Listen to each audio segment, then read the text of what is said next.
Attempt number 2, I guess.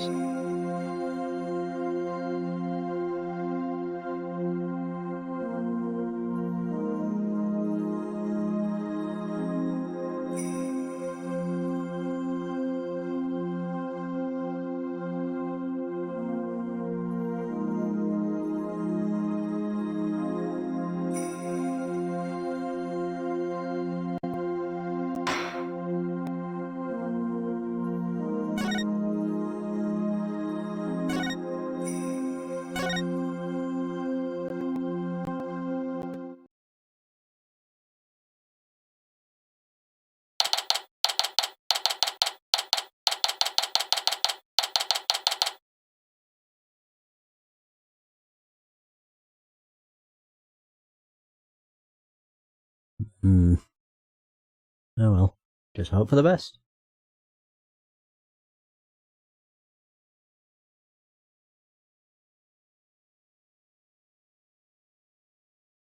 Hey everybody, the Retwirl here, and welcome back to more Ace Attorney Spirit of Justice.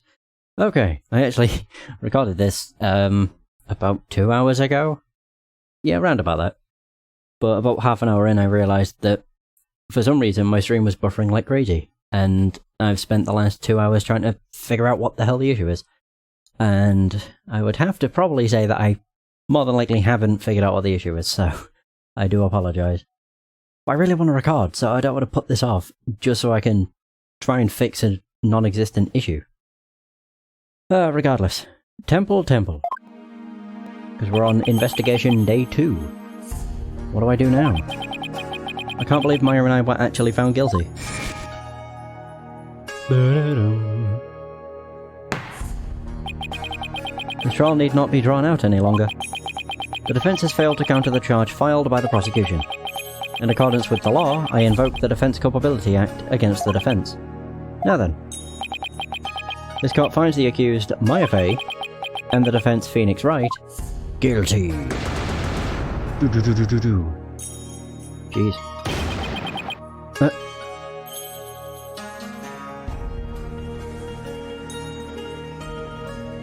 No. It doesn't count, it was scripted.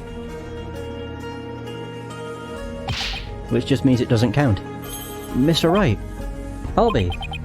I saw the whole trial. What's going to happen to Miss Maya now? I'm worried about that too. But right now, we need to investigate the second murder. Yeah. I have one more thing to report, Prosecutor Sadmadi. Yes. This dagger.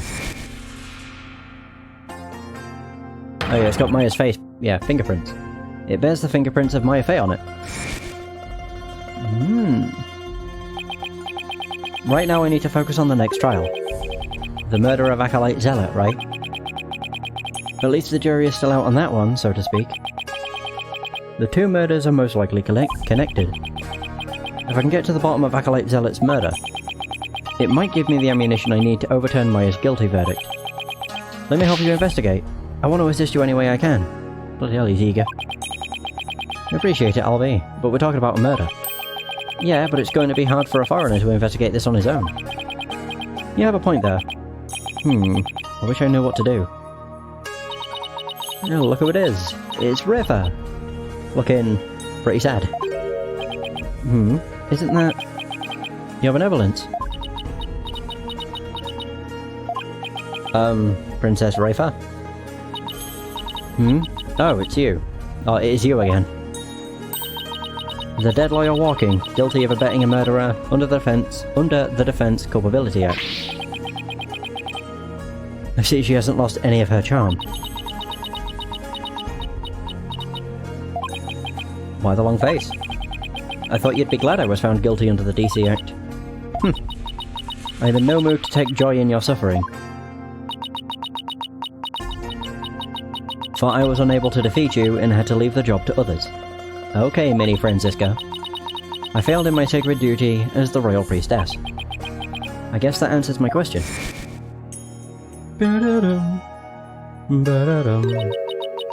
Have I misunderstood the voice of the Mitama? Yet again. This... it cannot be. Thud. It literally takes like 5 seconds to hit the floor. All I did was defend my client. I can't bear to see her looking so sad like this, though. Your benevolence? Your benevolence? Hmm? Oh. Barbed Head.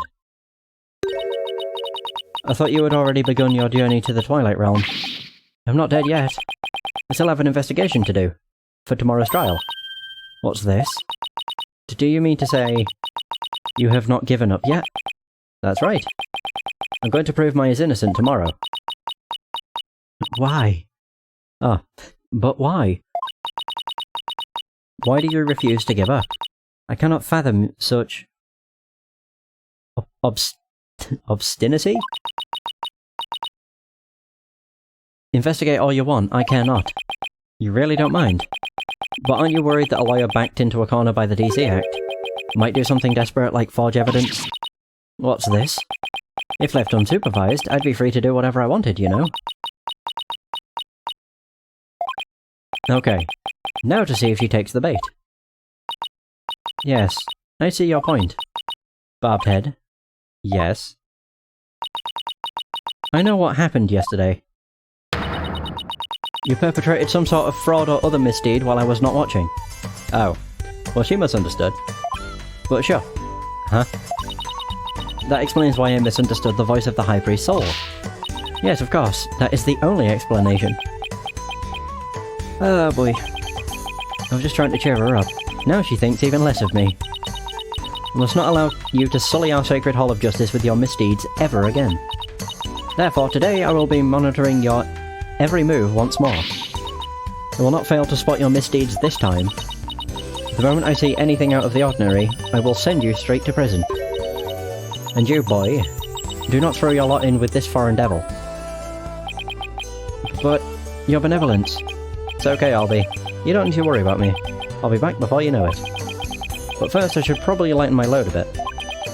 Albie, would you mind holding on to some evidence for me? Of course not. I'm always glad to help. Unnecessary evidence unloaded onto Albie.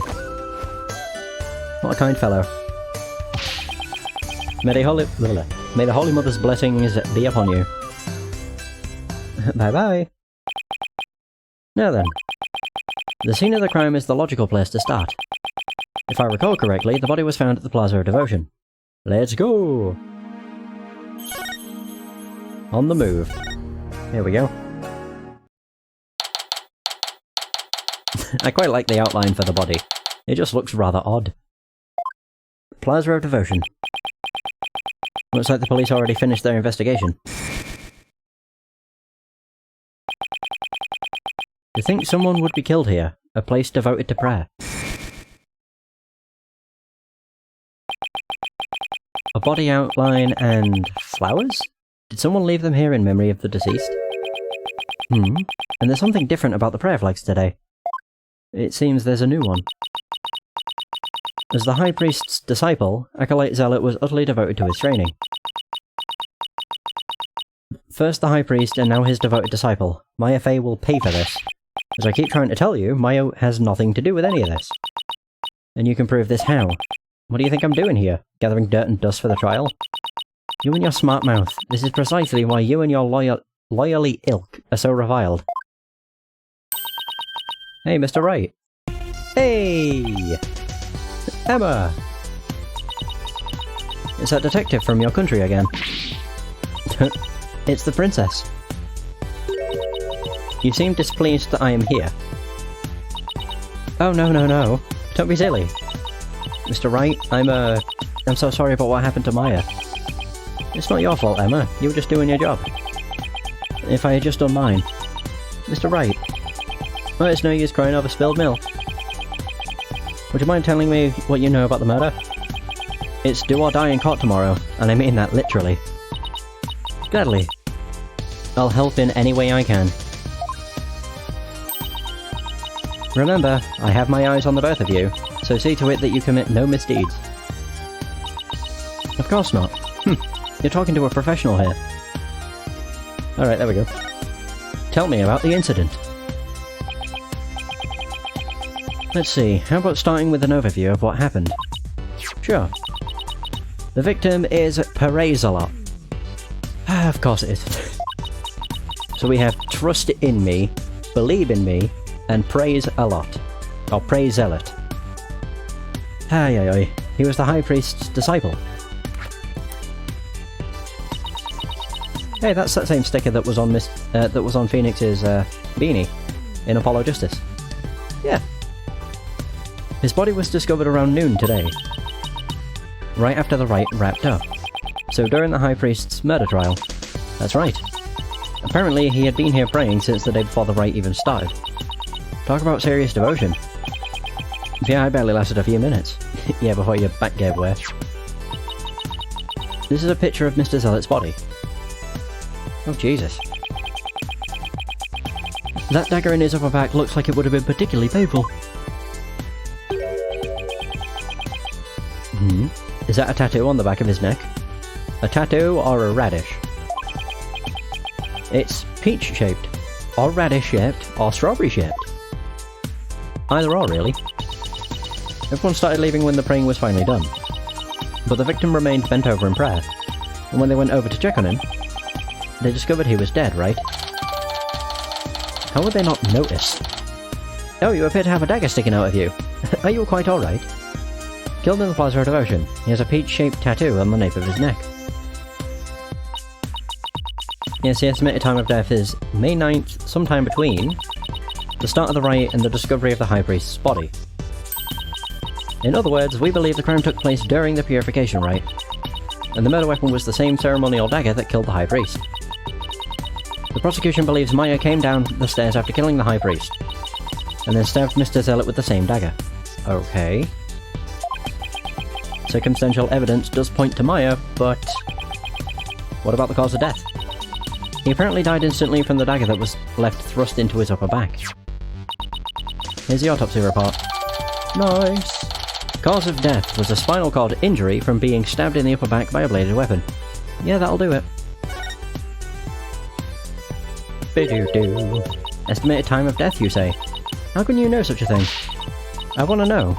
Well, barbed head, out with it. Oh, so the Princess of the Spirit Medium Kingdom is interested in forensic science? I have no interest in science, forensic or otherwise. Nevertheless, I will someday be queen. As such, it would be wise to know what silly things the common folk believe in. There's nothing silly about it. I'll have you know, even Prosecutor Sahdmadhi holds forensics in high regard. Does he? Perhaps I should not underestimate the power of science. Still, I suppose it is nothing much compared to the divination seance. Yeah, science versus something that we have disproved multiple times. Oh, no, we have found a hole in multiple times. She really doesn't have an adorable bone in her body. Emma, I think she's actually interested. Would you mind explaining it to her? I guess I have to now. Okay, there are many ways to estimate the time of death, but the most well-known method uses the change in body temperature. Interesting. Body temperature drops at a steady rate from the moment a person dies. That means we can tell how long someone's been dead by measuring their temperature. I see. That was quite enlightening. Barbed head, present your forehead now. What? Why? You feel just a little over 95 degrees. It seems you are not dead yet. Of course I'm not. It was but a jest. After all, you're still the dead lawyer walking. I honestly think that Rafer kind of likes Phoenix. Not in, like, that way. I just think she does. She seems to joke around with him a lot. And just have fun, I guess. She's probably gonna warm up to him by the end of the game, I can guarantee that. I fail to see the humour in any of this. Were there any witnesses? With so many people here at the plaza, you'd think somebody would have seen something. You'd think so, wouldn't you? But we haven't found a single witness. How's that even possible? Because everyone was bent over, utterly devoted to prayer, naturally. Oh right, the back-shattering pose that nearly killed me. Still, you'd think someone would have noticed something. I thought so too, but... With the monk's scarf he had on, no one could see the dagger in his upper back. I still fail to see how they wouldn't spot something protruding from a person's back. It's just a bit odd. Plus everyone was so absorbed in prayer they didn't see or hear anything. I can't believe this. What you choose to believe is your choice, but the fact remains there were no witnesses. However, there is one piece of irrefutable evidence. The dagger. Sadly, yes. Ugh. Murder weapon. The Warbar dagger. Could you tell me about the murder weapon? The killer used the Warbar dagger, the legendary weapon of Lady Kira. It was discovered impaled in the victim's upper back. Or lower neck. The accused's fingerprints were found on the dagger, were they not? Yes, they were.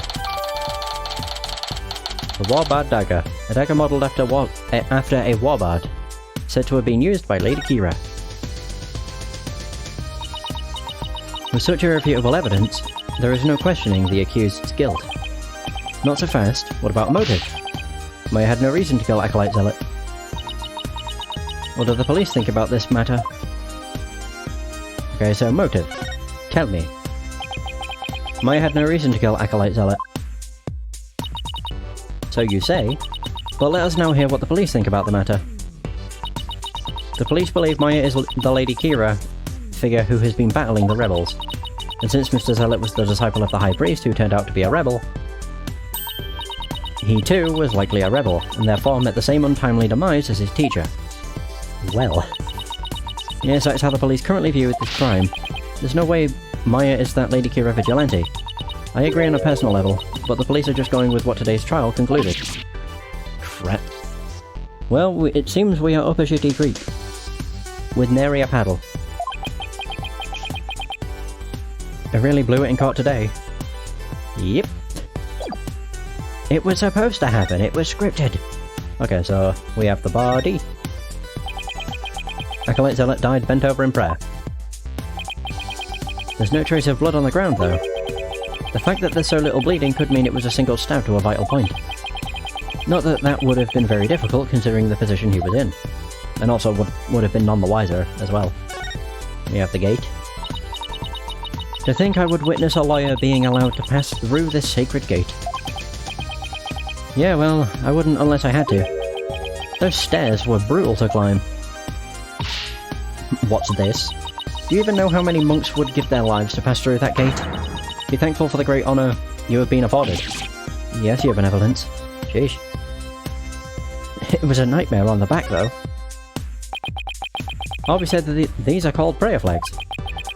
And the prayers written on them are carried throughout the kingdom by the wind. Now, if I were to pray for something, it would be for me to not get dragged into any more trouble than I already have been. Yeah, that's a good idea, actually. We have flowers.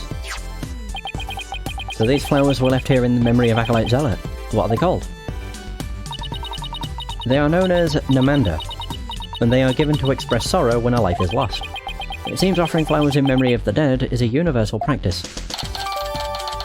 The Namanda. Namanda flower. Flower the Karaines use to pay tribute to the departed. Expresses heartfelt sympathy. What else can I look at? No, I can look at the carpet. Or the rug, whatever you want to call it. Acolyte Zealot was killed in a prayer pose. With his head bent over like that, the last thing he saw must have been this rug. It is a prayer rug woven by devout monks. May the Holy Mother's blessing be upon his departed soul. It's strange that there are no bloodstains, though. Perhaps it was so cold his blood froze. Or perhaps it was absorbed by his vestment. It is pretty cold. Maybe the blood really did just freeze inside his body. Maybe. Doubtful, but maybe. And then finally we have the prayer things. Prayer flags. This prayer flag looks much newer than the rest. Your benevolence, what does it say here? The dearest wishes of our subjects are written upon these prayer flags. Reading the prayers of others is considered rude. But if you must know. It says, at the usual spot, bring Rob the key too. That is one of the more direct and practical prayers I have ever seen. I wonder if it's even a prayer. Doubtful. If I had to put money on anything, I'd say it was written by a rebel and left there for another rebel to see. And the reason they could do something so blatant and obvious is because they don't read each other's prayers, because it's considered rude. So a brand new prayer flag found at the Plaza of Devotion has some writing on it. Don't all of them have writing on it? Okay. That message on the prayer flag seemed a little weird, but I think I've seen everything there is to see around here. You have not found or heard anything of particular worth. Are you ready to give up? No, I'm not calling it quits yet. Does it look like you have any hope of winning, Mr. Wright? Emma. I can't really say at this point. All I know is I have to keep investigating. What are you two sneaks up to? I would advise you to get back to work if you are done here, Detective. Otherwise, I will report you to Prosecutor Sadmadi for dereliction of duty. I'm going. Well, see you later, Mr. Wright. And good luck. We'll need it. I should really pay a visit to everyone and every place connected with this case.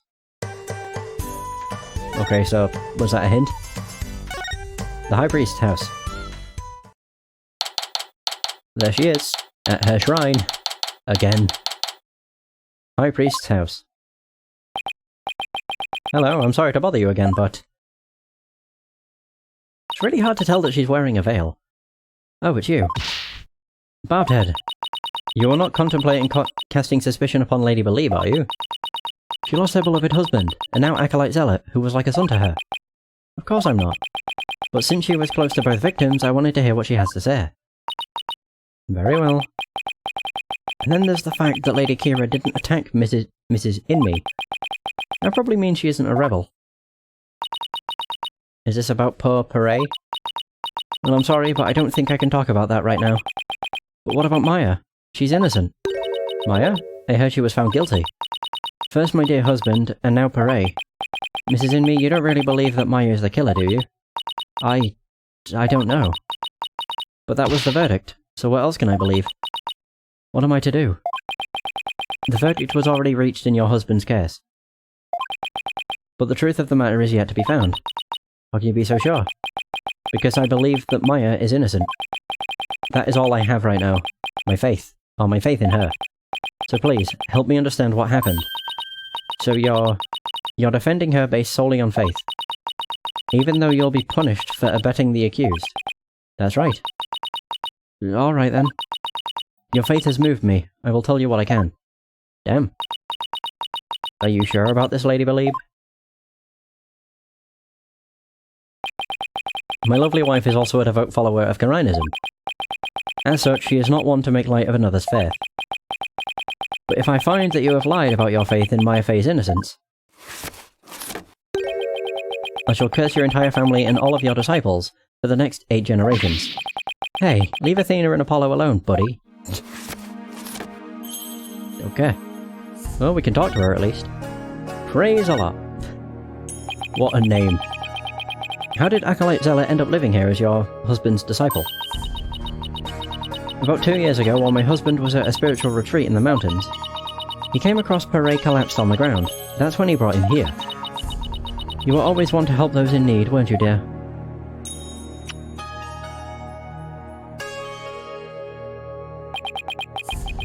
And he'd been living here ever since. About 2 years ago. That's around the time Maya arrived in Khura'in. Yes, he was born in a poor village, and had nowhere to call home. My husband felt pity for the boy, so he took him in as his disciple. But, not only as his disciple, he was like a member of our family too. You see, if this is where Acolyte Zealot lived, there might be something I could learn about him lying around here. Such as that photo. On the right-hand side. Yep.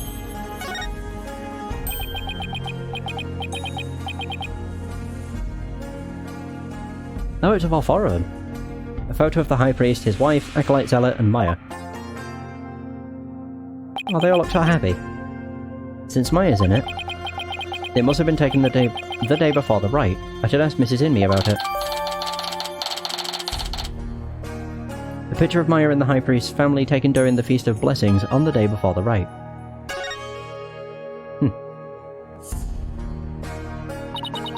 I think that this would be their final family photo. That no-good Maya Fey has some nerve. I mean, here she is posing with the two men whom she would soon kill. I beg to differ. I see this photo as proof that she didn't kill them. That smile of hers does not fool me. I sense a deep and abiding malice behind it. I'll prove Maya's smile is the real deal.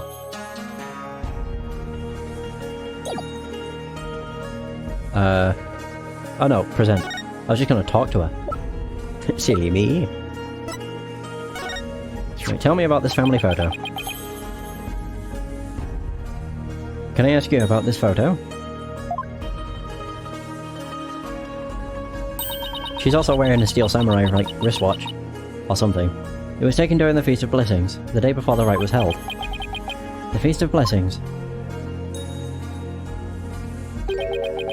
Would you mind telling me a little more about it? The day before.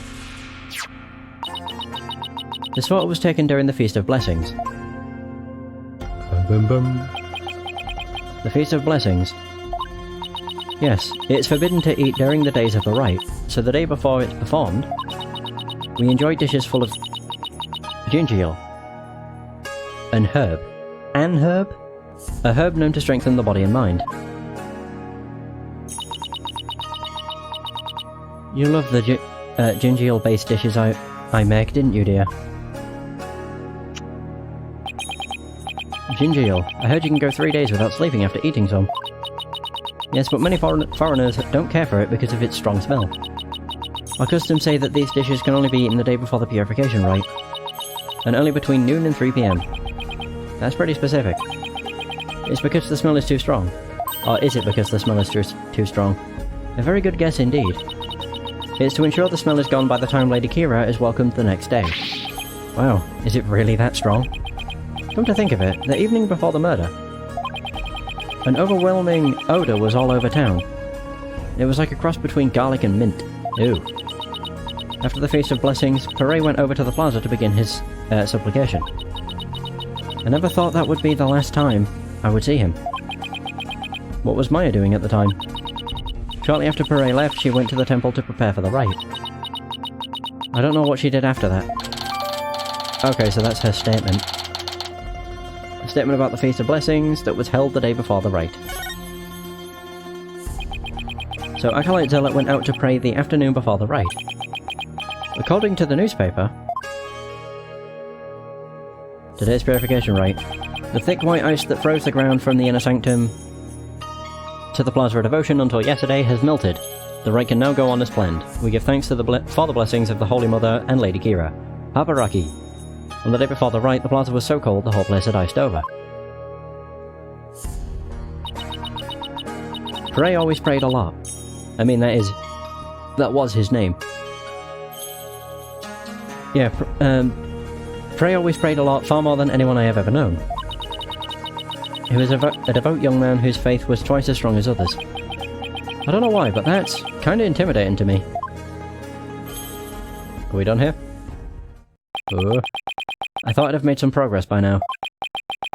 But I haven't come across any particularly insightful information, even here. You seem disappointed. Mrs. Inmee, is there anything else you could tell me? Forgive me, but if I keep thinking about those two any longer... Bobbed head. Yes, I understand. Okay. Thank you for your help. I'm sorry to have troubled you. We have paid a visit to all of the people and places connected with this case. I think it is about time you prepared yourself for the inevitable, don't you? Nope. Why would I do that? Let's go check on Maya. Oh god, she looks pretty sad.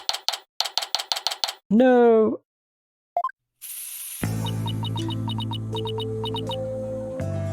I wonder if she's only so sad because she got Nick involved. Maya sure looks tired. I'm so sorry, Maya. I failed to defend you during that trial earlier today. I'm sorry too, Nick. I never meant to get caught up in this whole mess. Even worse, I got you caught up in it, too. And you were convicted under that stupid law. Nick, you should really withdraw from this case. Maybe they'll even commute your sentence if you do. I could never abandon you like that. You might not believe me, but I'm going to pull off a win somehow. It's not like I don't believe in you. It's just... Don't worry. Maybe this extra day in court is a blessing from the Holy Mother. Let's use it to our advantage.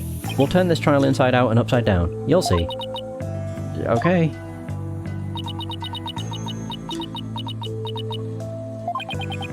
You're awfully quiet, Your Benevolence. It's only a matter of time until your executions are carried out. I simply thought I would allow you a good talk before you depart from this world. Sorry, but we're not giving up yet. And we won't till the bitter end. There is no need to put on a brave face. Your fates were sealed with today's verdict. Worry not of my affair. The Twilight Realm will cleanse the taint from that neophyte practitioner's soul. Then perhaps the Holy Mother may finally forgive her. Sheesh. Wait. Was that her attempt at comforting me? Barbed Head, further resistance shall come to naught. Stop your desperate struggle. Accept the judgment that has been passed upon you. She obviously doesn't know me very well. Then perhaps your sentence will be commuted, and... Hold it right there, Your Benevolence. Why do you always have to be like that? Maya, what are you... What is the matter? I was simply showing some mercy upon your souls. Nick here is risking his life to defend me. And that is why I told you it will come to naught. No, it won't. Nick is just doing what lawyers are supposed to. He's defending his client no matter what. Enough. There is no place for lawyers in the Hall of Justice. For we have the divination seance. But your insights were wrong. Ooh. Oh boy, that's gotta hurt. Don't you get it? Errors are bound to happen if your insights are accepted without question. So I ask you, Royal Priestess, what is your true duty? Do the victim souls or the Holy Mother herself wish you to judge people in error? Ooh. You dare bring Her Holiness's name into this? You know nothing, you... Oh my god, she is such a child. Phony baloney. Please, you two. Enough already. Sorry, Nick. I got a little carried away. That's not really like me, huh? No, I should be thanking you, Maya. It's good to have you in my corner. Where no one else is. How dare you mock me so? You will not get away with this. Hi, Alice. How's it going? I was a fool to show you compassion, and to think I could convince you to accept your fate. So struggle all you want in the Hall of Justice tomorrow. You will receive your just deserts. As the scorn of our kingdom is heaped upon you. You can see straight through that contorted smile on your face, you know. She may say these terrible things, but it's just the way she was raised, I guess. Fabulous. Wow, you're that good. Are you playing with your, what is it? Polly Pockets, or whatever the bloody hell they're called. I'm good, thanks. I'm just hoping I don't run into any more technical difficulties. Which, I don't know. I might. Fingers crossed, though. Zealot's murder. Could you try to remember what happened one more time? I've been trying as hard as I can. No, the Polly Pockets, you freak. Or whatever they're called. Pocket Pollies? I don't bloody remember what you said. But I can't remember anything from the middle of the right onward. Oh, right. You suddenly felt sleepy and everything after that's a blank. Even so, I didn't kill anyone, and I'm not the one going around dressed like Lady Kira. Although it's kind of cool to think there's a mysterious female vigilante out there. Right.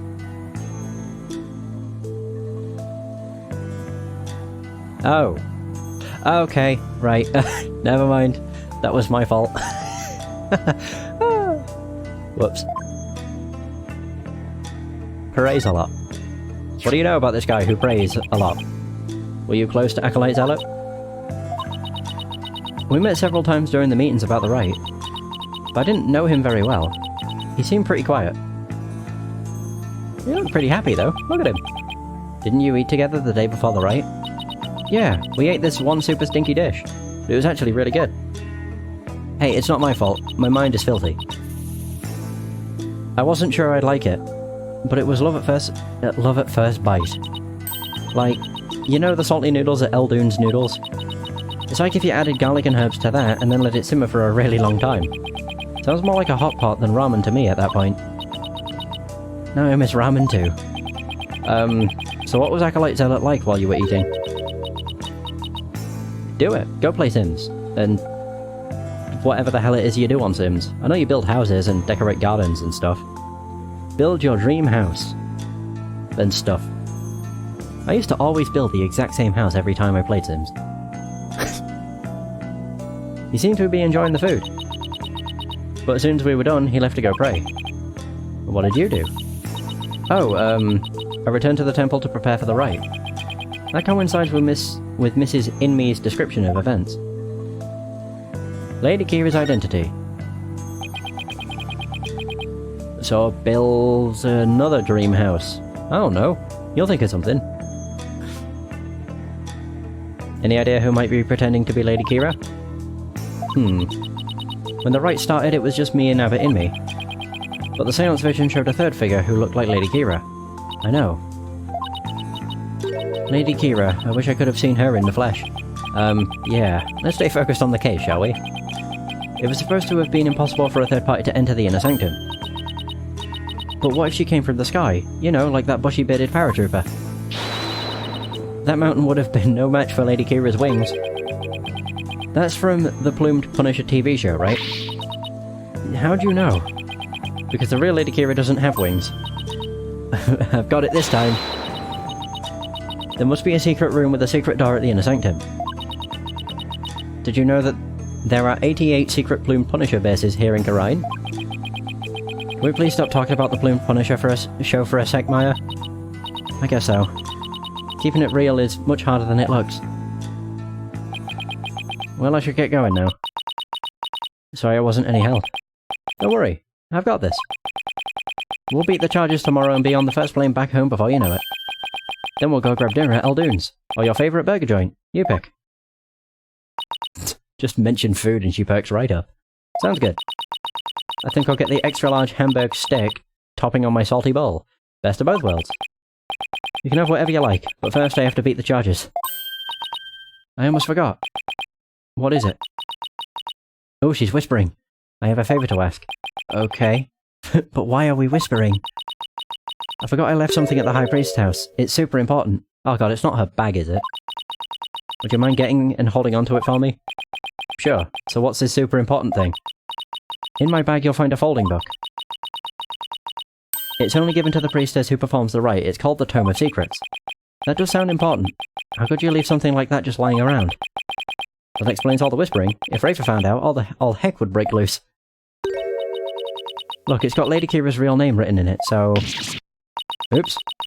Don't tell anyone I told you that. In fact, just forget I said anything at all. It's supposed to be secret. The Tome of Secrets contains secrets. Imagine that! Colour me surprised. What are you two whispering about? Oh, nothing. It's just she forgot something, so I told her I'd go get it. You're up to something. I just know it. Nope. Thanks, Nick. I'm counting on you. God. Alright, so... in that case, should we go back to the High Priest's house to get the thing? Yeah, it's in the Steel Samurai book. Bag.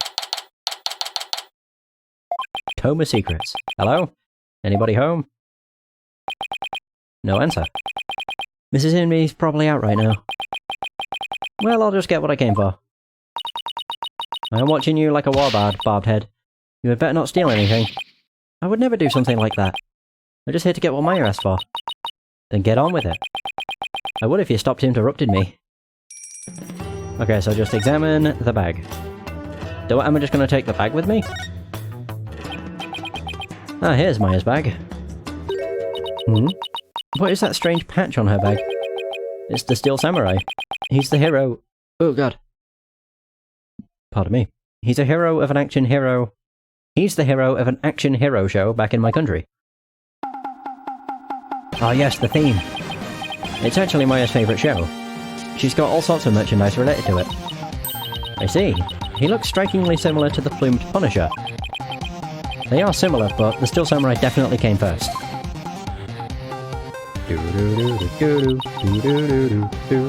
I see. How interesting. Rafa seems genuinely intrigued. There must be a common thread between Plumed Punisher and Steel Samurai fans.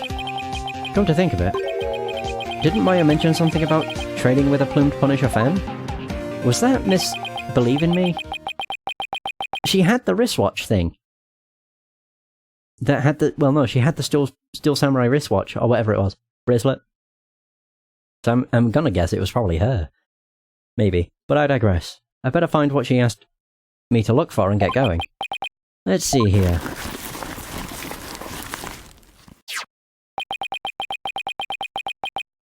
This must be that Tome of Secrets that Maya was talking about. Oh! A tome given only to the one who will play the role of Lady Kira in the Purification Rite. Ooh. Well, Bobhead? Are you finished now? Hold on a second. The string around it is coming undone. Oops. Oh. You fool! Do not lay eyes upon it. Put it away, quickly, before we go blind. Relax, my hand just slipped. This is the Tome of Secrets. Are you trying to get us cursed? Lady Kira is liable to swoop down and gouge our eyes out. Oh right. This book is related to Lady Kira, isn't it? Your Benevolence, would you mind if I ask you some questions? I guess that means no. She wouldn't mind. The Tome of Secrets.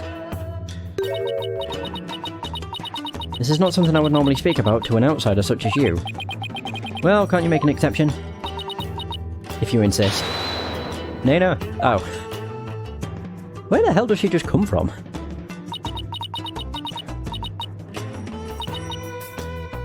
What of this folding book?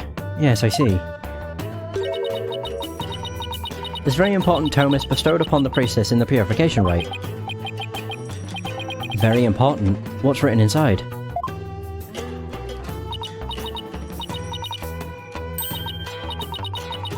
Yes, I see. Really? Is it alright to reveal that?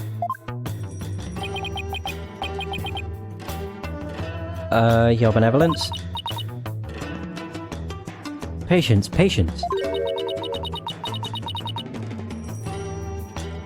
The book contains Lady Kira's true name. Her true name? Is a name really that important of a secret? To a Karainist priestess, a person's name is one of the most important things to know. Lady Kira's real name. What's so important about a name?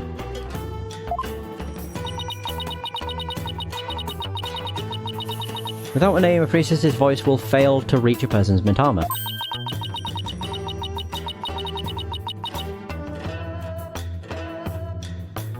It's much like trying to send a letter without the recipient's address.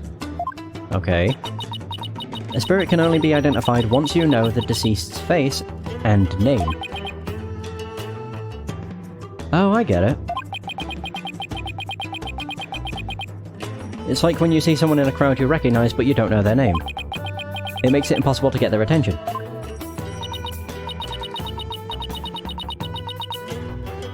Indeed, you must know a spirit's face and true name before you can commune with it.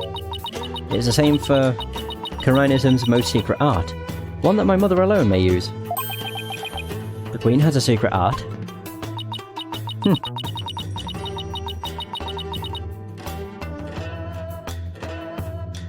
It is something a foreigner such as you could never hope to guess. In Karainism, spirit channeling is a secret art that can only be performed by the Queen. Oh. No one else is supposed to be able to do it. I should pretend this is all new to me. Besides, I get the feeling she secretly really wants to tell me all about it. The Queen's secret art. Could you tell me about the secret art the Queen spoke of? Oh wait. I don't think I've read all of it. Oh, okay. Could you tell me about this secret art of the Queen you spoke of? Oh, I kinda said that. Come again? Oh, sorry. Maybe we shouldn't talk about this. It is a secret after all, right? It's the secret art of spirit channeling. But I suppose those words are meaningless to you. I'm just surprised how willing you are to tell me about it. A third-rate lawyer could not channel spirits simply by learning of the technique. Third rate is a bit harsh. I'd even settle for second. What is it? You have the look of a tentacled hag. A tentacled hag frog upon your face. What the heck is a tentacled hag frog? Spirit channeling. That's where a medium lets a spirit possess her body to return to our world, right? Well now, I see you have done your homework. Oh, I guess I studied a bit. Oh, we're just lying. With the power of spirit channeling, one can bring back even the most ancient of spirits. It is quite a magnificent power, is it not? I've never seen her eyes light up like this before. I imagine they're pretty shocked when they come back from ancient times. Indeed. A spirit's memory is cut off at the moment of death. So even a spirit that is brought back after centuries doesn't sense any gap in time between the moment of its death and the moment it's channeled. Yes, and yet, it clearly recalls all of the memories it had in life.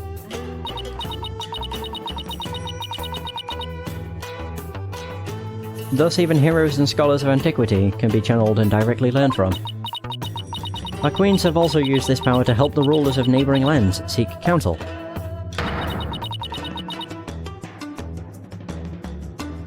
So that is why we have never been invaded, and how we have maintained our unique culture. So, spirit channeling is a really effective tool for international politics. It is indeed. And that is why only those with the power to channel spirits may rule our kingdom. But of late, there has been an endless influx of illegal immigrants from neighbouring lands.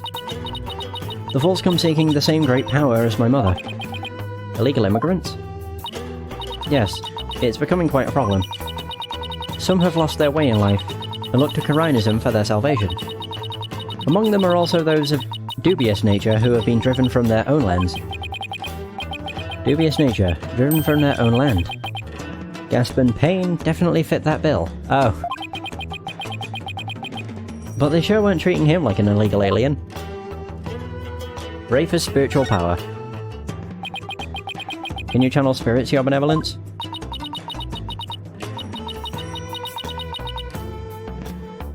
I am but the royal priestess, there is still much that I must learn.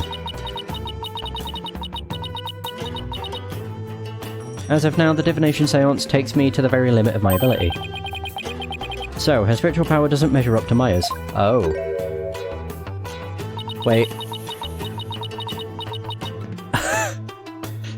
You were just mocking me in your mind, weren't you? Don't be ridiculous.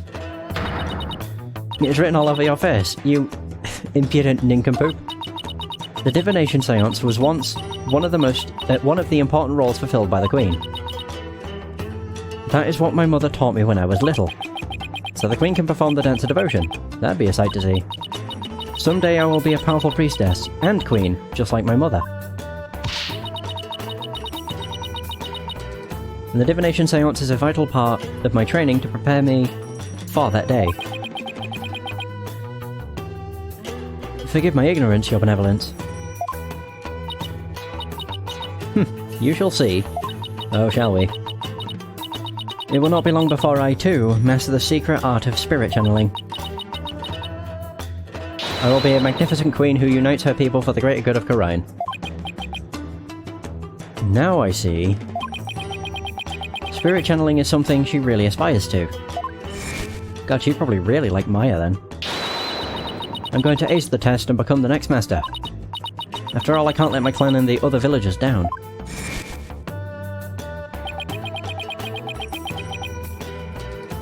It looks like she actually has something in common with Maya. Are you quite through now? There are more important things to do than to stand here and talk about spirit channeling.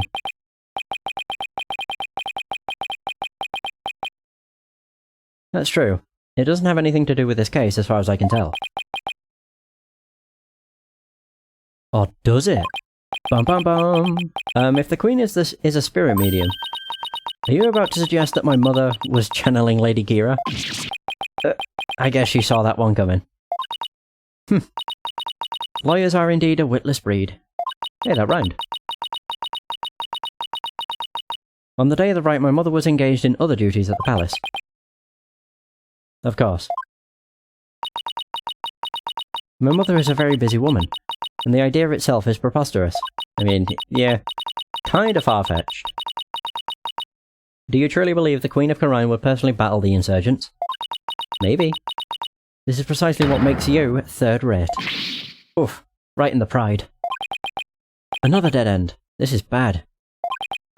Anyway, I need to continue looking for leads, so... Over there! After him! Don't let him escape! What is all that racket? What? It's Nada. Just appeared out of nowhere. What? That escaped prisoner has surfaced here in town? Escaped prisoner? You mean... that guy with the bushy beard? There is no reason to panic. The police are on his trail. He's no longer a suspect, but he might know something, considering he was at the scene of the crime. Let's go take a look. Wait. Okay. Oh. I can see where we need to go. Ah, my aching back. I forgot how badly I'd injured it. Ow, ow, ow. I need to do some stretching and exercise more when I get back home. I mean, you're getting old, Phoenix. Ah, Mr. Wright. I don't actually know how old Phoenix is. I think he's in his 30s. Hey, Albie. That's Arabelle. Have you seen You alright, sir? Oh god, the dog. I forgot about the face it pulls. 1 second. Have you seen that escaped prisoner around here? Oh, so that's why all those police came rushing over here. I heard them saying something about an escaped prisoner disappearing in this area. He disappeared in this area? He couldn't have taken to the air again, could he? Barbed head. Oh. I told you to wait. Too dangerous for you around here, your benevolence. Mr. Arabelle could be lurking nearby. What sort of a princess would I be if all it took was an escaped prisoner to frighten me? She's fearless, I'll give her that. I can't be responsible if something happens to you. As long as I'm here, though, I might as well search the area myself. If I were an escaped prisoner, where would I hide? Oh. It's quite obvious. Woo! Manhole! That manhole cover. It's open.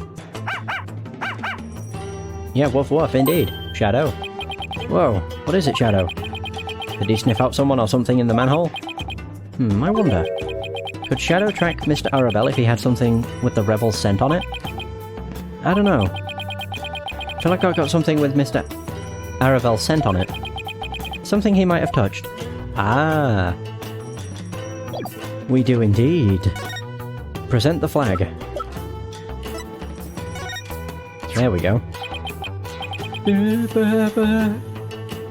Hey Shadow, how about this? I hope it works. Yeah, woof woof. I think he's picked up a scent. Oh. Well, there he goes. You mind if I borrow Shadow for a bit? By all means. I had no idea you could do this. Yeah, go get him, boy. Oh my god. Your benevolence, I'm heading down the manhole now. It could be dangerous, so please wait here. Wait. Don't worry, I won't commit any of those misdeeds you're so worried about. That is not what I fear. There may be a vicious insurgent lurking down there. Oh, are you worried about me? No, I was simply wondering why you would go to such lengths in your investigation. After all, if you would simply withdraw from this case, they might commute your sentence. I'm doing this to prove my innocence. But how can you be so sure of the accused's innocence? She has already been found guilty. Don't worry, maybe this extra day in court is a blessing from the Holy Mother. Let's use it to our advantage. We'll turn this trial inside out and upside down. You'll see. Okay. I believe in her. If she says she's innocent, then that means she's innocent. Lawyers must trust in their clients to the bitter end. That's just what we do. You lame brain. Do what you will. Alright. Well, I'm going in. Let's go, Shadow. I like how we can't even see the dog. Be careful. Okay. Down we go. Wait, come back here. It's pitch black down here. I can't see a thing. Oh. Did I just get punched? Ugh. My aching head. What the fuck? Where are we? What happened? I went down into the manhole and then... Oh! It's him! That is him! That's Arabelle, but he's not got the big beard and the bushy beard and the hair either. Oh, you finally came to. I remember that face anywhere. So it was just a disguise. And that dragon symbol on his armband. That's the mark of the rebels. There can be no mistake, it's him. That's Arabelle. Oh man, it's quite cool to see his actual, like, animations. He had these animations when he was anonymous, though. Yikes. Oh.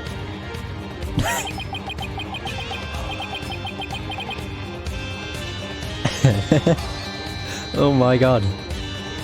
Sorry, I got a little rough with you back there. I thought you were the cops. Why are you making that face? Yeah, it's him. Hey, want an apple? Oof. I thought it was going to kill me. I'll pass on the apple, but thanks. I don't mind a good apple, but not right now. What is this place? Oh, he's such a cheery guy. This is the office of my brother-in-arms, Dirk. But right now, we're using it as a rebel safe house. Wait, back up a sec. What kind of office is this exactly? A law office. What else? Really? Wait a minute. Is that what the rebels are? Are the rebels literally just lawyers? Oh, that would be so weird, but so cool.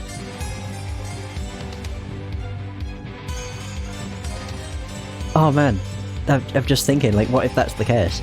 Really? Dirk used to be a lawyer? Yep, just like you. Is that? I wonder if that's why the rebels aren't so... Or at least this guy is not right at our throat. Karine's public enemy number one is an ex-lawyer. Didn't see that coming. But I don't suppose I'll be coming around here anymore. You won't? Are you planning to flee or something? It's just, I want to get out the rebel... I want to get out of the rebel business. Tired of being hounded by the cops and all that. So I came by today to pick up the last of my stuff. Really? I was going to sell Dirk's info to the Minister of Justice, then slip out of Karine. Wait a second. Oh my god. Oh, his animations are incredible. Jesus. He has a massive mouth. And massive eyes. You're a key person of interest in this case. You can't go running off like that. Relax, will ya? I'll tell you whatever you need to know. Oh, and sorry about punching your lights out back there. My bad. So, Mr. Lawyer Man, what do you want to know? Tell me about the murders of the High Priest Tarustin Me and his acolyte, Perez-a-lot. Sure, I'll tell you whatever I can. Don't know if it'll be much help, though. I mean, I'm not a rebel anymore, so... I wonder how true that really is. God, he's such a goof. The High Priest's murder. Bam boom. Tell me everything you know about the High Priest's murder. Well, as you know, I don't remember much about that.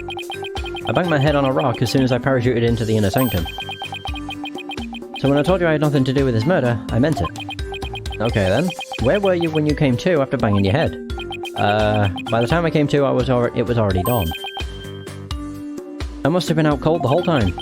So you didn't see the crime happen at all? You got that right. Then what did you say you did when you testified? About that, since I didn't remember a thing. I was afraid I'd seem suspicious, so I came up with that whole story. Does he even realise how much trouble his big fat lie has caused me? Sorry for the trouble. It was definitely my bad. He doesn't seem very sorry to me. So the bottom line is, you were at the scene of the crime, but weren't involved in it. Got it. Dirk the Attorney. So, Dirk used to be a lawyer. Yep, he was a force to be reckoned with back when he was still practicing. He was a juggernaut of the law, and as mighty as a dragon. He could strike terror into a prosecutor's heart just by glaring at him. People called it, his dragon's glare. He even got criminals to confess and pass out with a well-placed glare. You've gotta be kidding me. But most important of all, he would never surrender. He'd fight for the accused no matter how the odds were stacked against him. Kinda like Phoenix. Is that what you mean by the will of the dragon? Yep, that would be it. Actually, your work in court yesterday was mighty impressive too. You didn't give up, no matter how hard of a beating you took. Not like Dirk, I might add. Oh, thanks. Even if a big part of that beating I took was because of you. Okay, so there's that. Is that all I've got? On him, then? I can look at everything. What's this? Is this a law book? A dragon mark's been branded onto the cover. That's Dirk's law book. Really? The leader of the rebels. That Dirk. That's right. And that mark of the dragon is the emblem of the rebellion. The pages in this one section are really dirty. Must be the section of on the Defense Culpability Act. Oh damn. Dirk's law book. Branding it with a defiant dragon's mark demonstrates the strength of Dirk's convictions. He must have done a ton of research on the Defense Culpability Act. He practically wore out the entire section. Sheesh. They have grub. Food! There are bowls and platters of food here. They're still warm, as if this was all recently prepared. You must be having a pretty... you must have a pretty big appetite, Mr. Arabelle. Guys as big and strong as me got even bigger appetites, you know? But you just fled from the police. I don't know how you could eat this, or this much after all that excitement. Sorry if I offended you. But first, let's start with an appetizer. Where's he getting all those apples from? Wanna join me, Mr. Lawyer Man? Got plenty of sewer lizards, too. Thanks, but I already ate. My god. I love how his animations are still the same. It's just he doesn't have the hair and the beard. Incense and white flowers. The flowers are still fresh. They must have been put here maybe today or yesterday. Did you put these here, Mr. Arabelle? Something wrong with flowers? Oh no. It's just a traditional thing here in Khura'in. Pay it no mind. I mean, it's actually not tradition. I mean, it is. But it's only for when someone's died. So... curious. This looks like a photo of Dirk and his compatriots. And here's one that looks really old.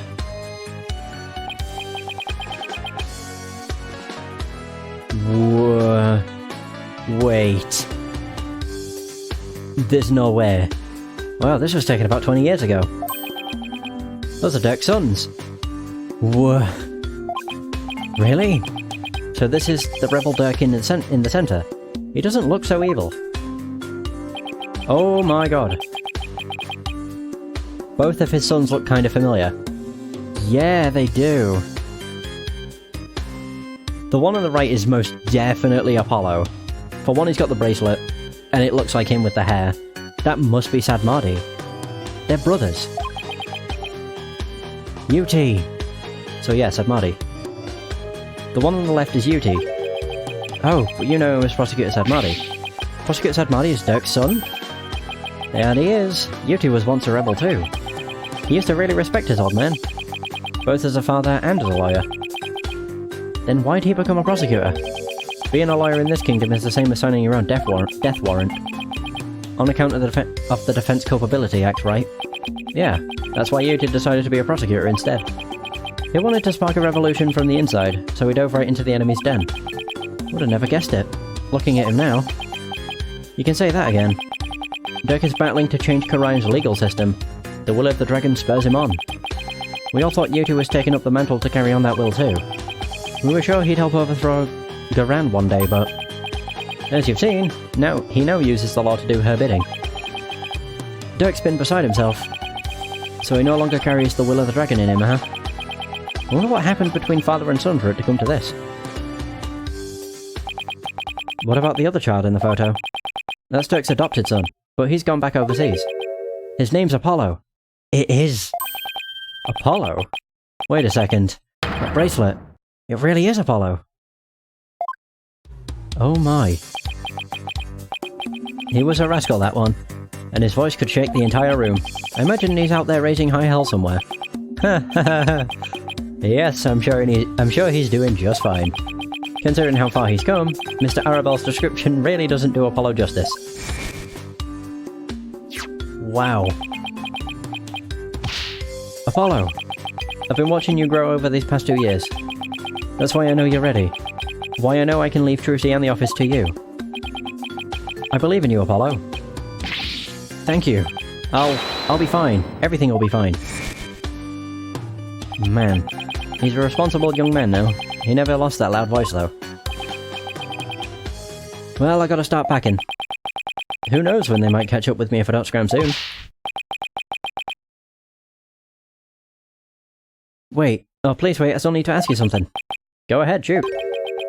What are you rebels trying to do? And why were you at the Inner Sanctum in the first place? Okay, have I examined everything? I already searched here, but it never hurts to take another look around. I've looked at everything. I didn't think I did. Oh no, I haven't looked at everything. I've looked at everything important. Oh.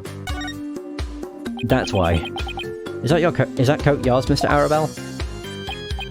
Nah, it belongs to the rebel leader Dirk. It's pretty impressive. I like the colour too. Want to try it on? Really? You sure it's okay? Of course. Bet it would look great on you. Well then, don't mind if I do. Oh, it smells all mouldy. I can't believe you fell for it. That thing's been hanging there forever. Note to self, don't trust this guy ever again. What a douche. So we have a signboard, a TV and a fridge. What's this thing with the dragon on it? Some kind of sign? Of a sign? Yep, that was his business sign back when this was Dirk's office.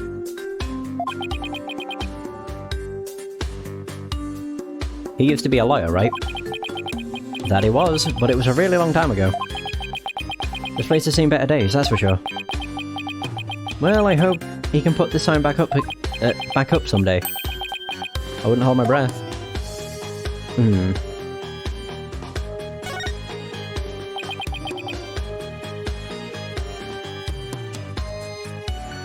You guys get electricity? Yeah, but the power goes out occasionally. That's pretty inconvenient.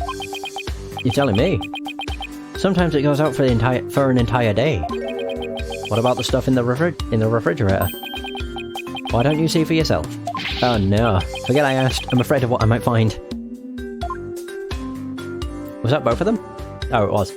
Alright, let's talk to him, I guess. Mr. Arabel's plan. Why were you at the Inner Sanctum on the day of the murder? Or more precisely, what were you trying to do there? I was trying to escape from prison, and that's all. But that High Priest was a fool for getting taken in by Dirk. You should have tried hightailing it out of Khura'in like I'm doing. Oh. A Cyclops. Oh god, he has 4 of them. Fuck. Ah, Cyclops. Mr. Arabel is hiding something, but I won't know exactly what until I can undo the locks. What exactly are you trying to hide, Mr. Arabel? Huh? I'm not hiding anything. No way, no how. I'll just have to use my Magatama on him then. His lips get massive when he does that, when it's that position where he starts sweating. Take that! Alright, let's do it.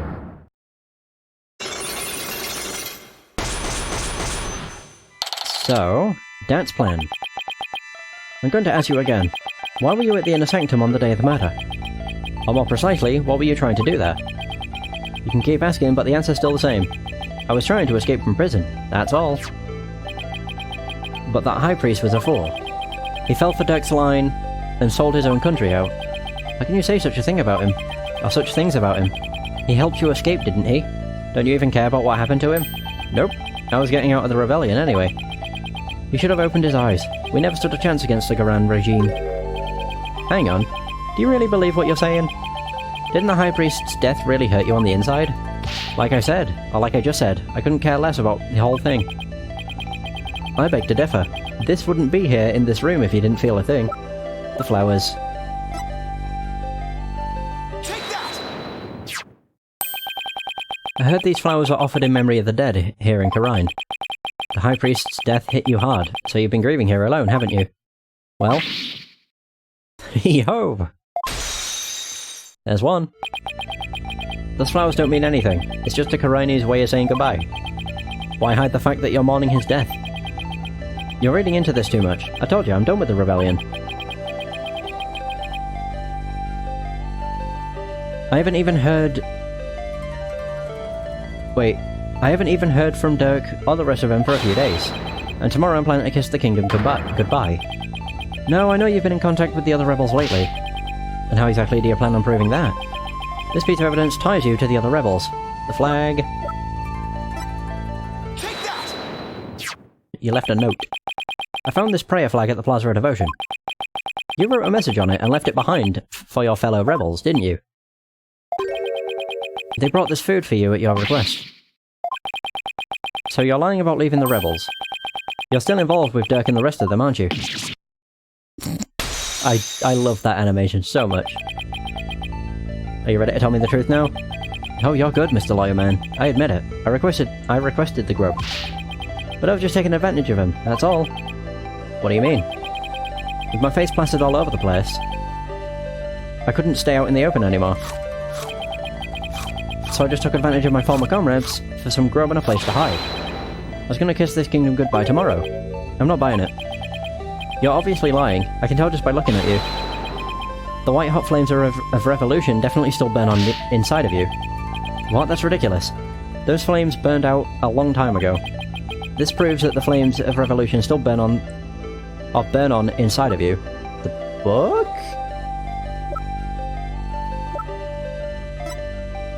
Take that! Dirk's law book? I'm no lawyer, so what's that got to do with me? Look at the mark branded onto the cover. Oh, he's wearing the armband. Oh. Yeah, that makes sense. This mark that stands for an unwavering commitment to the revolution. It's Dirk's way of representing the will of the dragon. Yeah, so what of it? You have that same mark on the scarf tied around your left arm. Well, you wouldn't be wearing that if you were no longer a rebel. I forgot to take it off, that's all. No, as a wanted man, that should have been the first thing that you took off. The fact that you haven't hidden that mark yet proves you're still a rebel. Hoo-ha! Think what you want, but you don't know nothing about me. No, you're wrong. You wear your heart and your beliefs right on your sleeve, just like me. And this is what I believe in. My profession.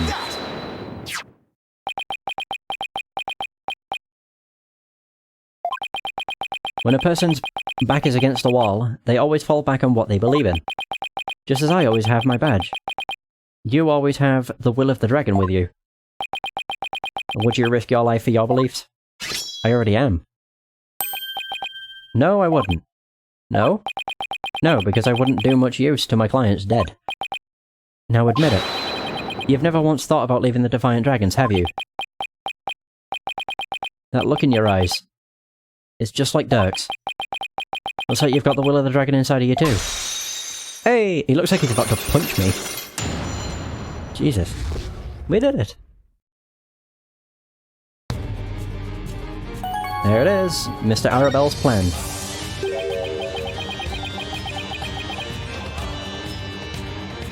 I had planned to take it out if you turned out to be on the side of the royals.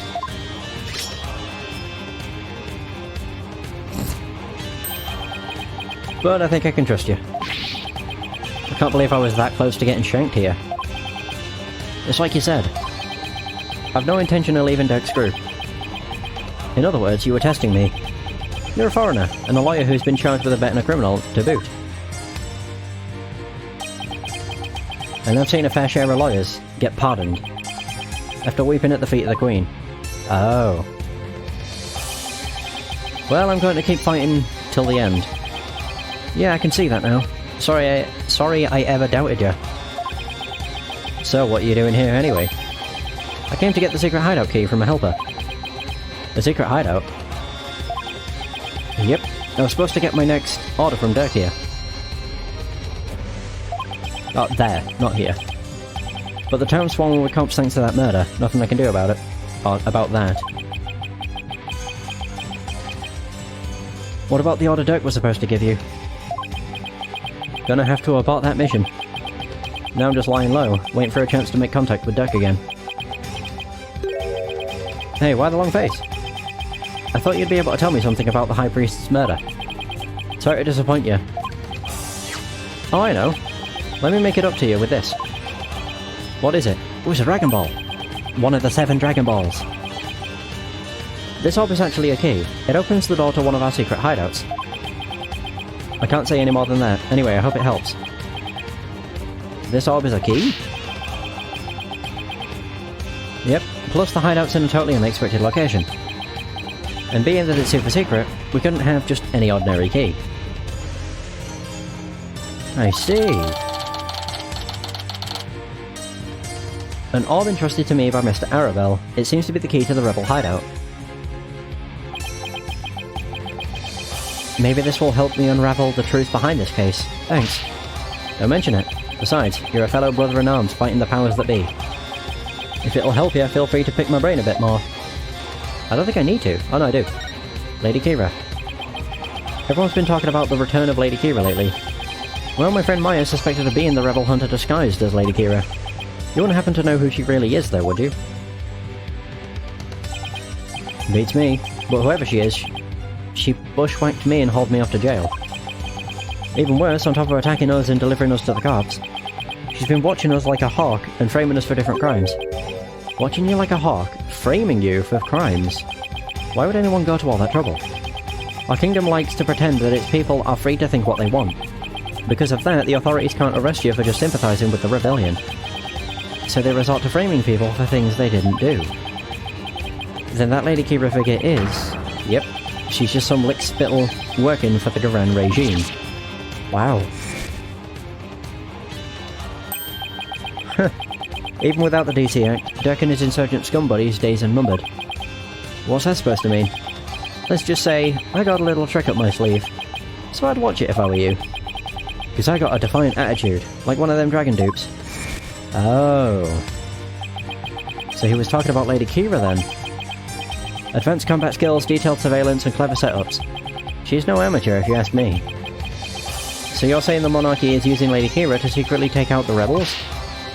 Exactly. The Grand regime is using her to control the people, even down to what we think. Why don't the people protest, if the monarchy is doing things like that? Unfortunately, we don't have any conclusive evidence. And without that, we can't prove anything. I know the feeling. If I bring this up in court, they'd probably dismiss it out of hand. I'll have to unmask Lady Kira if I want to get anywhere.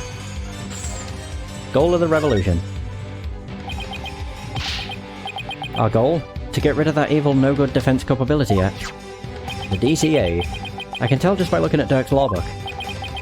The DC Act has turned this kingdom into a corrupt cesspool, where false charges are overlooked and prosecutors are the only ones heard in court. It's been 20 years, or 23 years since it was first enacted. What happened 23 years ago to make them pass such a terrible law? The assassination of Queen Amara. That's where it all began. It happened before I was even born, but... Queen Amara, the previous queen, was assassinated. And it was the rebel leader Dirk who did it. Ah, okay. Dirk assassinated the former queen, didn't he? That's the official line, but... The official line?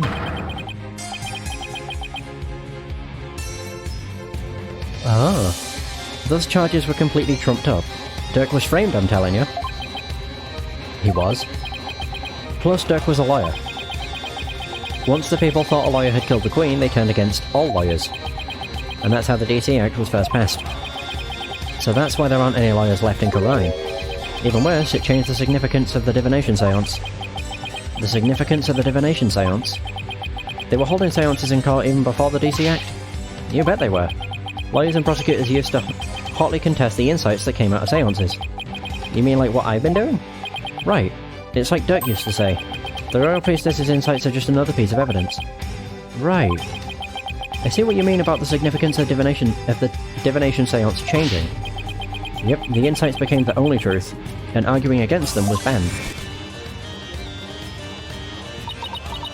As Royal Priestess, it is my duty to reveal the truth through the divination seance. This time I will prove that the insight I glean thereof are the very truth itself. Prepare yourself, for this shall be your last trial. And your last rites. Tomorrow shall end with you under the headsman's axe. From what I've seen, Rafer would agree with that. Yeah. This kingdom's a shadow of its former self. Oops. It became a dictatorship where the royals used the fear of trumped-up charges to rule.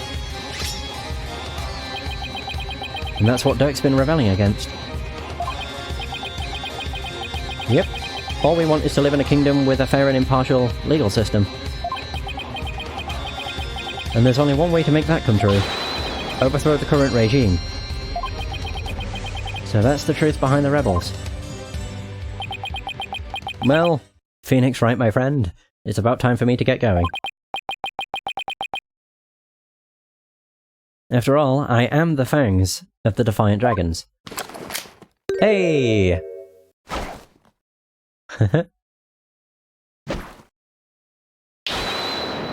That's Arabelle. He still has that pose. You're not going to do that alley-oop thing again, are you? I'll just get into that. See you when I see you. Alley-oop. He just jumps in place and then runs. Why does he have to jump like that before running off? Well, I guess we're friends now. But enough about that. I've already spent way too much time here. So now we can leave. Rafer will be wondering what the hell happened. Where have you been?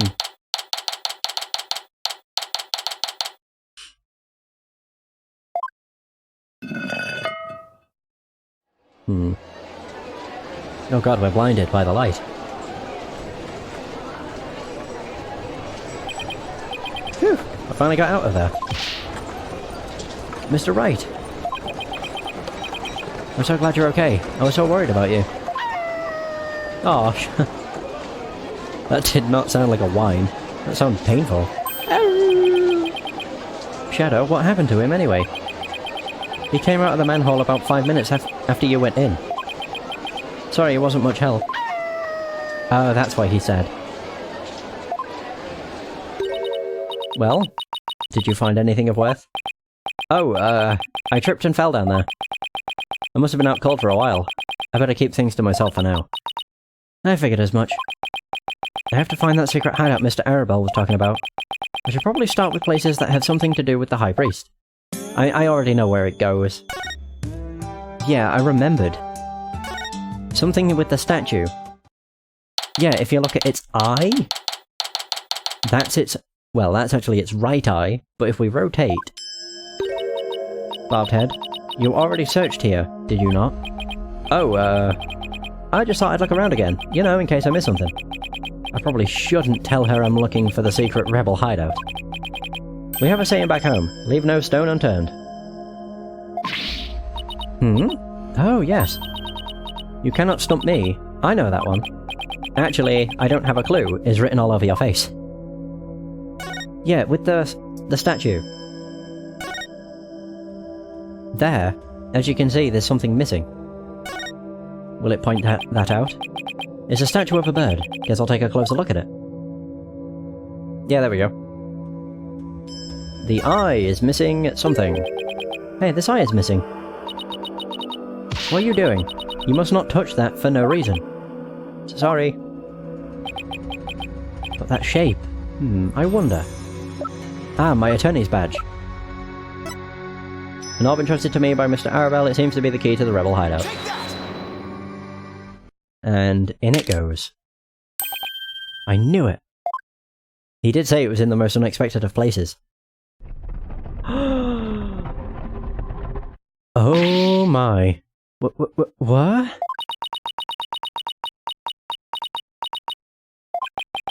She must be at a loss for words, and that doesn't happen too often. Huh. Interesting. What is this place? Explain yourself at once, Bobhead. I don't think she's ready for the full story.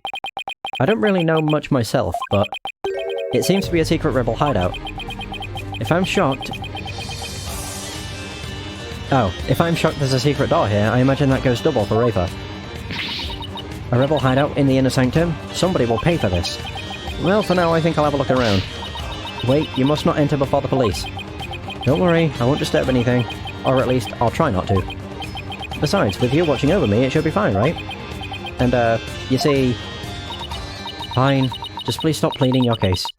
I can only send so much lawyerly drivel. But I will be presenting all information gleaned from your efforts to the police. Of course. Now, shall we? I will go no further. Oh, right. You're not supposed to come in contact with the taint of Lady Kira's battles. Very good, Bobhead. I commend you for remembering. Ooh, well, thank you. Wait, why am I thanking her?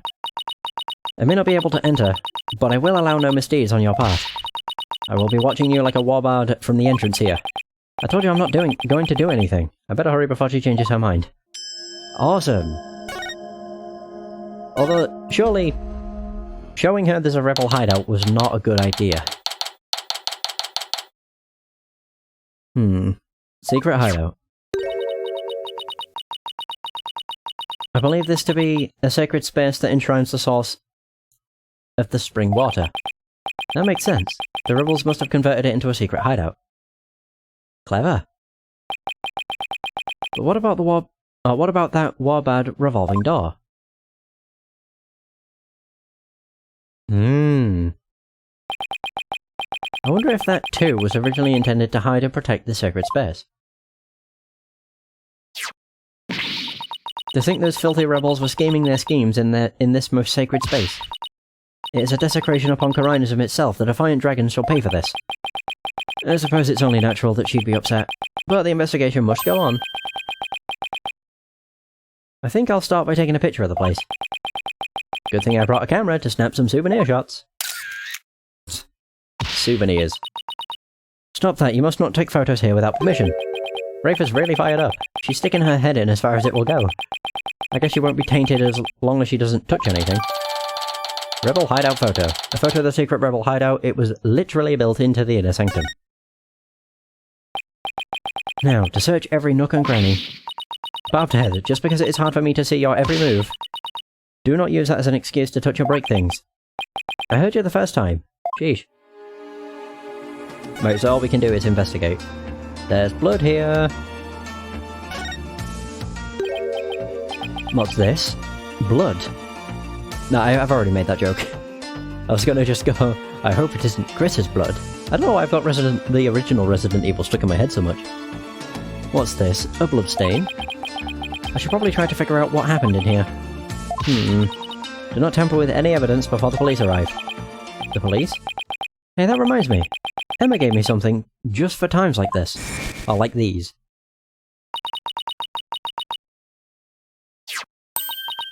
Yeah, I thought it might help your investigation. Here, it's all yours.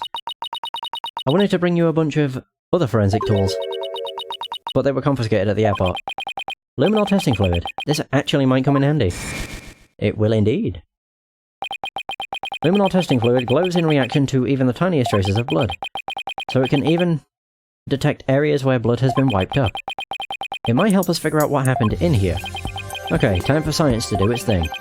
First, let me put these red-tinted glasses on to see the luminols glow. Then I just tap wherever I want to spray some of the luminol. Areas where there was blood will react by turning blue. I would guess it's maybe not around here, actually. What about up here? Oh, wait. No? Really? Wow, there's actually none. Shit. Oh, there we go. It was there all along. I thought it was like up here and it dropped down there, or dripped down there.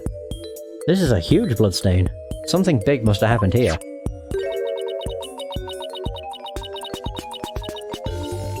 Perhaps the High Priest's blood flowed in there from under the Warbad statue. There was definitely a lot of blood here, but it's impossible to say much else at this point. I'll just take a picture for now. Oh, right. Luminol reactions don't show up in photos.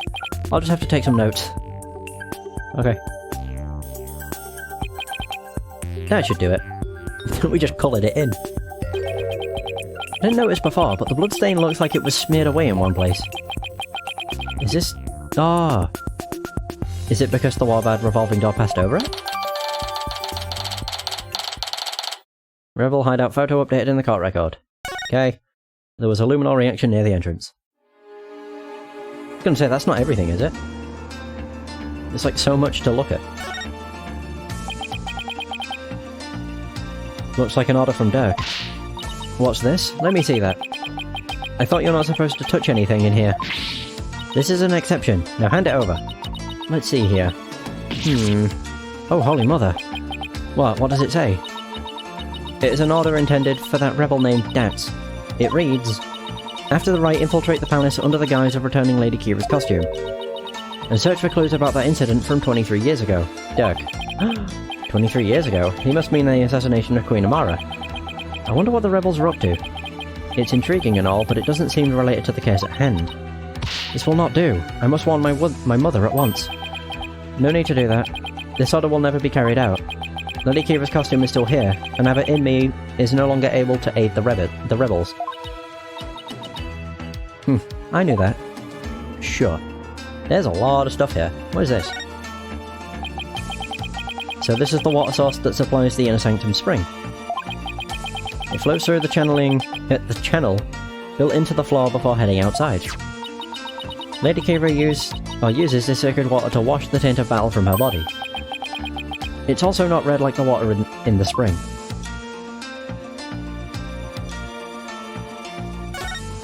Got a bunch of weapons. Weapons! And lots of them too.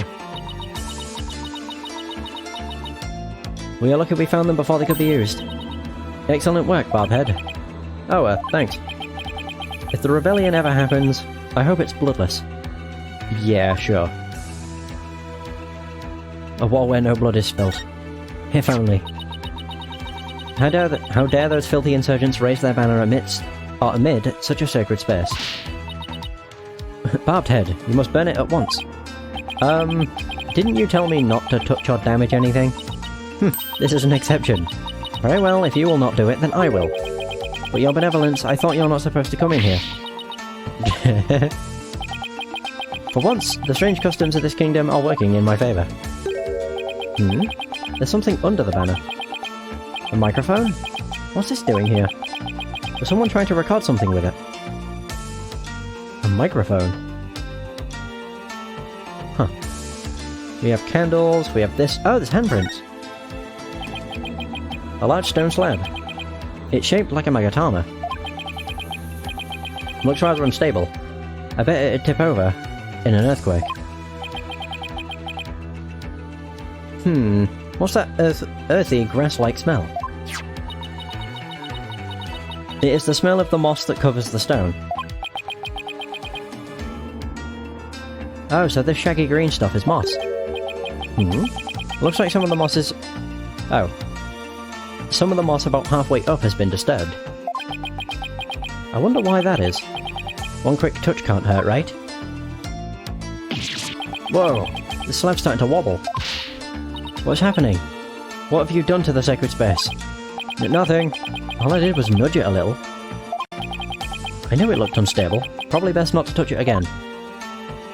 It has hand marks on it though, that's why I touched.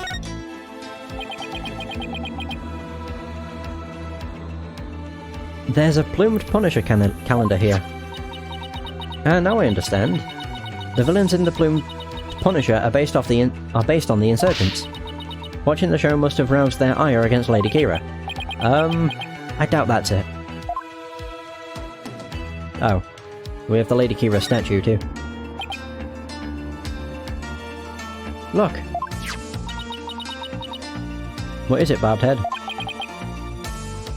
It's a plumed Punisher clock. Oh, I thought it was a Kira clock. Why, I believe it's... It is a limited edition promotional item given to 50 lucky viewers. This rare item plays the plumed Punisher theme song every hour. Hand it over now, Barbed Head. She snatched it away from me. No matter what she says, Rafer is definitely a huge fan. What a fine item. And this switch. If I'm right... Oh my god. It's the Plumed Punisher theme song. Yes, now I see. The insurgents who use this room must be Plumed Punisher fans. Maybe so, but I don't see how it's relevant to this case. Well, I think that covers about everything. About everything here. Whoa, hello. Mr. Wright, you shouldn't have come in here before the police. Sorry, but I was in a hurry. I didn't do anything I wasn't supposed to. Her benevolence can attest to that. It is your fault for being so slow. I expect the police to work faster and more efficiently. Sorry. Well, Barbed Head, have you not already seen enough? I guess it's about time I got back to the temple and go over everything I've learned. Oh, it's time to move. To Temple. Alright, so we have a trial. Oh god, oh dear.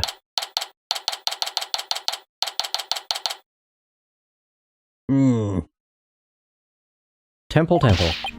Welcome back, Mr. Wright. How'd it go? No, looking at the trial, it looks like there's a lot of stuff, but that doesn't put into how long it takes to get through it, so... Fuck it. I'm just gonna finish the case, sod it. Unfortunately, I didn't find anything conclusive. No way! I do not understand, Barbed Head. What don't you understand? Why you did not commit any misdeeds during your investigation? After all, lawyers ply their trade primarily through illicit means and methods. What? Who told you that? My mother. You saying she was wrong? No, that cannot be. You must have committed some sort of misdeed right under my nose. If that was so, she wasted her whole day following me around.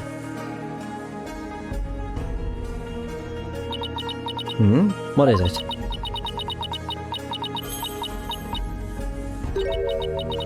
Prosecutor said Marty has need of me. What's going on? We must go perform a divination seance for... Pereasolot. It is our custom for the prosecution to review its contents before our trial begins. I see. The third time will be the charm. Yeah, we'll see. My insights will finally bring you to your knees tomorrow. And I will teach that neophyte practitioner a lesson. Looks like the Royal Priestess is back with a vengeance. She's made a full recovery from when we started the investigation earlier today. I look forward to seeing you in court, Your Benevolence. Your overconfidence will be your downfall. You will not look so confident when I am finished with you tomorrow. Whatever. I'm still gonna win.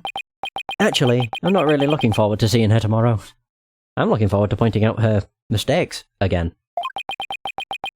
Especially without any solid evidence.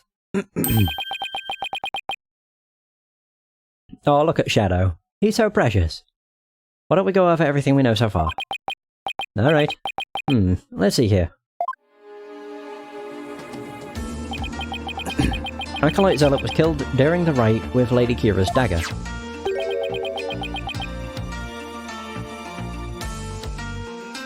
Oh, pardon me. And Maya's fingerprints were found on it. That doesn't sound very good. I know. It's the very definition of being up a creek without a paddle.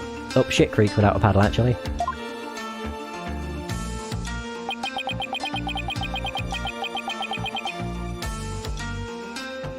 The day before his murder, Zealot enjoyed a meal with the High Priest, his wife, and Maya. I also learned about spirit channeling here in Khura'in. None of that sounds very helpful. Oh, but I did hear something interesting. That the rebel hunting Lady Kira might be working for the Justice Minister. What? Really? Our kingdom is supposed to be ruled through faith and laws. We can't allow the people to be controlled by fear and violence.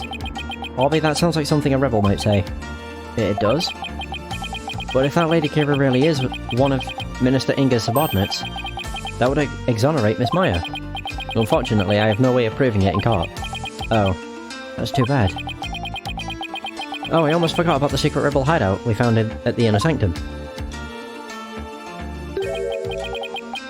There was a bloodstain inside. I don't know if or how it's connected to this case, though. Wow, a secret room at the Inner Sanctum. That would be a huge hit with tourists. This kid really is an entrepreneur at heart. Yes, he is. What I mean is that hideout could be important to your case. Maybe, but it's still too early to tell. Looks like I'm heading into court without any useful evidence. Would I have to pray something appears during tomorrow's trial? Princess Rafer's divination seance might be my only hope. There could be some new information in it that might help. The divination seance? But I thought it always works against the accused. Not always. Right, it's like Dirk used to say. The royal priestess's insights are just another piece of evidence. That's true, though. Really? I never heard anyone say that before. It's hard to figure out sometimes, sir. Divination seances worked both ways before the Defense Culpability Act. It's only now that the people of Khura'in find it strange. Mr. Wright, I just wanted to say, good luck tomorrow. Thanks. I can't afford to lose this next one. No, we can't. To be continued. I've collected all sorts of information, but I haven't even started connecting the dots.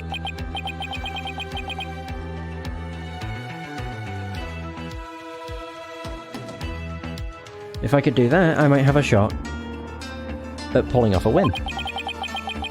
Rafer's insights will be the deciding factor. It's a huge gamble, but it's all I've got. Okay.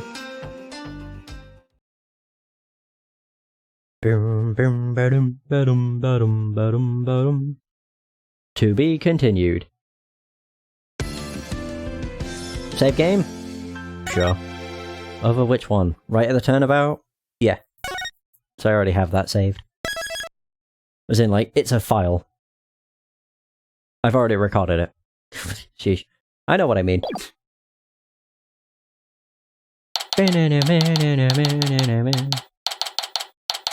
High Court of Khura'in. Accused lobby. Oh, it's not numbered. I never noticed that. I thought it would have been numbered. Maya looks exhausted, but I can't blame her. Nick, I was thinking about it all day yesterday. I never probably asked you to defend me, did I? It doesn't matter. I'm on this case till the bitter end. I know. That's why I wanted to officially ask you for your help. You got it, Maya. Let's do this. We gotta wrap this up and get back home, so you can make your dream show come true. The Steel Samurai versus the Plumed Punisher, right? You bet. You look as if you did not sleep last night, barbed head. It is written all over your face. How can you expect to put up a respectable defense like that? I'm all fired up and raring to go. I guess Maya's not the only one looking exhausted.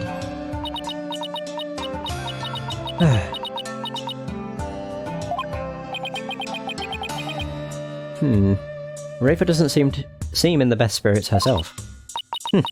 Go ahead, feign confidence now while you are still able. For I will see to it that your last rites are read to you this day. Oh, we'll see. We'll see. Guess it was just my imagination. Ready, Nick? Okay, Maya, let's head on in. Let's do it. Oh, I can't wait. Let's do it.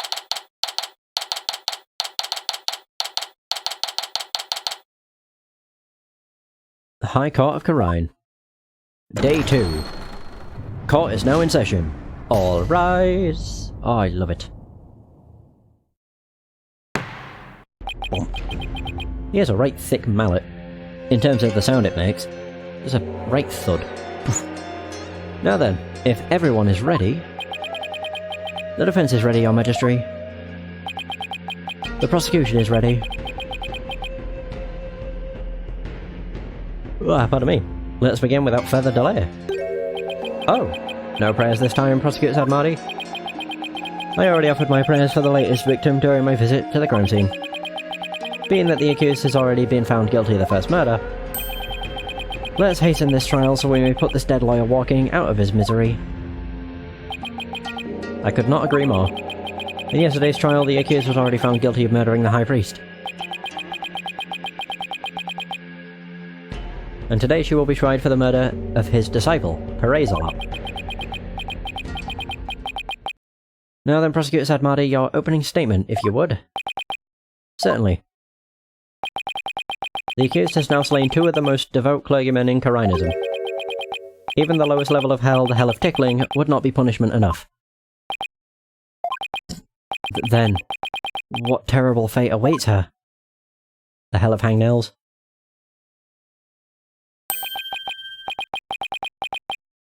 Bagiel Poken. Hell. A realm of eternal agony. Ooh, do you just constantly stub your toe? What the fuck is this? There she will suffer the endless punishment of Yagar by the Galoon of Pulmoten. Furthermore... Enough. Thank God. I won't be able to read it. My blood runs cold at the mere thought... that such a terrible place exists. I was going to ask for a translation, but on second thought, ignorance is bliss. Now then, please continue, minus the part about the terrible hell awaiting the accused. As you wish. The victim of this heinous crime was the High Priest's disciple, Perezalop. He had been training under the High Priest while living at the priest's home. I had met him a number of times, and he seemed like an earnest young man. How tragic that he met such a terrible fate, terrible end. The murder occurred at the Plaza of Devotion, during the Purification Rite. It was a bold crime carried out while the plaza was full of the faithful deep in prayer. The Warbar dagger was found impaled in the victim's upper back. The stabbing caused a spinal cord injury that killed him instantly. Ah, the Warbar dagger, Lady Kira's weapon of choice. We have already established that the accused's prints were on the weapon. Incredibly damning evidence in itself. No, I didn't do it. Bloody hell. Hold your tongue. Now, being that the accused Mayafei is a serial killer, the prosecution believes that the death penalty is the only possible sentence. Oh dear. Would the defense care to respond? The accused is innocent, and nothing can convince me otherwise. After all, the crime scene was packed with worshippers. How could my client possibly have committed this murder without a single witness? I knew that was going to be his response. Hey, Jason. Oh, I will do. I'm kind of busy at the moment. The accused's fingerprints on the murder weapon alone is enough to render a verdict. Also, how's it going? As such, I see no need to debate this any further. But... well, once Her Benevolence conducts her séance, it will be clear for all to see. Your Majesty, might I have a word? Oh, that's good, I'm glad to hear that. I'm also pretty good, thanks for asking. Is something the matter, Prosecutor Sadmadi? It's about the divination séance. Ooh. Your Benevolence. Stop right there, criminal scum. Prosecutor Sadmadi. Wait, what was I about to do? As you wish. Forgive me for overstepping my bounds. What was that all about? We'll never know. Barbed head, have you made peace with your fate? Nope. For this time, the divination séance will bring you to your knees. I'm ready, and I accept your challenge. The only problem is, I have no weapons at my disposal. Our only hope now is what we can glean from the séance vision and Rafer's insights. Very well. The divination séance, if you please, Your Benevolence. Yeah, so let us begin. Nana, my robe. There we go. Or Rob and Kane. Staff. What's it called? Kane, I guess. It's either or. O Holy Mother, we hold this divination séance in your name. Let's do it. Oh, I forgot I have to proceed. It's because she's talking, I'm not used to it. Let the eyes of everyone Jeez. here be clear, and our ears be unstopped. O dance of devotion, guide the victim's soul to me. Do it. Do we get the so that we may Artonelico? receive their final memories in the pool of souls. Do we get the Artonelico music? Do we? It's like my favourite part of the game. Oh, we do! Yes!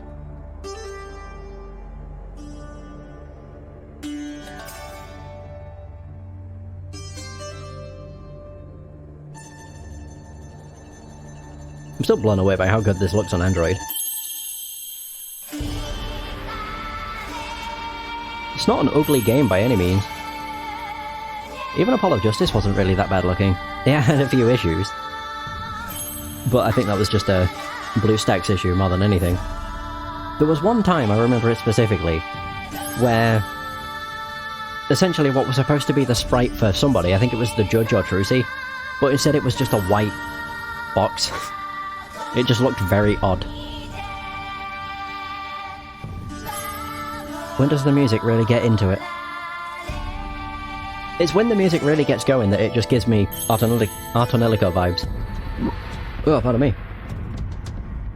I think it's now. Yeah, it is.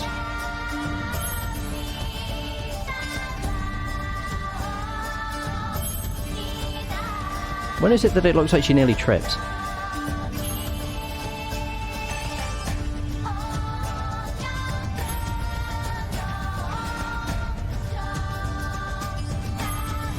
Oh, there.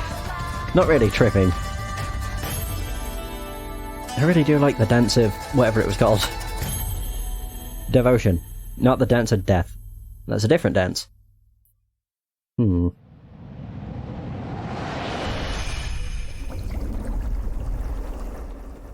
Right, okay. So we get to see the divination first. Oh. Wait. What?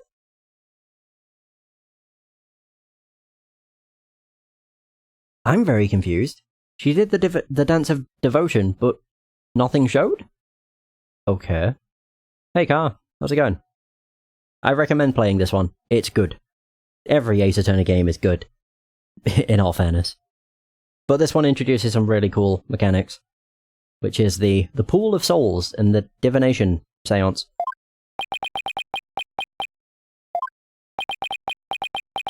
Well, nothing came to her. I don't get it. Why wasn't there anything to see? Yeah, I'd probably recommend going, if you want to play the game.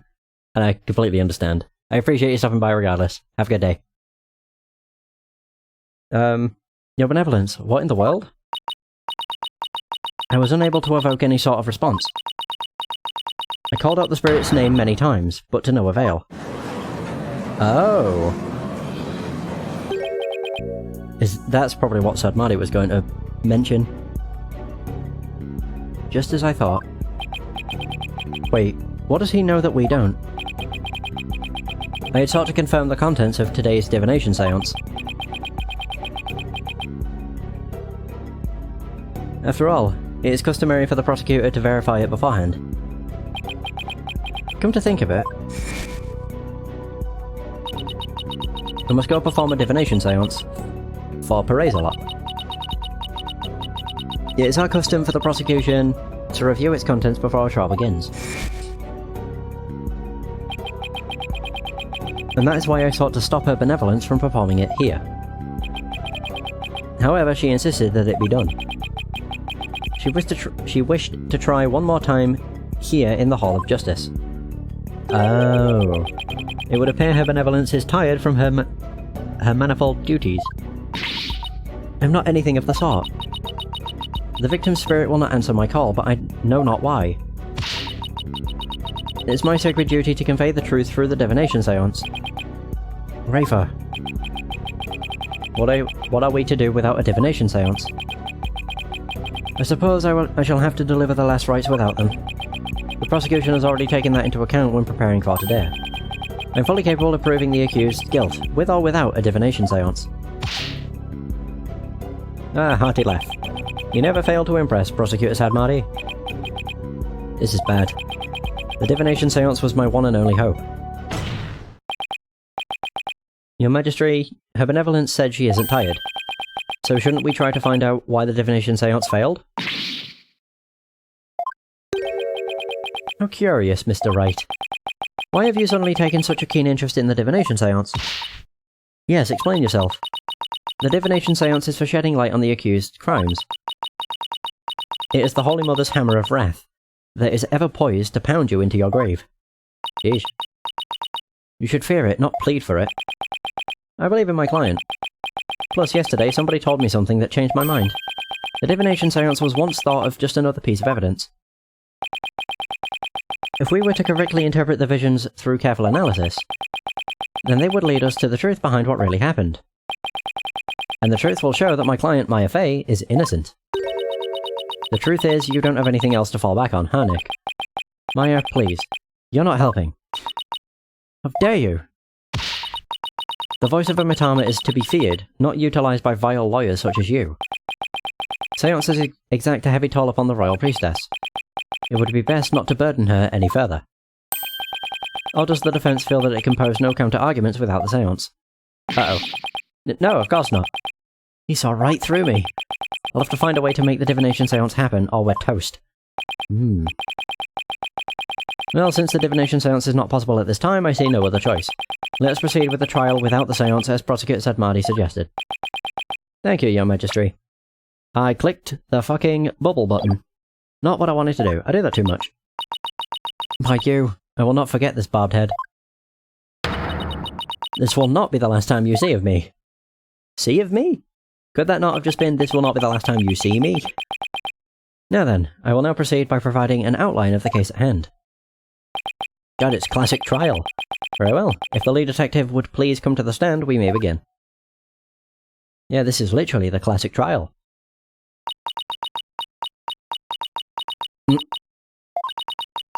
Sorry, Mr. Wright. Detective Sky? I understand how you would wish to save the accused in the defense. They are your friends, after all. But you must let them go, and move on. He really likes that phrase. But there is only one way to save them now. By giving their souls the chance to burn away the taint of their sins in the infernal flames. Ooh, I can't do this. Oh, snackoos. No eating in the Sacred Hall of Justice. Want one? Miss Sky. Yes? Don't worry about me and Nick. You just do your job. I'm sure Nick will figure something out, eventually. Wow. Oh, she looks so sad. Right. Thanks, Miss Fey. How very brave for a criminal with a tainted soul. Very well, Detective Sky. Please proceed. Okay, I can do this. Let me start with an overview of the case. Ah, so a testimony. Okay. Doof, doof, doof, doof. Overview of the second murder. The latest victim was Perezalot. He had been training under the High Priest and living at his house for the past 2 years. The High Priest's widow, Believe in Me, has identified the victim's body. He may have been mistaken for a rebel and killed due to his connection to the High Priest. Oh. Okay. I see. Well, that certainly makes sense. Will the defense care to respond? I didn't spot any inconsistencies in her testimony so far. And I don't have any evidence in my arsenal. What am I going to do now? What do you think I'm going to do? Press. What is it, Maya? I was just wondering about how much the police actually looked into Acolyte Zealot. Because it just might prove to be the key as to why the divination seance failed. He isn't dead. What are you getting at? Well, it's just a hunch. Wait a second. During my investigation, Rafer told me about how the divination seance works. If I could figure out why it failed... Oh. Maybe she could try it again. Oh, actually, wait. Either he isn't dead, or he's dead, but Perezalot is not his name. Okay, time to press for some more information. I would probably lean more towards the fact he's dead, but he isn't called Perezalot. It was a name he made up. Let's see if I can do the trial a bit better this time, compared to yesterday. The latest victim was Perezalot. What kind of person was Acolyte Zealot? According to the neighbours and others who knew him, he was a deeply devout youth. I too have heard his name mentioned as one who was a servant practitioner. A fervent, not servant. I suppose you might say he was the High Priest's star disciple. Furthermore... Oh wow, this is moving on fast. Okay. He had been training under the High Priest, and living at his house for the past 2 years. Hold it! 2 years? Are you sure about that? We took statements from his neighbours and his fellow monks. They all corroborate our initial findings. What about you, Maya? Well, when I first came here, I saw Zealot praying under the High Priest's instruction. I see. So the results of the police investigation seem to check out.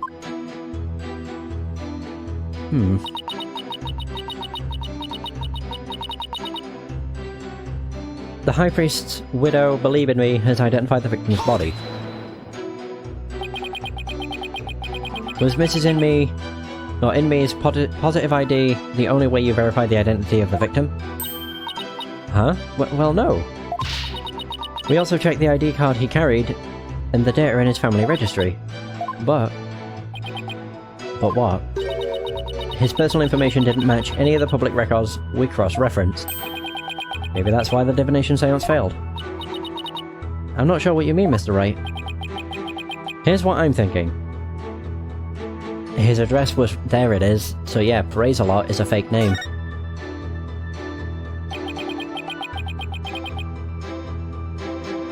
The victim decided to hide his identity for some reason. In other words, he was using a fake name. The real priestess used a deceased's face, or uses a deceased's face and true name to summon their spirit. Well, yes, that is indeed true.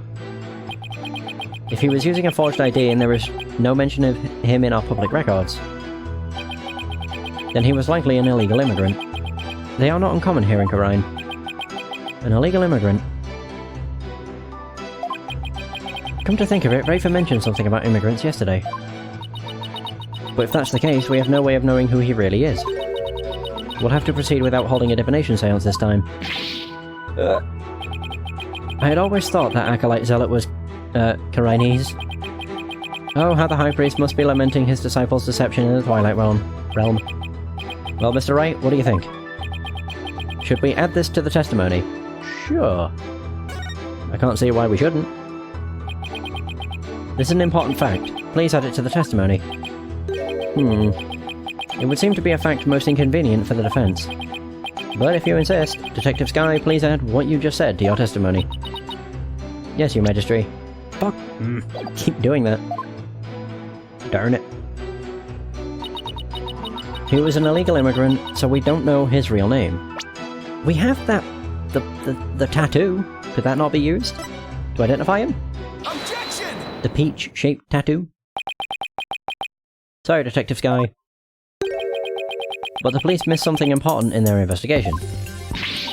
Huh? What are you talking about? The victim was undeniably a Khurainese native. Oh, right. And this crime scene photo proves it. It does. It's a little hard to see, but look closely. You'll see clear proof that the victim was Khurainese. But where? I don't see anything that would prove that. This proves the victim was Khurainese. The knife. Not the tattoo. Take that! The fact it's been mentioned so bloody much. Look at this tattoo right here. Why, that's a tattoo of a peach. I would like you all to think about the meaning of this tattoo. Oh, the victim really liked peaches. Well, peaches are a favourite delicacy here in Khura'in. They happen to be a personal favourite of mine. The sweetness of their abundant nectars and the softness of their perfectly ripe flesh. They are a blessing from the Holy Mother herself. Nick, I've suddenly got a craving for peaches. After the trial, Maya? Right now we have bigger fish to fry. Unfortunately, that is not a tattoo of a peach. If it is not a peach, you say, then what is it? Why, it's a radish! Take a closer look. Oh! Oh, yeah. It's that, but it's coloured in. Yeah, it's what Trust in Me has on his forehead. Take a closer look. Haven't you seen something like that before? Namely, the tattoo on the High Priest's brow. Oh my. What? This mark is only borne by members of the Carinus clergy. So that is what you believe it to be. But are they not utterly different shapes? Sure, they're shaped differently, but there's a reason for that. The victim had the peach-shaped tattoo inked over an existing tattoo for some reason. However, the dark red portion is exactly the same as the mark all Carinus clergy bear. Hey, you're right. Until about 20 some odd years ago, everyone did get one, didn't they? I myself bear one on my right butt. On his right buttock. That is entirely too much information, Your Honour. Your Majesty. Information on everyone who enters the clergy is maintained at the temple. All we have to do is look up a monk with a mark in the same spot. I'm on it. I'll let you know if I get any hits. That will not be necessary. If you seek information on the clergy, I have it all right here. Oh, he actually did say that.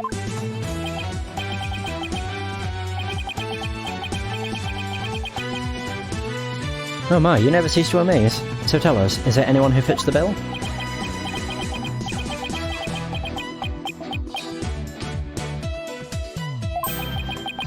There is just one, and his name is... Fuck me. His fake name is Praise-A-Lot, and his real name is Real Nemu. Of course. Real Nemu is his real name. He became a monk 20 years ago.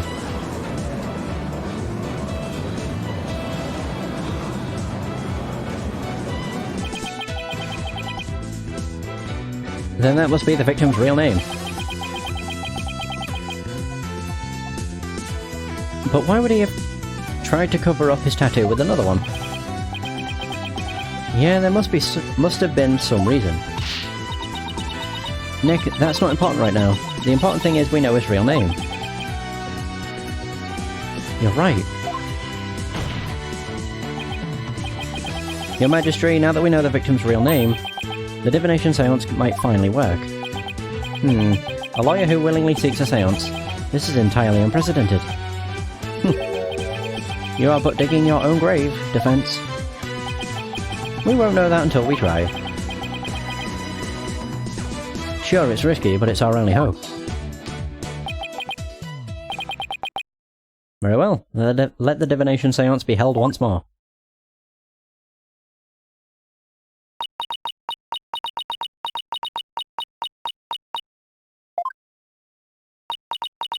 Why would a lawyer work so hard to see the divination seance be held once more? You are a fool, Barbed Head, and your foolishness shall yield no gratitude from me. For with the truth revealed by my insights, I shall gladly seek your demise. Bring it on, Princess. Because I will correctly interpret each and every one of your insights. You will regret ever thinking you could use my sacred insight as evidence. Oh, but I will. Oh, don't say she has to do this again. Oh, Holy Oh my Mother, god. we hold this divination seance in Are you your shitting name. me? Let the eyes of everyone here be clear, and our ears be unstopped. We have to Oh, watch dance this of devotion, twice. Guide the Alright, victim's whatever. soul to me. I wouldn't mind if it was once per trial, but it's like... twice in the past, like, 20 minutes, or 15 minutes. So that we may receive their final memories in the pool of Of souls. No dance, please. Save us. Never mind. Can we skip it? Oh, you can! Nah.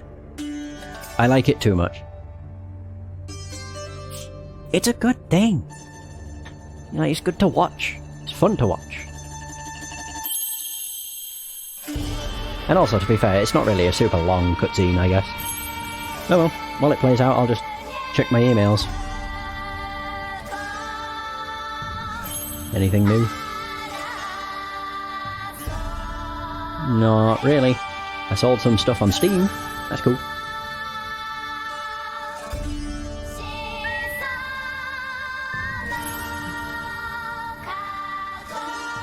Oh, do. Wah, wah.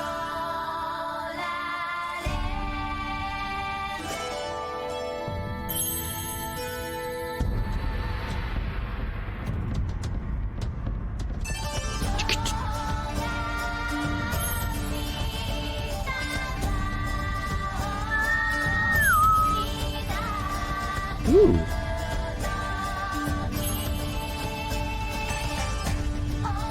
Oh, right, yeah. I'm literally just checking emails while this plays out. I don't mind it. It's just like I'm listening to it, though. Oh, wow. Yeah, it really isn't that long. It's literally... It took a minute. I thought it was like a 3-minute cutscene for some reason. It must have really dragged on, I guess. Silly me.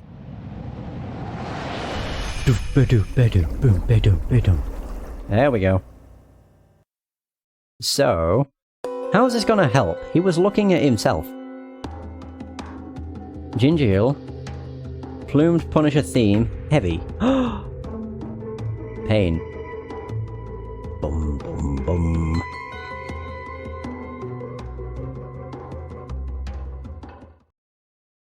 Huh. Oh my. It's just as Mr. Wright surmised. Perez-a-lot wasn't the victim's true name. And now at last we have seen the victim's final moments. But all we could see was the ground. You seem terribly disappointed. I take it you did not find any fodder for one of your infamous turnabouts. Oh, you'll eat your words. I, on the other hand, have discovered something. Conclusive evidence that establishes the accused's guilt. How? You did? Again, how? A most surprising surprise attack. So tell us, Prosecutor Sad Marty. What is this conclusive evidence you have found? The Plumed Punisher theme song that the deceased heard. Please consider this item here. Oh my god, are you kidding me? It was confiscated from the accused during her interrogation. Hey, that's my Plumed Punisher strap. When you press the Magatama on the Plumed Punisher's belt... It's quite surprising at how loud and clear that thing is. It's very good quality.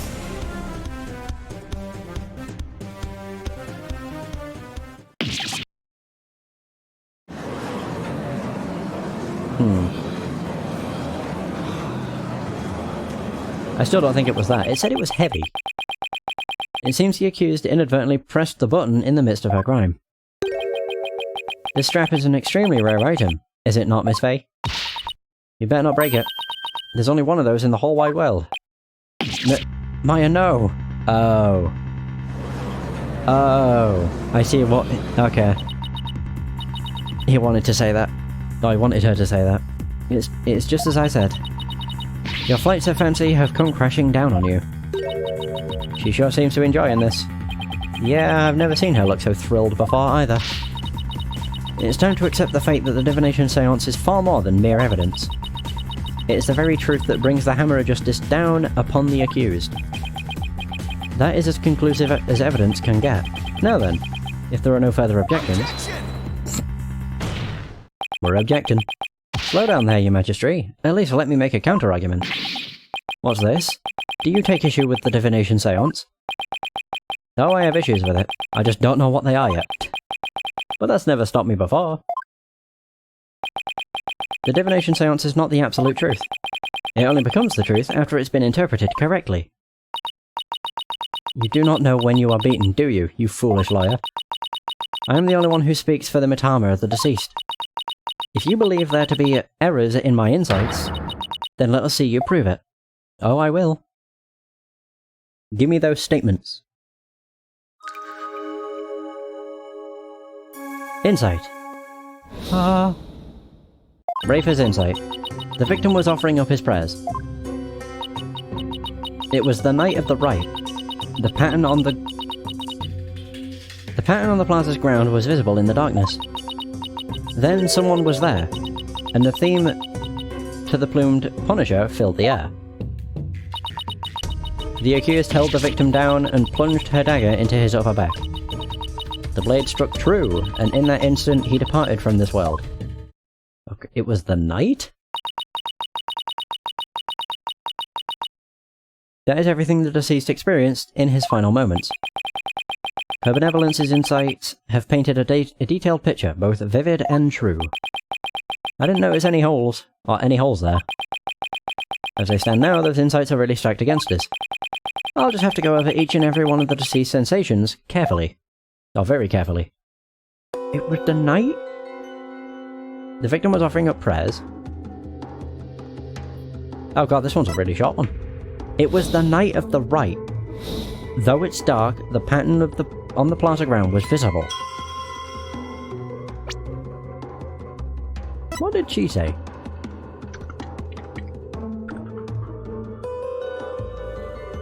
Oh, that's Maya's statement. Whoops. That's it. About the feast that was held the day before the rite. The family felt... These dishes were only prepared during the feast.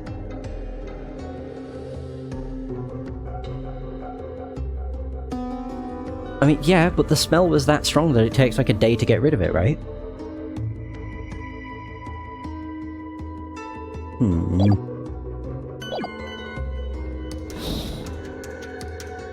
Gingeal. It was the night of the rite. Oh, unless what we're saying is that the smell of gingeal wouldn't be there, because it would be the night time, but I thought it took a full day for the smell to bugger off. Yeah. I'll go with it. Oh yeah, select. My bad. Forgot how this worked. That's his sight, not his touch. The smell of food. Objection! Or the smell of gingeal. Was it really the night of the rite? What do you mean? It could not be otherwise. The accused slew Acolyte Zeller after killing the High Priest during the purification rite. The only problem is that the deceased's spirit does not corroborate that. What's this? Take a good look at what the victim smelled. Do you see how it says gingeal? Acolyte Zeller shouldn't have smelled any gingeal on the night of the rite. Okay. What do you mean? Let me back up my statement with some evidence for you.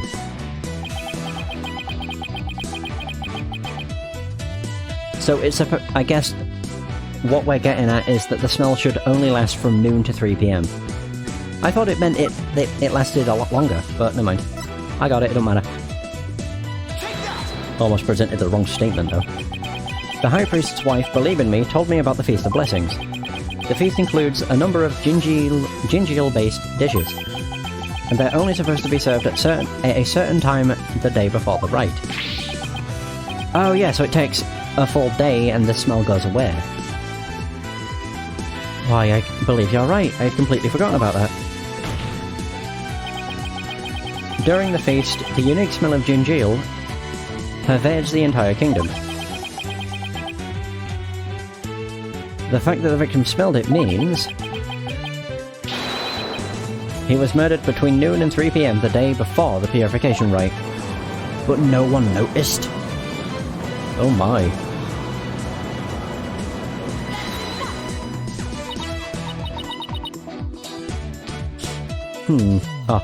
I'm not so easily fooled.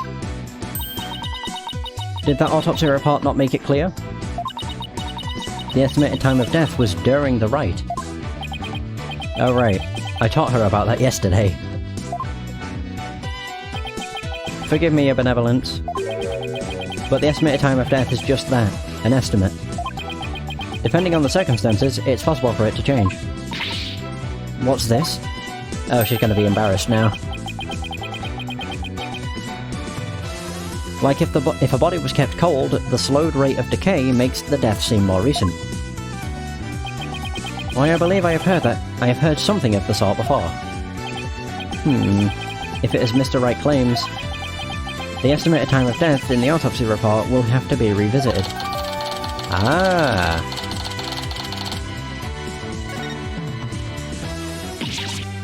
I knew she was going to be embarrassed. Barbed head, you blinded me with science. Sorry. Wait, what am I apologizing for? No matter. The murder may have occurred in the afternoon hours the day... or afternoon hours the day before the rite. Nevertheless... the murder weapon with the accused's prints on it is incontrovertible evidence. God, I'm trying to click, but it's not letting me. Just click, goddammit. There we go. Jeez. I will now amend my insight to account for this new truth.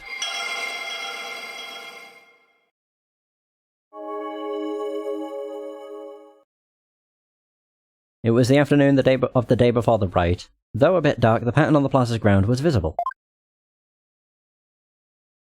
Oh, the blade struck true and in that... yeah.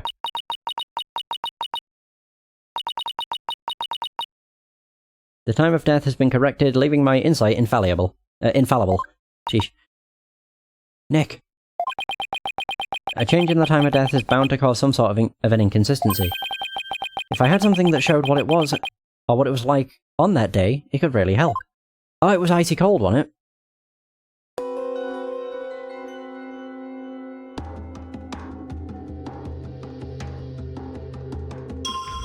Yeah, it was. I don't know if it matters if it has to be any of these. Oh yeah, it would be this. It was the afternoon on the day before the rite. Though a bit dark, the pattern on the plaza ground was visible. But it shouldn't be. It should be icy. Where's the weather report? Oh, there we go.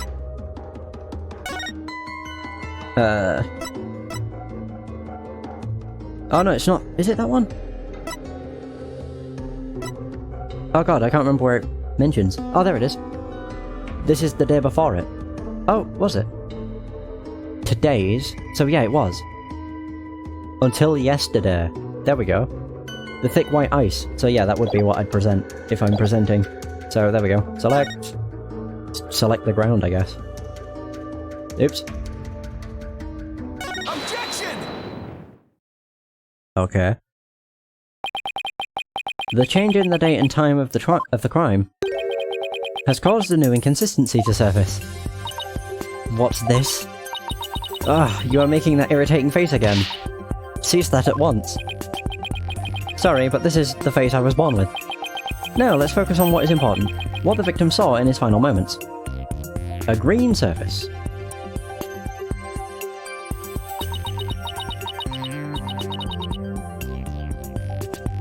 Oh my god. I have just realized where he is. Yeah. There were hand marks on that monument inside of the rebel hideout. Yeah. Oh my god. What the hell?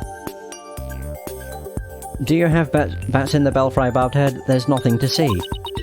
The ground at the plaza was all that entered the victim's eyes. It's just occurred to me. Because I looked at his hands, I was like, wait a minute. That tablet had the hand marks in this location as well. And that's what I find so strange. On the day before the riot, it should have been impossible to see that pattern on the ground. Impossible, you say? Do explain. This piece of evidence shows why the plaza ground was not visible that day. The May 9th newspaper.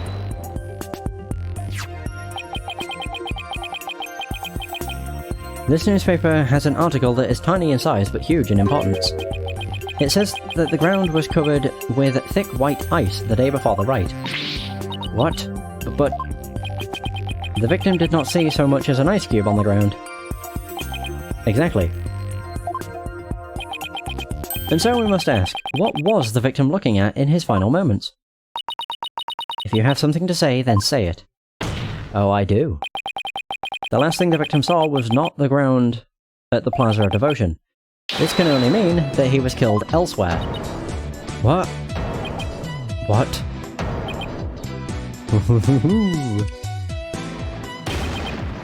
Even Sad Marty is surprised. Then where do you propose the victim was actually killed? Yes, tell us where. Otherwise your argument is worthless. About that. I hadn't gotten to that part yet. The ideas, Maya? Let me think. Well, it's somewhere green and shaggy, right? Right, but where could that be? What is it, Barbed-Head? Giving up already? Not at all. Now where have I seen something green and shaggy? This shows where the victim was killed. The rebel hideout photo. There we go. The secret hideout the rebels were using. The rebel hideout? Yeah, look right there. Oh yeah, I forgot, you can't see my mouse. On the right tablet. There was no such place anywhere on the floor of that chamber. You're absolutely right. There's no place on the floor anyway. Then what did the victim see in his final moments if not the floor of the rebel hideout? This is what the victim saw in his final moments.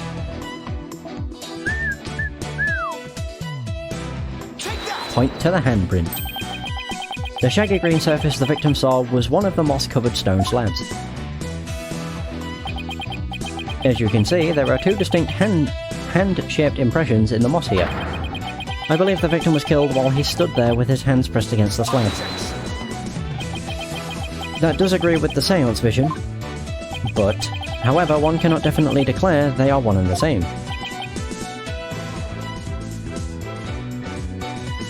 I concur. There is no proof that a murder occurred in the rebel hideout. Indeed. What evidence do you have of this? Oh, the clock! The clock plays the theme song on every hour. I've already shown you the evidence. What do you mean? Please take a look at this second version of the photo I just showed you. You can see the results of the luminol test I performed in the rebel hideout. This is proof positive that someone had been bleeding in front of the stone slab. Of that stone slab. Is this true? This information has already been provided by to the police. Detective Sky, to whom does this blood belong? We thought it was the High Priest's blood that flowed in from the outside. So we haven't tested it yet. Then you must do so at once. Yes, Your Majesty. Okay. And the test comes back. It was real Nemu. Real Nemu. Nemu? What was his name? It appears the police have finished testing the blood. Detective Sky, your report, please. The blood found in the rebel hideout belongs to Perezalot, just like the defense claims. Detective Sky, do you realize what your blunder has done to me? When this trial concludes, I want to see you in my prayer chamber. There I will deliver a joyous sermon onto you for 8 hours straight. Oof. I'm really sorry, but please anything but that. Nick, maybe, just maybe, this is the chance we've been waiting for. Yep, it would seem so. I hate to do this to Emma, but go for it. It's full speed ahead. Hey, just like Emma's just doing her job, we are just doing ours. The victim was killed in the rebel hideout the day before the purification rite. Then his body was moved to the Plaza of Devotion by someone we've yet to identify. So, when we thought we saw Acolyte Zealot praying during the rite, he was already dead.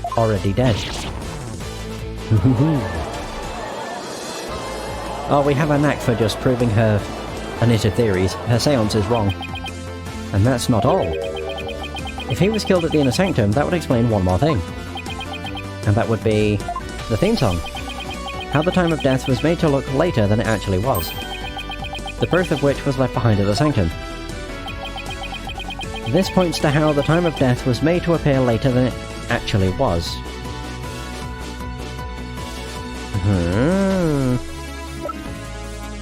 Oh wait, this points to... we're using the cloth.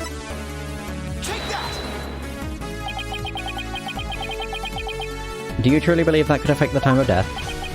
And why not? Then let us test this idea on your body.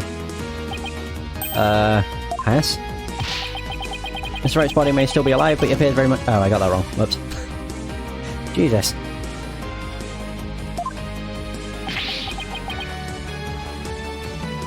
I blew that one. So no one attempted to cover up the true time of death. No, I believe someone did.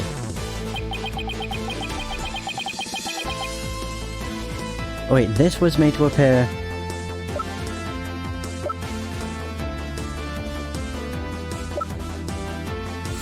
I mean, I'm looking through it, I'm like, what?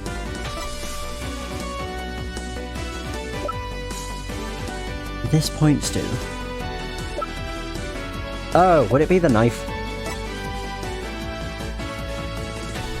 It just said made to appear later than it actually was. That would have been my only idea.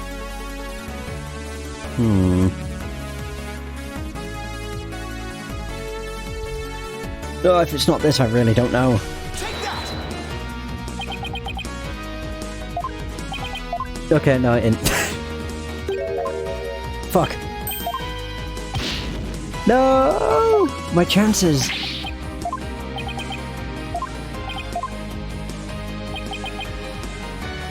Like, how is it? What's pointing to it? Oh, wait, is it autopsy report? How, that doesn't affect the time of death, though.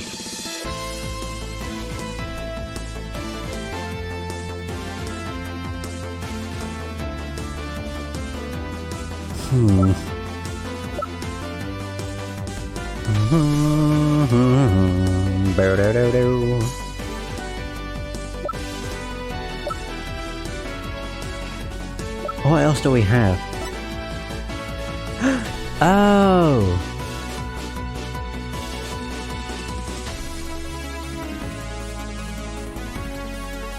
The Inner Sanctum photo. Take that! Okay, so that's right. Why, these are photos of the Inner Sanctum.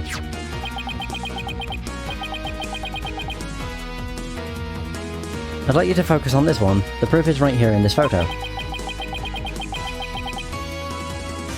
This is how the time of death was made to appear later than it really was. You see how the snow has been removed from this one spot only. That's because it was used to keep the victim's body cold. That's why the time of death wasn't what it seemed. Okay, it did say if it was cold enough. The time wasn't mistaken, and... oh, the time was mistaken, and the place too? And just what do you believe that proves? That my client is innocent? What of her fingerprints on the dagger? And the plumed Punisher theme the victim heard? You failed to address these two key pieces of evidence. I see your point. I can address the song. Wasn't this your big chance, Nick? Really hoping that the difference in location can invalidate either the weapon or the theme song from being used as evidence against you. Actually, that might be possible. At least for one of them. Really? What's this? You say you can contradict our argument for a key piece of evidence? Very well. Let us see you try. Nick, take a good look at the rebel hideout photo. Oh. The defense can invalidate this piece of evidence. The theme. The plumed Punisher theme. And how do you intend to support such a claim? Since the murder happened in the rebel hideout, there's something there that played the theme song other than my client's strap. It wasn't the strap, is this true? The item that played the plumed Punisher theme song was this. There we go, the clock. Take that!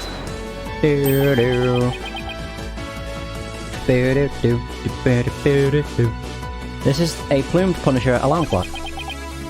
I believe the victim heard its alarm going off. Oh, that would explain the heavy. Wait, was he killed with a blow to the head? What proof do you have that the alarm went off? The theme song. What proof do you have that it was my client's strap that played the theme song? I mean, yeah, that's also valid. Do not twist the facts with your loyally wiles. Either way, the accused would still be guilty based off of her prints on the murder weapon. And here is what really happened. Oh, insight revised. The victim was offering up his prayers. The victim stood with his hands on the stone slab in the hideout. It was the afternoon of the day before the rite. The blade struck true, and the blade struck true. I don't know if he was killed by a blade. But there had been some twists and turns, that is the truth of what happened. I won't get anywhere unless I can eliminate the dagger. That's what we're doing next. Most impressive, Your Benevolence. I see no inconsistencies anywhere in the prosecution's case. No, there is one. What's this? You still claim there to be an inconsistency? Try as you might, the outcome will always be the same.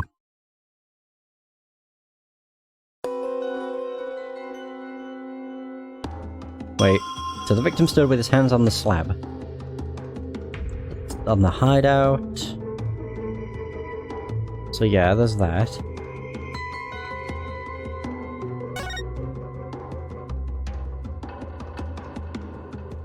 Was he pushing it? Oh, he had pain. Oh.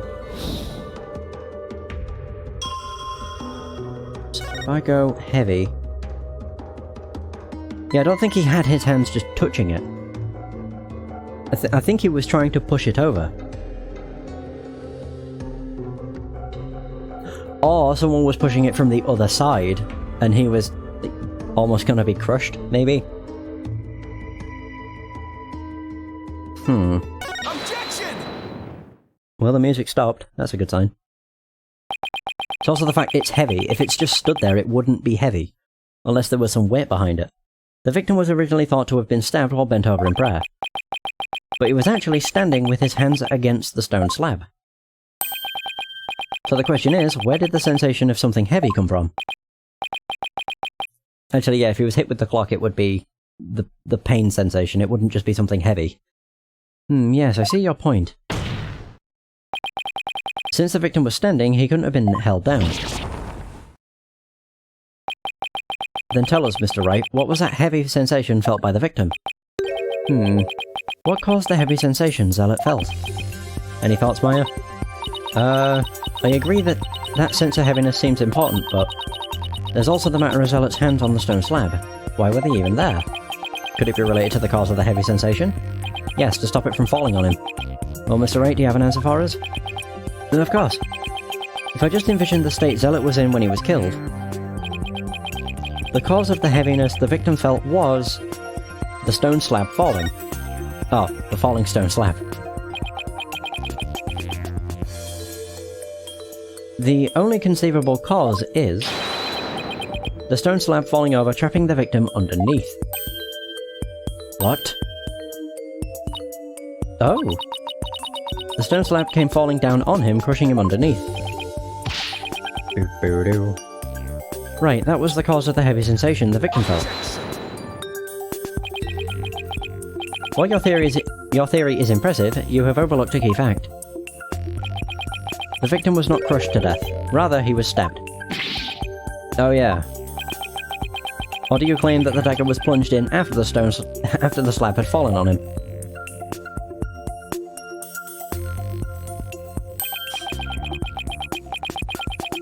Plus, had the killer been behind him, or behind the victim, they would have both been crushed together.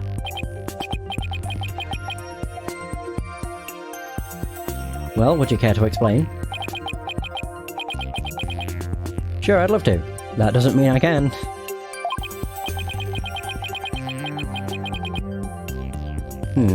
How could the dagger have been plunged in after the slab fell on the victim?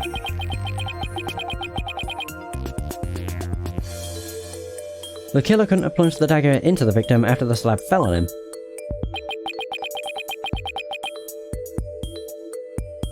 But what if the murder weapon wasn't what we thought it was?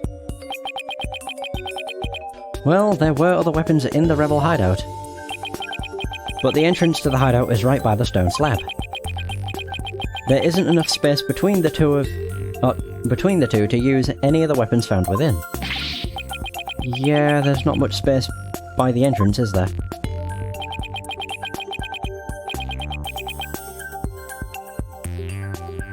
So, what was the real murder weapon then? I better think of something. The murder weapon wasn't the dagger.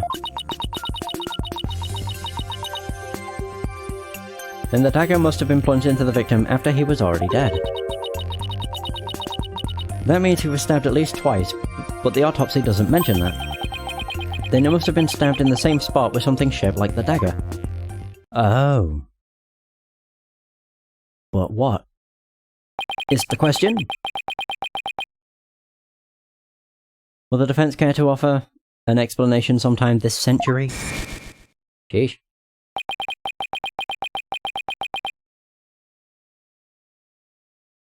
Wait, wasn't there something dagger-like near the scene of the crime? Oh. Something that had a shape similar to the Warbad dagger. Oh, there definitely is. I think I know what it's pointing towards. Present your evidence at this time, Mr. Wright.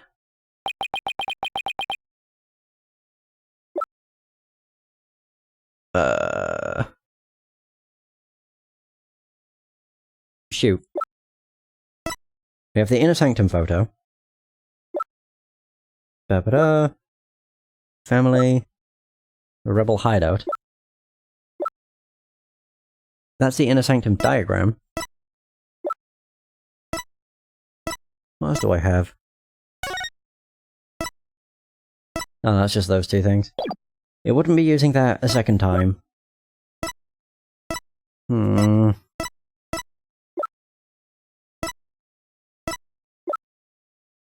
I suppose I could use the diagram to point towards it.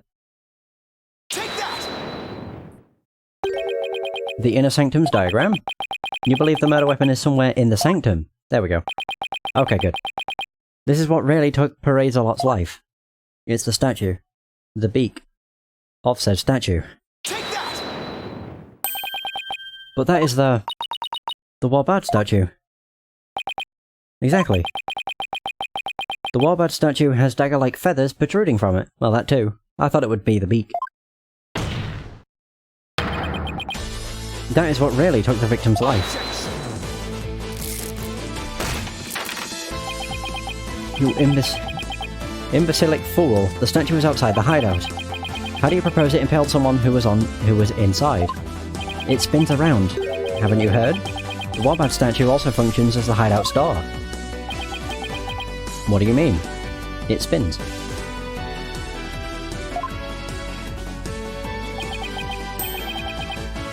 The statue can pull a complete switcheroo. A switcheroo? To put it simply, it's a revolving door.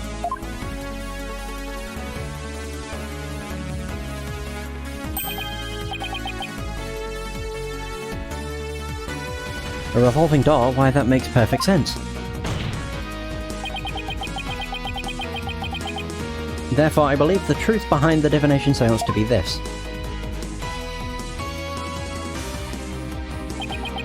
As the victim entered the secret hideout, the stone sculpture came toppling towards him, pushing him backwards. He threw up his hands to stop it, but its weight forced him backwards. Ooh. Unfortunately, the Warbad statue was right behind him. Oh. This cannot be. That's twice, or 3 times.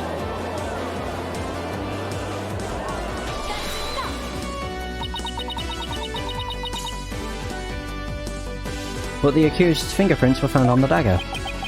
She had held it while rehearsing for the rite, which is when her prints got on it. Whoa. This is a shocking turn of events, but there is a great deal of circumstantial evidence in the defense's favour. I believe we must accept that the Warbad statue was what killed the victim, but also explain why there was so much blood on it. Warbad statue. Its sharp protruding feathers took Perez-a-Lot's life. It's also a revolving door.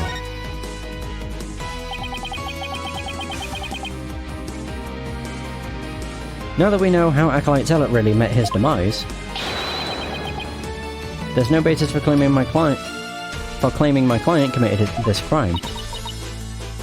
Nice work, Nick. How can this be happening yet again? The divination seance is the only truth.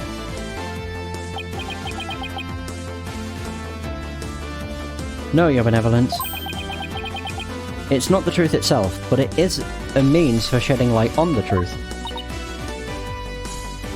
Hey, he has a point. Do you understand now? Your kingdom needs lawyers so that they can interpret your insights. But That means I have been misinterpreting the voices of the spirits all this time. Your benevolence, are you unwell? All the colour has drained from your face. It might just be the fact she's realised that she's not been doing a good thing. She's been doing what she thought was right, even though it wasn't, essentially. Providing the truth. But because there was no one to argue against her truth, there were false imprisonments, false charges, everything. I'll be fine. Continue your proceedings without me. As you wish. I actually do feel quite sorry for her. Ah, I feel kind of bad for her. Now then, I would have the defense continue. Please explain what you have learned now that we know how the victim actually died. Acolyte Zealot was killed in the hideout before the High Priest's murder. That means the body found at the Plaza of Devotion was moved there by the real killer. But only after the Warbard dagger was thrust into him. To make it look like the murder weapon. That does seem to agree with what we know now. Now know, God. But why would the real killer go to such lengths? I believe stabbing Acolyte Zealot's body with the dagger and moving it to the plaza was a warning from the Twilight Realm, a crime committed for fun to make it look like a serial murder. Ooh, yeah.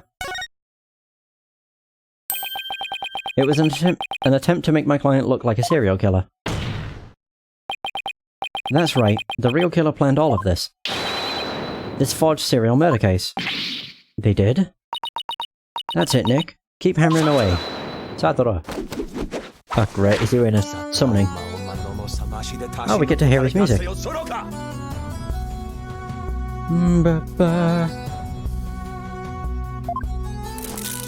Oh god. Your reasoning has more holes in it than that cheese you foreigners so enjoy. What? Like those putrid, hole-ridden clumps of curds that only a rat like you could love. Your reasoning, much like your putrid, hole-riddled brain, has putrefied. What's his deal with things going putrid? Fetish. You have yet to overturn my argument that the accused is the killer. A careful analysis of the chain of events up to the killings exposes the truth as follows. Oof. Disguised as Lady Kira, the accused found the rebel hideout the day before the raid. But Acolyte Zealot had followed her there after noticing her suspicious behaviour. Caught by surprise, she pushed the stone slab towards him, and we know the rest.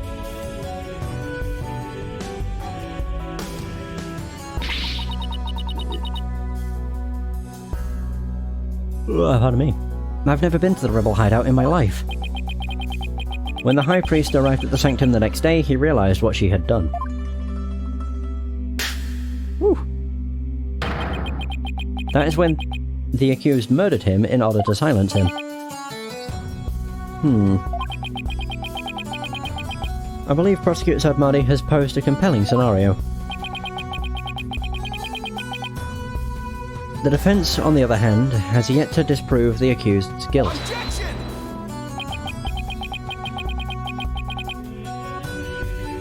Why would my client move Acolyte Zealot's body to where everyone could see it? Or why would she stab the dagger with her fingerprints into his dead body? She had no reason to do any of those things. The dagger in his corpse was likely a warning to the rebels. Something along the lines of, Lady Kira will slay the Defiant Dragons. So that is why she moved the body to the plaza for all to see. Now he has the judge convinced too? Ay ay ay. I thought I'd finally made some headway. Well, Mr. Wright, about time for one of your groans of distress, is it not? Groan of distress? It kills me to admit this, but I've got nothing to counter his argument with. And I still haven't disproven the allegations against Maya. Is it not time to end your futile struggle? You were already judged guilty yesterday. That makes you a dead lawyer walking.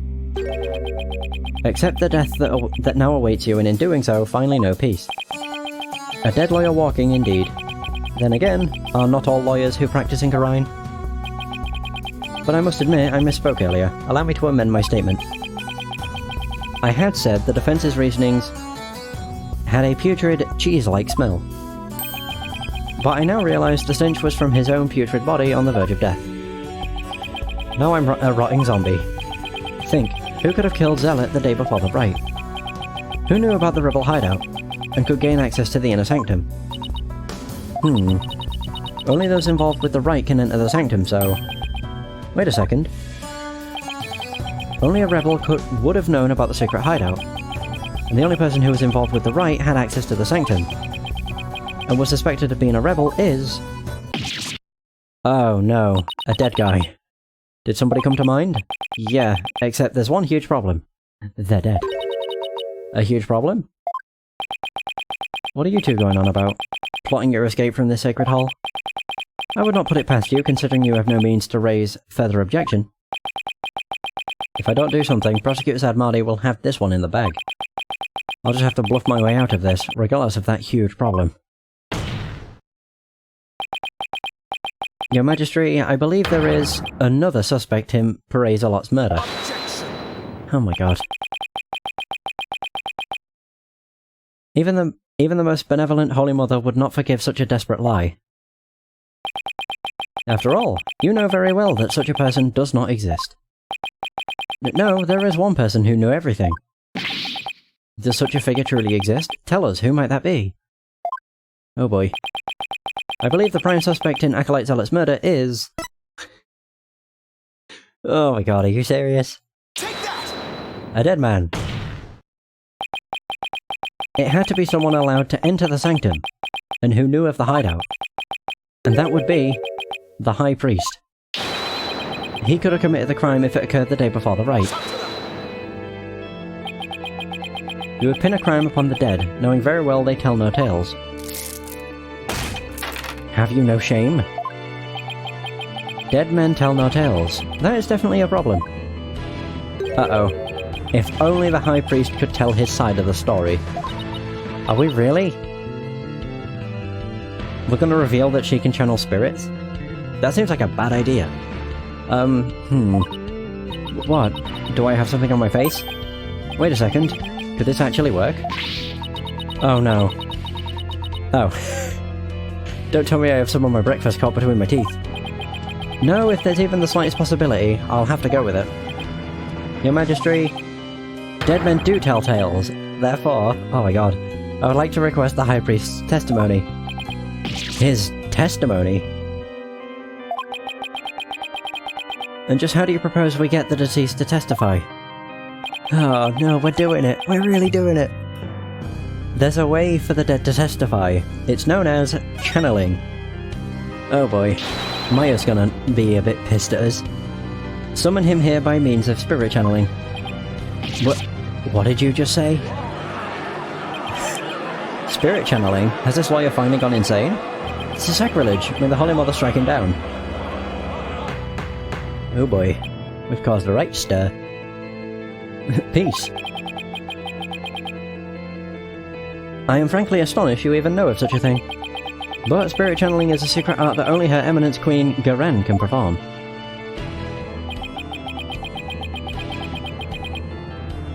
And Her Eminence is far too busy with other duties to perform it at our pleasure. I suspected as much. That means our only hope is...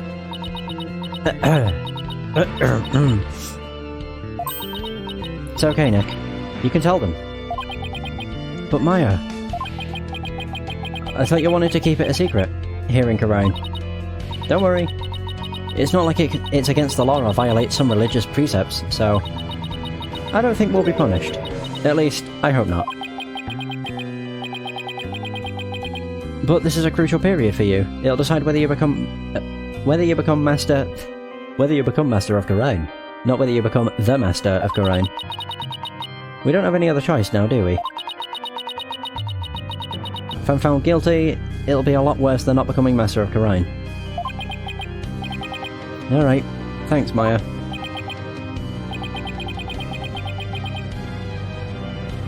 Actually, there is someone here who is capable of channeling spirits. I was going to throw them at me. But even Her Benevolence, Princess Rafer, finds the divination seance to be a challenge. Oh. Who could possibly have greater spiritual power than she, aside from the Queen? That would be... me. Is this some sort of a joke? A foreigner could not possibly have such power. Even the Royal Priestess is incapable of such a feat. Well, you're about to be blown away. Peace, peace, I say. Is this true? Is the accused capable of performing the secret art of spirit channeling? Well, yes. I can.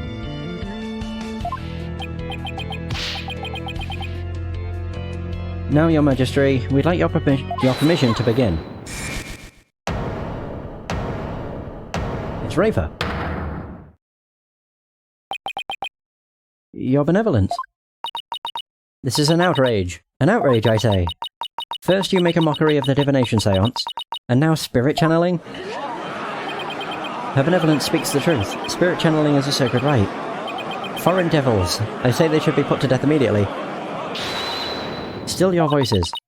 Barbed head, spirit channeling is a most sacred and secret of arts. Are you prepared to face the consequences of what you propose? Yes, I am. Your Benevolence, are you saying you approve their use of spirit channeling? I will judge whether their claim is true. If this is but another of their lies, they shall be executed on the spot. Very well then. Your Benevolence? What if the accused accidentally calls forth an evil spirit? Do you truly believe this foreigner is capable of channeling spirits? Oh, no, but I wanted to be sure, as I am responsible for the safety of all present. Well, an inexperienced practitioner could inadvertently call forth a dangerous spirit. But do not fear, for I have a Megatama of parting. Oh. I also have a Megatama. With it I can send spirits back to the Twilight Realm by halting the flow of spiritual power. That is a relief indeed. These foreigners have thrown down the gauntlet. Let us not shirk from their challenge. We must prove them guilty and deliver their last rites. Do I make myself clear, Prosecutor Sadmadi? Perfectly, Your Benevolence. Very well. The accused may channel the High Priest spirit. But first, we must take a short recess to prepare. We will resume as soon as the preparations are complete. Until then, this court is adjourned. Woohoo! My god. Well, that took a lot longer than I thought. It's been 3 hours. To be fair, it's only been about an hour and a half. Wait, to be continued? Oh, I suppose it's part of the same day. Yeah, I don't care. I'm finishing the case. I may as well. I won't have a voice by the end of it, but whatever, who cares?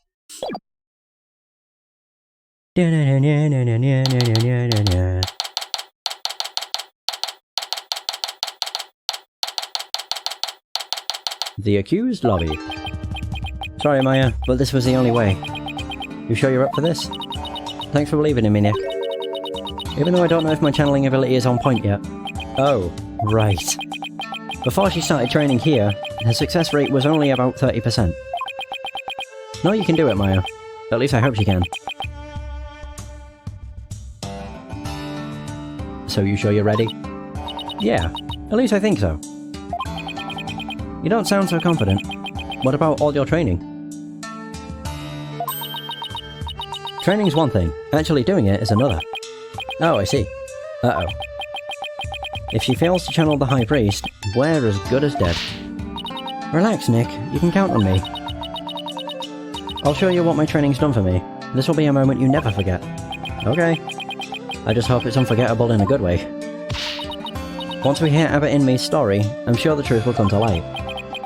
I hope so, but he was hiding the fact that he was a rebel, so I doubt it will be as cut and dried as all that. They are ready for you. Please return to the Hall of Justice at once. Okay, Maya. I'm counting on you. You got it. Here we go. Oh boy.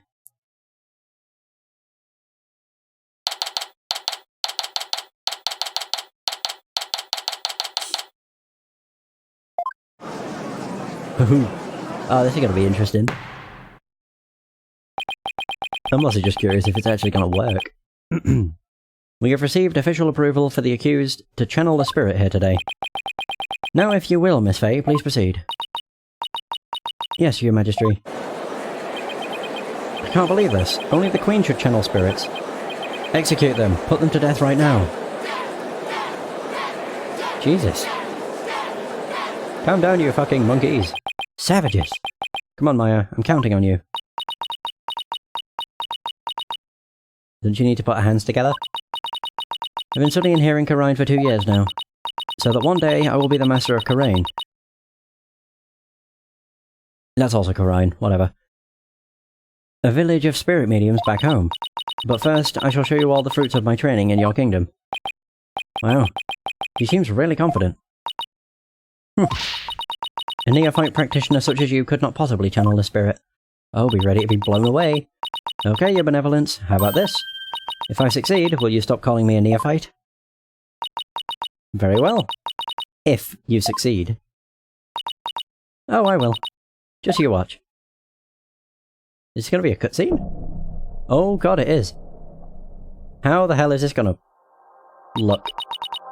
O spirit of trust in me, slumbering in the Twilight Realm, return now to the world of the living.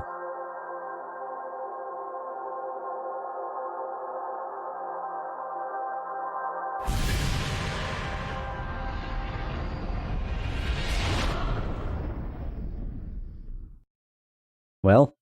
Oh.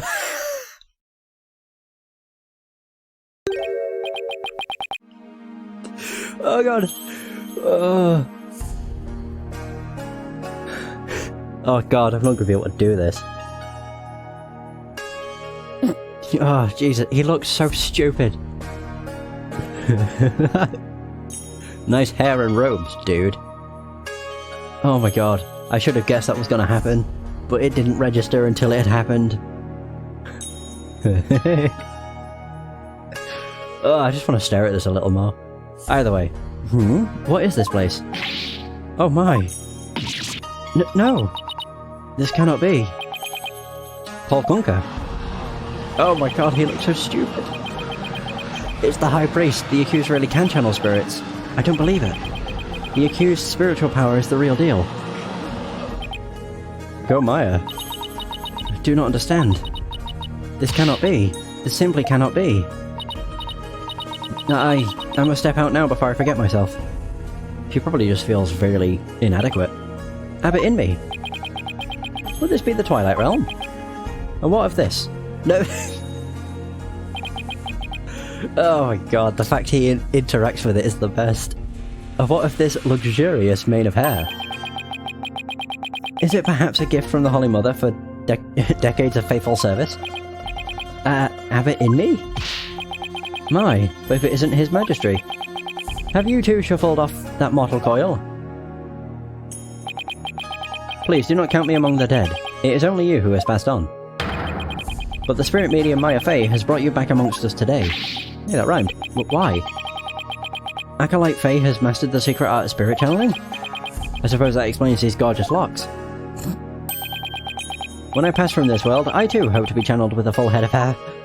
Oh my god. Though it be for the briefest of moments. Oh my god, that fucking...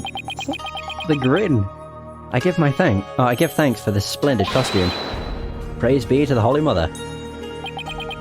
However, this kimono is a bit too snug for my tastes, if you would excuse me. Oh!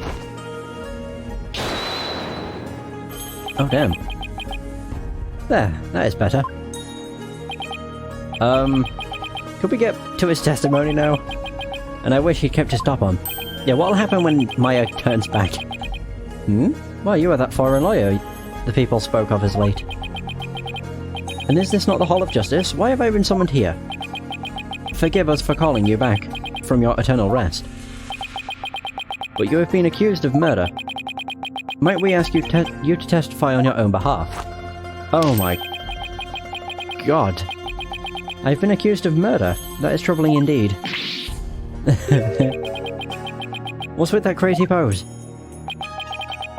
Is this really cause for such astonishment? Even the lowliest of monks can achieve such body control with proper training. Oh. I wonder if Albie will be able to do that someday.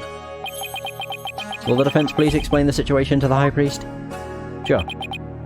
I'd be happy to. Your disciple, Perez-a-Lot, has been murdered. It happened on the day before the Purification Rite. And the crime occurred in the rebel hideout hidden within the Inner Sanctum. Acolyte Zealot, he has been killed? Who would do such a thing? You. Someone who knew of the hideout and had access to the Inner Sanctum. In other words, you, Abbot Inmee. After all, weren't you secretly a rebel?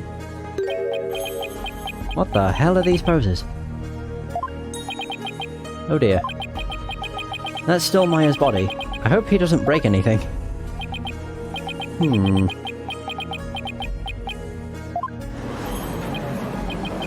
Wow, the High Priest is amazing. To think he had mastered such an advanced prayer pose. He's still worthy of our veneration, even if he is a rebel.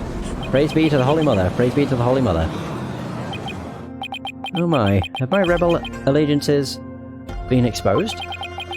Not even my wife knew of that. It seems to rest in peace is not my fate. Why did you, a devout priest of Coriolism, join the rebellion?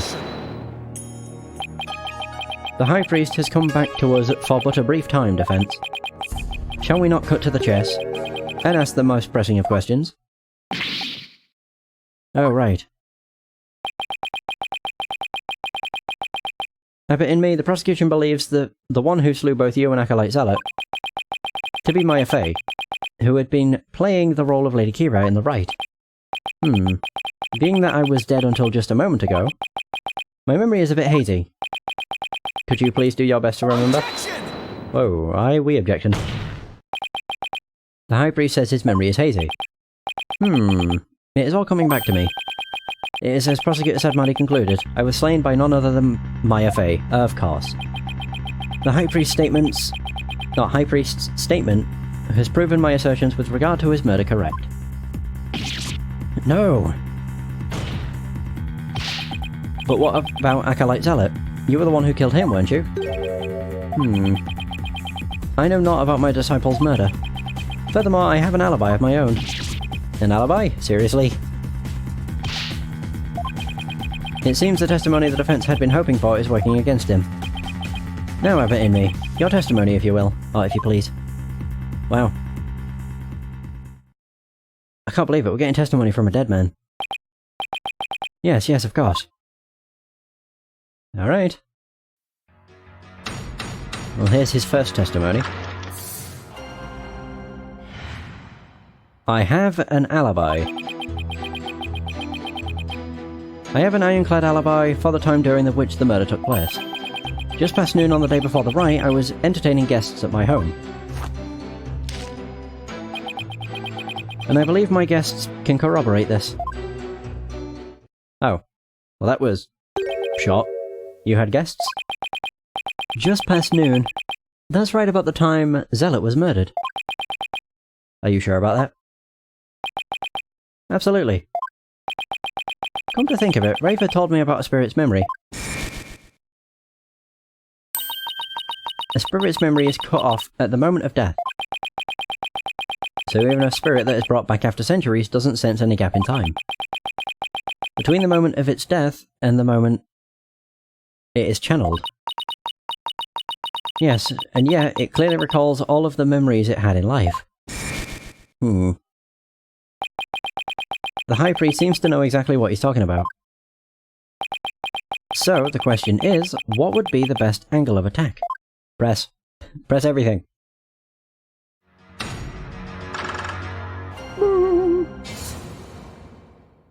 I have an alibi. Do you now? For the time during which the murder took place. You used the word alibi as if it were second nature. Are you perhaps mocking me?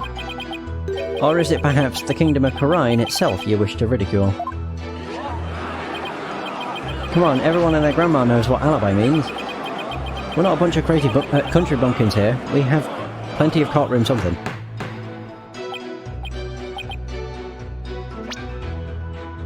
We have plenty of courtroom dramas on TV. Peace, peace, peace, I say. Mr. Wright, would you care to clarify your last statement? Please, don't take it the wrong way. It's just alibi is a rather technical term for a priest to use so naturally. I assure you I know how to use the term. In fact, I had even hoped for a chance to do so one day. I suppose that even I, a high priest, am not immune to such trivial, worldly attachments. Oh, I see. Still, he seems unusually calm and composed. It's almost as if he had prepped himself for something like this.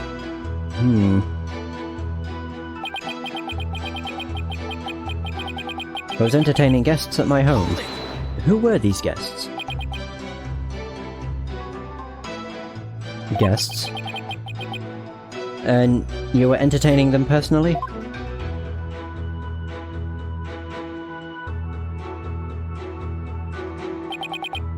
That I was. We gathered around the table for a most enjoyable conversation. He said his guests could corroborate his alibi. That can't be good for our case. Are you sure that was the same day as the murder? Maybe you've misremembered. Oh dear.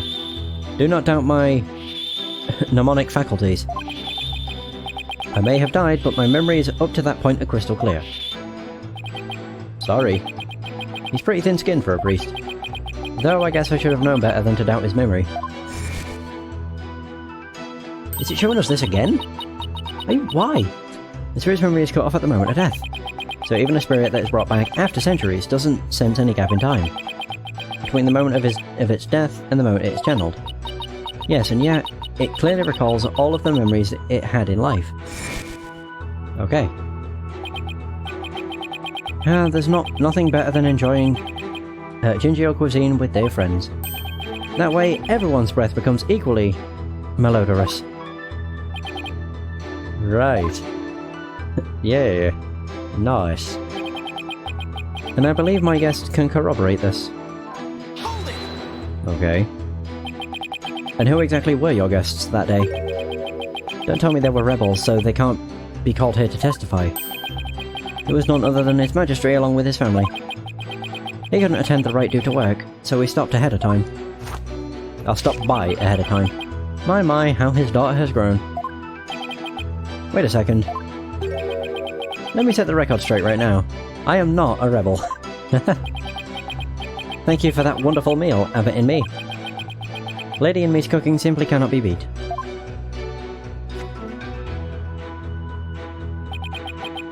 So there you have it. When exactly was His Majesty at your home? He was there from 2 PM to 3 PM. Indeed, precisely the time period within which Acolyte Zealot was slain. Wait, how do you know that? He shouldn't have memory of that. Yes, and we had a rousing chat concerning the game of Kachu Damal. But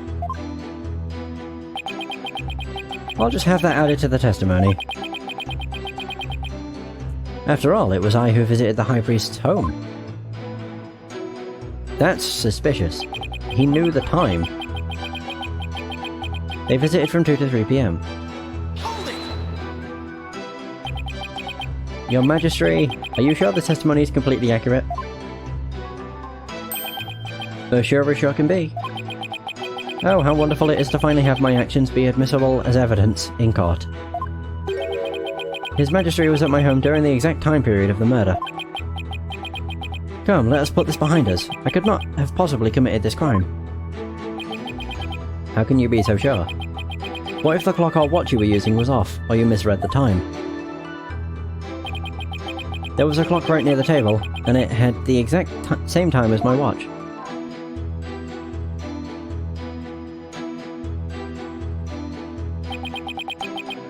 Now do you understand, lawyer?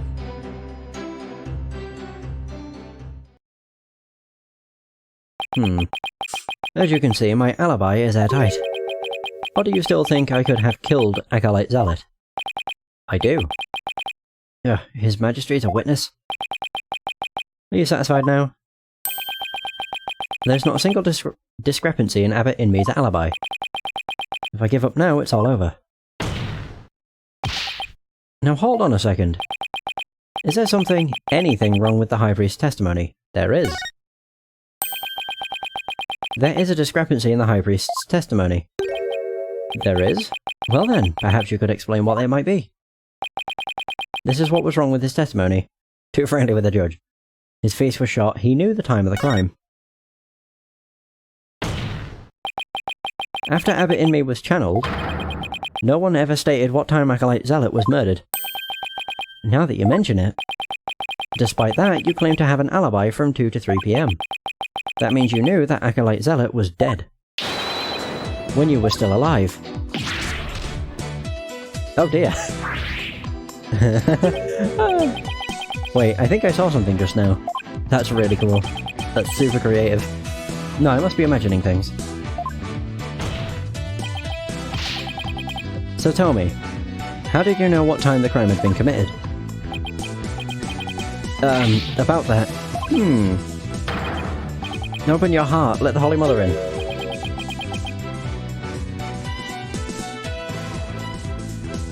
Why? We've been blessed with the High Priest's sacred words of prayer. All who serve Her Holiness must strive to banish worldly desires from their soul. Open your heart, let the Holy Mother in, purge your mind of greed and something. Greed and bias. I feel as if my very soul has been cleansed. You can't fool me.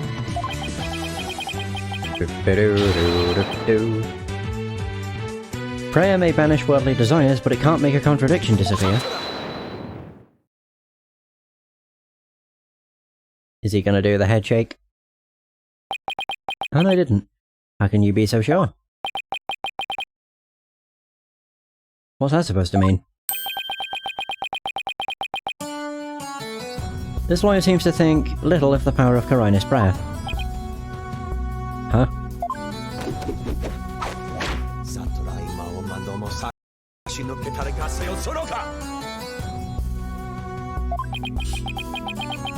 Abbott Inmee was at home during the crime, but knew of what happened at the hideout. I believe this can be explained thusly. He must have had a way to monitor the hideout from his home. What? You never cease to amaze, prosecutor. It's more like he's just saying what you want to hear. You're like, oh yeah, that's totally it. As he had surmised, there was a listening device installed at the hideout. It enabled me to instantly learn of anything unusual, even when I was not there. Remember, the rebels had been using this as a top-secret hideout. It would be perfectly natural for them to install such an apparatus.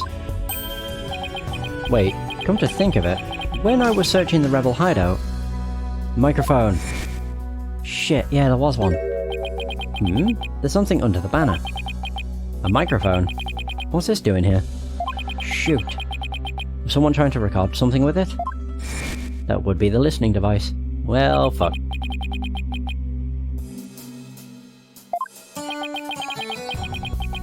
It starts recording whenever it detects movement. And I heard just such a recording after His Majesty and his family left. If you look in the desk in my study, you will find the tape in question.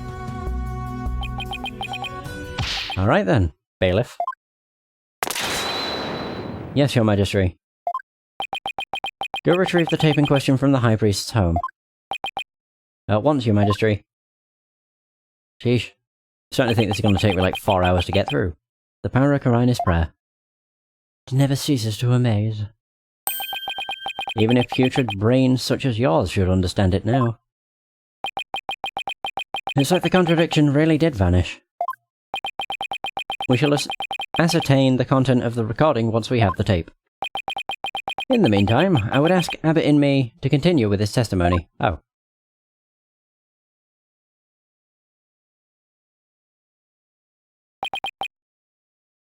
Very well. Easy enough.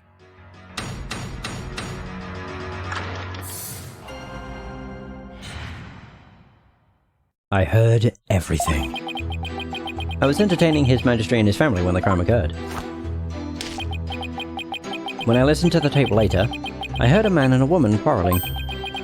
It sounded like an altercation between Acolyte Zealot and Acolyte Faye. After that, there was a loud noise, followed by a haunting silence. I have to find some way to attack his alibi. What? If only Maya were here. She has a way of putting me at ease. But seeing her like this is only creeping me out. Though the High Priest was a rebel, he was still a Kharianist holy man. Therefore, take care in your questioning unless you invoke the ire of our people. How dare he suspect the High Priest, may the Holy Mother strike him blind. As if this wasn't hard enough already. Nice try, but I'll stop at nothing to find the truth. Okay.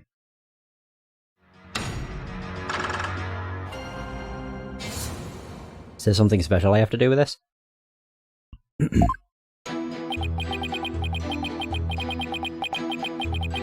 Press. You were entertaining His Majesty and his family during the crime. Indeed, my wife believed was treating them to her wonderful home cooking. Your wife was there that day? Well, yeah, she was in the kitchen cooking up a storm the entire time. Come to think of it, I don't think I saw her at all that day. She takes her culinary duties most seriously, you see. That is why she was in the kitchen cooking without pause the entire day. So, the judge never saw Mrs. Inmee. Should I have Abbot Inmee add that statement to his testimony? Sure. Oh, are we going to suspect her? Please add that statement to your testimony. As you wish. I mean, she is a woman. He heard a woman. She was in the kitchen cooking the entire time. What was your wife making that day? The menu that day featured Hattin's Suppies and Mel Tenmos. They are both traditional Kharianese dishes. I can't even begin to imagine what those are. Ah, yes. The exquisite zest of that thing and the supreme texture of that thing. Lady Inmee's cooking that day was utterly unforgettable. Oh god, I got the hiccups. Shit.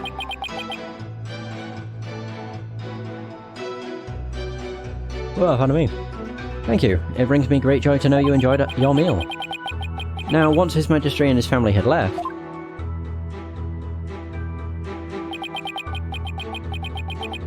when I listened to the tape later, I heard a man and a woman quarrelling. Do-do-do-do-do. You heard everything from a recording? Indeed. Each night I would secretly check what the listening device had recorded. I would have been in serious trouble with my lovely wife had she discovered my secret. Can you really tell what happened by audio alone? Long years of ascetic training have sharpened my hearing. Oh. It is but a simple matter for me to ascertain the situation by the sounds I hear. Practicing Kharianism improves your hearing? Hearing is but one of the senses it can improve. If one can focus and attain inner peace, all 5 senses can be sharpened. Why, the warbird over in the bazaar just cried. Did you not hear it? Give me a break.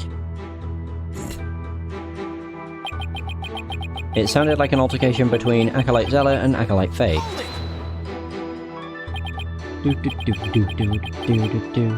Hold on, are you sure about those voices?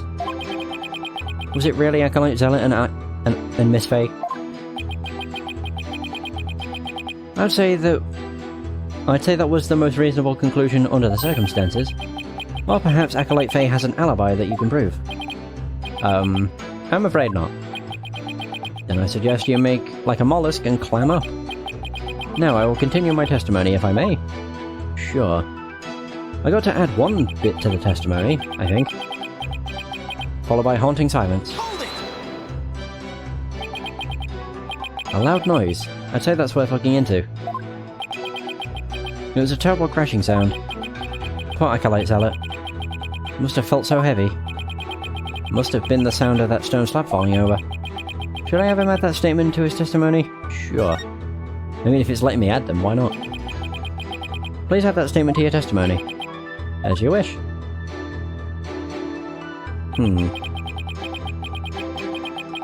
Or describe the noise as a terrible crash. Poor Zealot, it must have felt so heavy. Okay. I guess I should just press everything else? Hold it! You believe that terrible crash is connected to Acolyte Zealot's death? Yes, the sound, no doubt, was poor Zealot's death knell. Such a tragedy, for he was a fine disciple.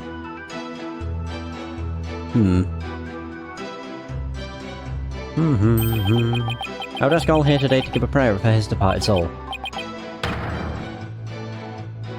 Zoshire Matami Yoma. Okay. Boo boo. I had high hopes for that young man's future.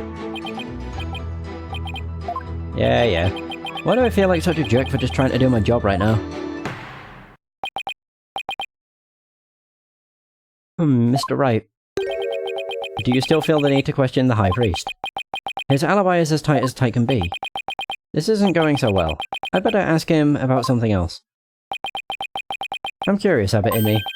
Did you stop by the rebel hideout after His Majesty left? Yes, I thought it would be wise to assess the situation. But as I said before, there was nothing to see. The hideout appeared as it always had. And the victim's body? It was nowhere to be found. Acolyte Faye must have already disposed of it, and anything else incriminating. So when you saw the rebel hideout, it looked like it does in this photo? Yes, I would say that is how it appeared that day. So the stone slab had been put back in place. Okay, it's just as Abbot Inmee saw after the incident. Mr. Wright. Is it not time to concede defeat? No, wait. I need just a little more time. If you insist. Oh.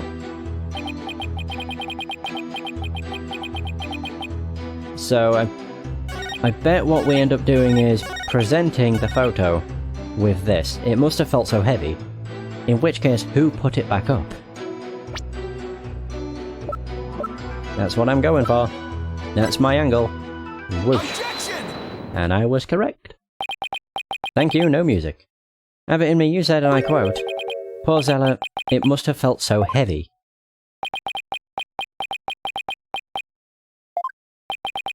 Why do you think he felt something heavy?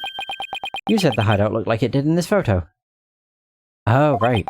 Yeah, we're going with the fact that somebody must have put it back up. If so, there's nothing that would lead you to believe he had experienced a heavy feeling. Ooh. The fact is, of course, a stone slab did fall over onto Acolyte Zealot, impaling him on the Warbard statue behind him. But that was only revealed through her benevolence's divination seance earlier. Will the defense please get to the point? My point is, simply hearing a crashing sound shouldn't have automatically led him to conclude the victim was crushed to death. Oh yeah, that too. I still don't see your point. I'm saying that the High Priest knew. Ooh. He knew how the victim was really killed. Why? And that is information only the real killer could have known.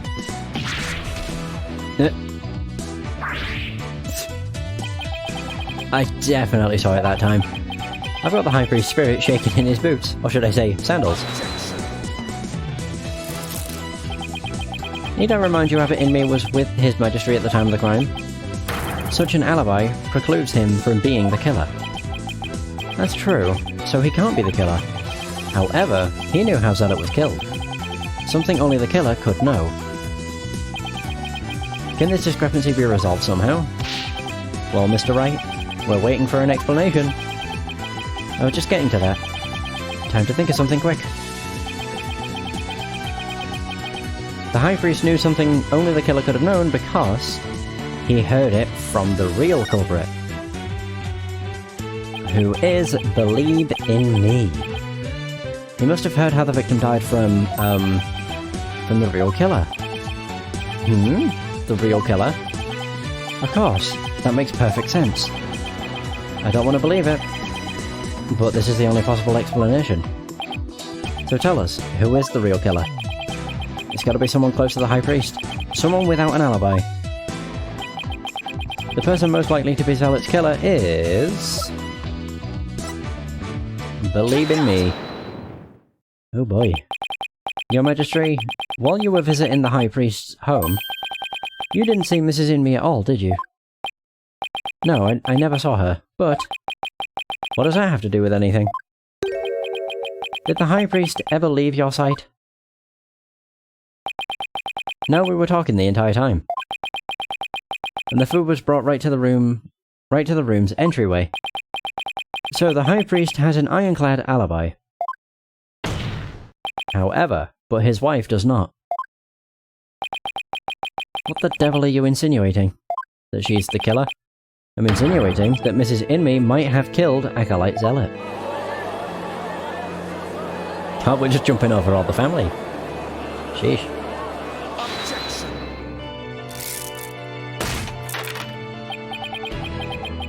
You have a lot of nerve making such a baseless allegation.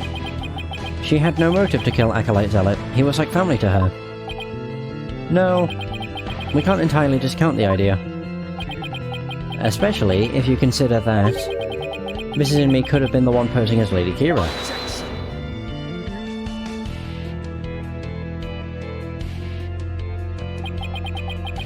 Even a fool must temper his foolishness at times. Or do you truly believe Lady Kira would kill Acolyte Zealot, though he was not a rebel? But he was a rebel. As we all know, the High Priest was secretly a rebel. It would follow that his favourite disciple could very well be a rebel too. Are you suggesting that Mrs. In Me killed her husband as well? As sad as it is to think she'd kill her own husband to rid the kingdom of rebels, I don't think we can rule it out.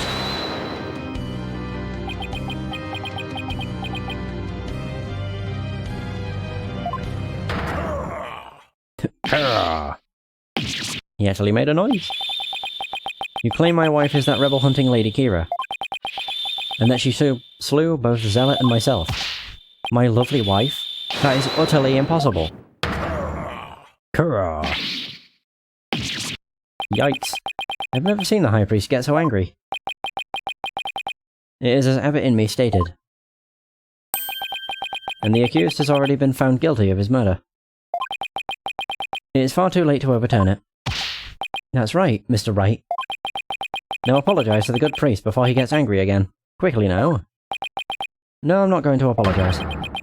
The true identity of Lady Kira is a major piece of this trial's puzzle.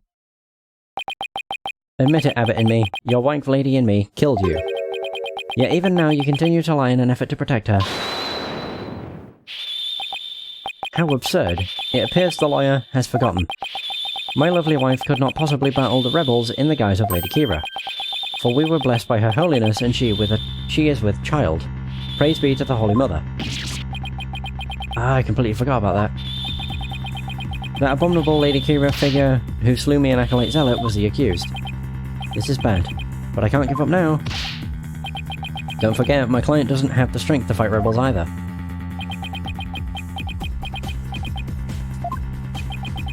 How could a weak young woman like her possibly... Jesus. Chant time.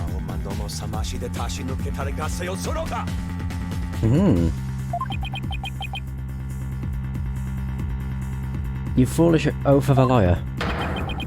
If only you were as blessed as Lady In Me. What? Surely, the accused possessed the strength. Or should I say, the power. The power to battle those black-hearted rebels. Oh, channeling. What are you talking about? My good prosecutor, I see you have come to the same conclusion as I. Such keen insight. Then you have figured it out as well, Abbot In Me. May I ask you to explain it to this putrid-brained lawyer? Certainly, for I cannot allow him to frame my lovely wife for murder. Foreign devil. Your Majesty, allow me to testify as to how my affair is that murderous Lady Kira. Well, if it would assuage your anger, then by all means, please testify. Hot damn, I'm still going.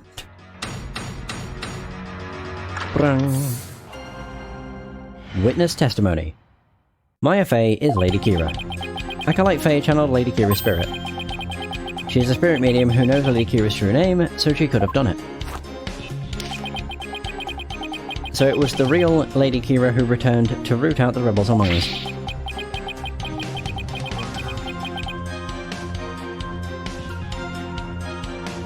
She attacked and killed me with a strength far beyond any mortal woman.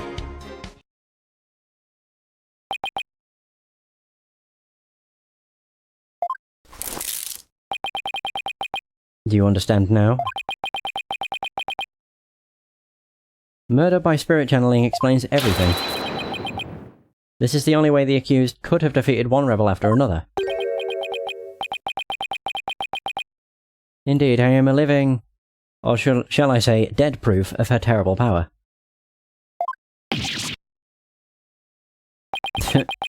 Maya's ability to channel spirits. It's come back to haunt her. Yeah, it does that.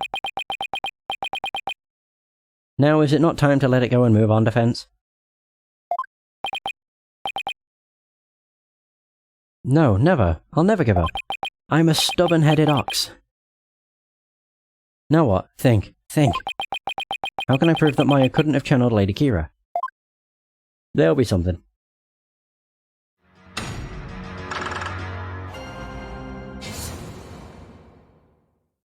So, how she's Lady Kira?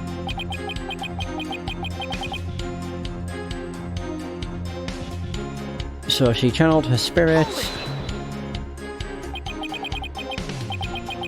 My client channeled Lady Kira. Isn't that a little far-fetched? Far-fetched, you say? Why, the very fact that I am here proves she has the power to channel spirits. Ugh. I mean, we should have seen that coming. But you've no proof she actually channeled Lady Kira. Oh, but I do. She's a spirit medium who knows Lady Kira's true name, so she could have done it. Wait a minute, does she know her true name? Don't they need to know their face too, then? What does the Tome of Secrets say?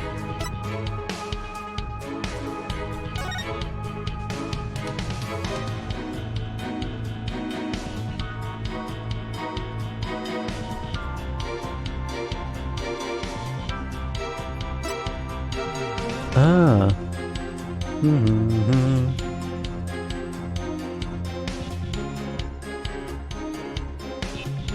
So we know her name. Imson. Oh! I think it's more the fact you can't speak her name as it's unforgivable. Yeah. Screw it. Going with it. Objection!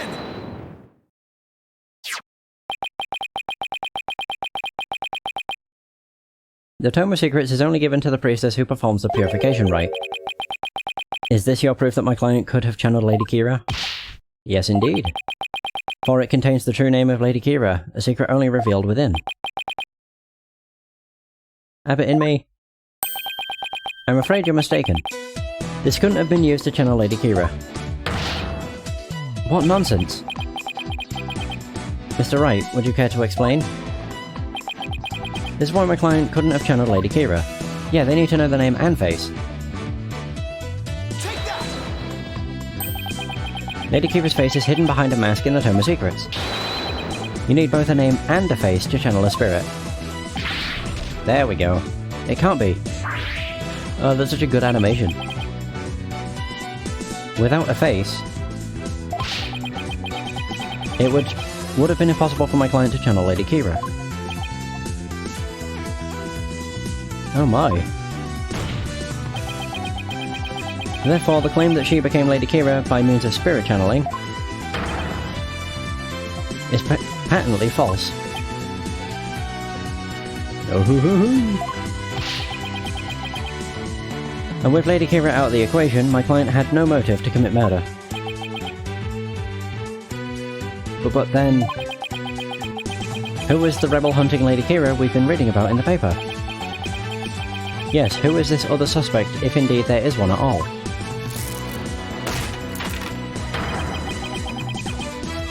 Let us hear the defence's brilliant deduction. Think. The true identity of Lady Kira is the key to solving both murders. I thought Mrs. Imi was suspicious, but her pregnancy takes her out of the running. And Mr. Arabelle is a rebel. So that doesn't make sense. That leaves us with...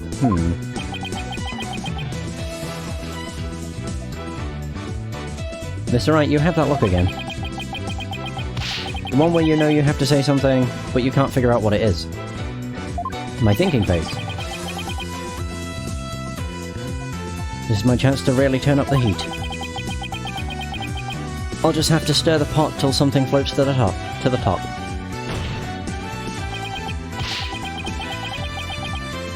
Your Majesty, I know who's been posing as the rebel hunting Lady Kira.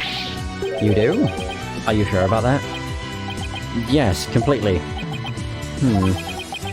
I sense that I may regret this, but please go on and explain. Thank you, Your Majesty. This is who's been posing as the rebel hunting Lady Kira. I mean, it's not him. It can't be her, so it can only be him. That's literally the only other person we could. Point 2. The true identity of the rebel hunting Lady Kira we seek is... Phrase a lot.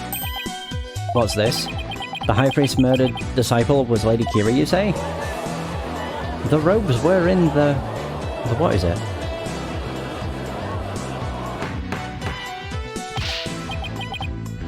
Peace. I say, peace. The defense will continue. Yes, Your Majesty. I whittled down the list of suspects until there was only one left. But a process of elimination is not the same as solid evidence. I assume you have evidence to back up your claim. Yes, of course. I'll have some in a moment, that is. At least, I hope so. Maya wasn't Lady Kira, and neither was Mrs. Imi or any other of the other possibilities. That leaves Zealot, and I have the evidence to prove it. The evidence that proves Acolyte Zealot was posing as Lady Kira is this. Oh, the letter! Where is it? The warning. There we go. This is what proves that Acolyte Zealot was Lady Kira. Lady Kira's warning letter. How absurd. What could that possibly prove? Prosecutor Sadmardi. You stated that this warning letter proved that my client was Lady Kira, and the reason you gave was that the High Priest's house was locked tight. But there was another member of the family who lived there. Therefore, Acolyte Zealot could have delivered the warning any time he wanted. There we go. What is he talking about? That's just not possible. I like how he does like a little jig. Are you saying Lady Kira was not the culprit, but rather the victim? That's exactly what I'm saying. But that would overturn the entire premise of this case. This trial has proceeded on the assumption Lady Kira was behind the serial killings. But if Lady Kira is one of the victims, who was the killer? And what was their motive? The only suspect left is Mrs. Imi. There's only one possible motive.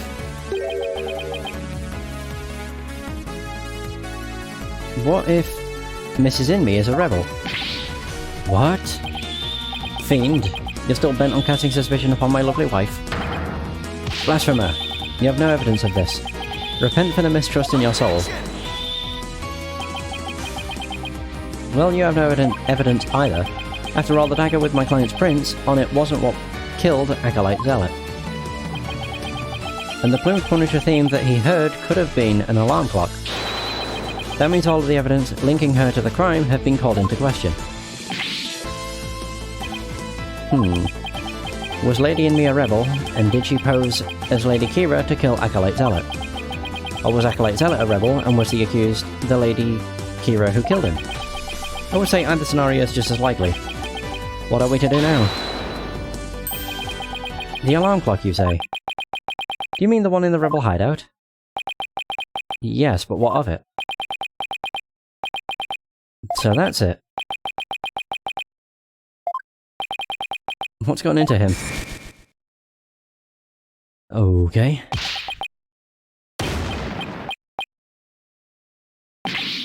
Abbott in me? Just what is so comical? Everything.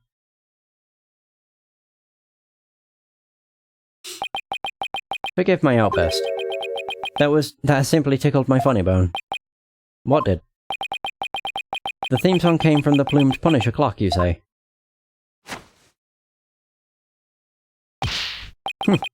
That alarm clock I just said alarm cock. That alarm clock... Oh, I don't even say clock. Or cock, for that matter. That alarm could not possibly have gone off. What makes you say that? The clock was working just fine the last time I checked. Try using your head for a change. Would not the existence of a secret hideout be given away if an alarm kept going off? Wait, you don't mean... Indeed, we leave the alarm switched off at all times. No! Well, shit.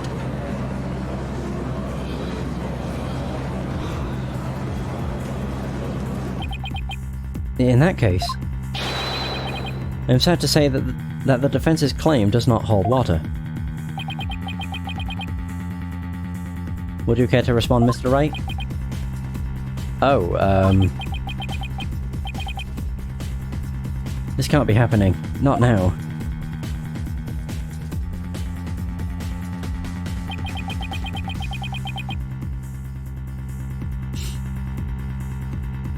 This should put an end to the lawyer's futile struggles. The theme song the victim heard was from the accused's strap, just as we suspected. Therefore, the accused is the rebel hunting Lady Kira and the victim's killer. I need an opening. Something I can raise an objection to.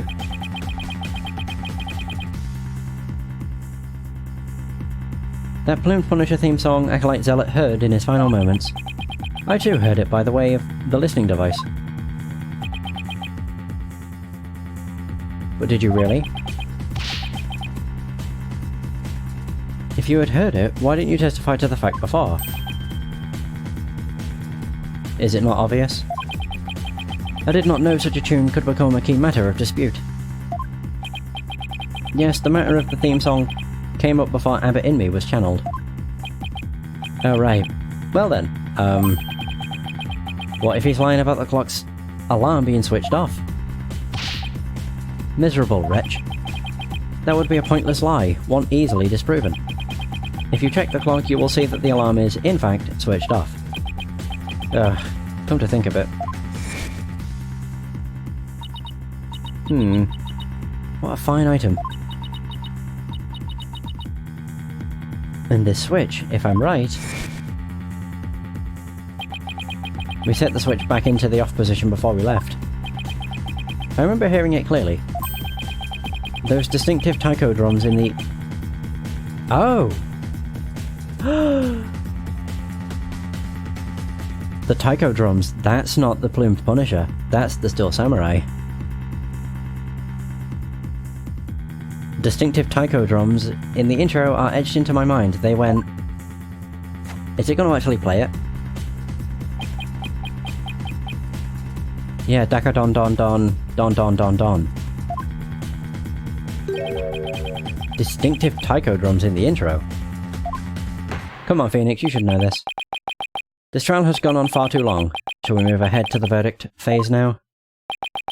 By all means, and let us also return Abbott in Me spirit to the Twilight Realm. Before I go, let me say a word to my darling wife. Objection! We got the finger out? Yeah! Now hold on just a minute. Your Majesty. Yes. The High Priest's statement is inconsistent with a certain piece of evidence. It is. Still you writhe in defiance of your fate. The very sight reminds me of a tortured soul writhing in flames. You won't be saying that once I show you the evidence. No, all I have to do is pick the right one.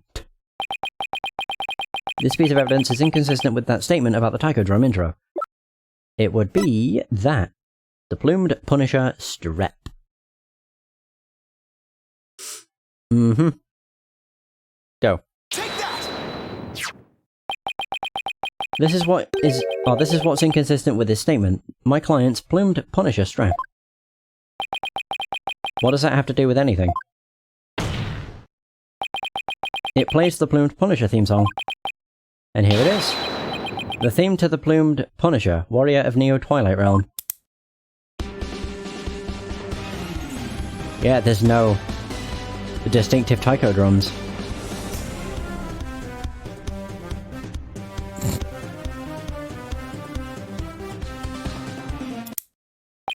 No. You see what I mean? The music the victim heard in his final moments might not have been the Plumed Punisher theme song. I'm afraid I am not following you. What was it if not the Plumed Punisher theme? Ah, there we go. The Prayers of the People, the Song for the Dance of Devotion, the Steel Samurai theme. In his final moments, Acolyte Zealot heard the Steel Samurai theme. There are no taiko drums in the intro of the Plumed Punisher theme. So what Acolyte Zealot actually heard in his final moments was the theme of the Steel Samurai, Warrior of Neo Old Tokyo. What is the show? Peace, I say, Mr. Wright. What is the Steel Samurai of which you speak? The Steel Samurai, Warrior of Neo Old Tokyo is an action hero show in America, or from America. The Plumed Punisher theme is a total rip, it's very similar to it. If you didn't know about the Steel Samurai, you could easily mistake the two. But the fact that Acolyte Zealot heard music from an American action hero show is irrefutable evidence that the accused was in the secret hideout. Unfortunately for you, nope. Actually, no. You have it backwards. Backwards?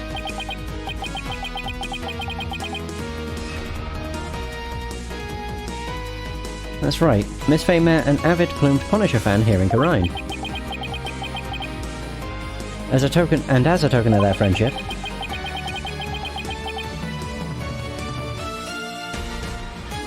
she traded a certain Steel Samurai item she had for the Plumed Punisher strap.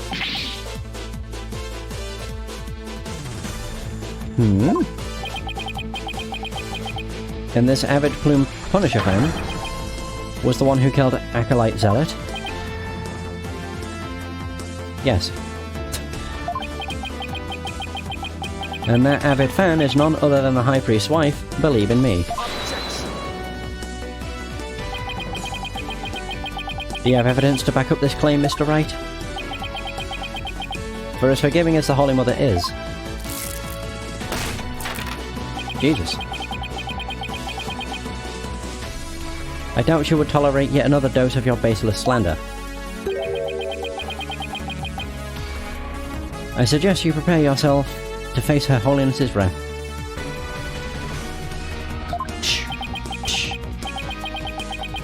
Doo-doo. Oh, I'm prepared to turn this entire case upside down, that is. This is my last chance. I better take a deep breath and review the evidence. I already know what I need to present. It's obvious.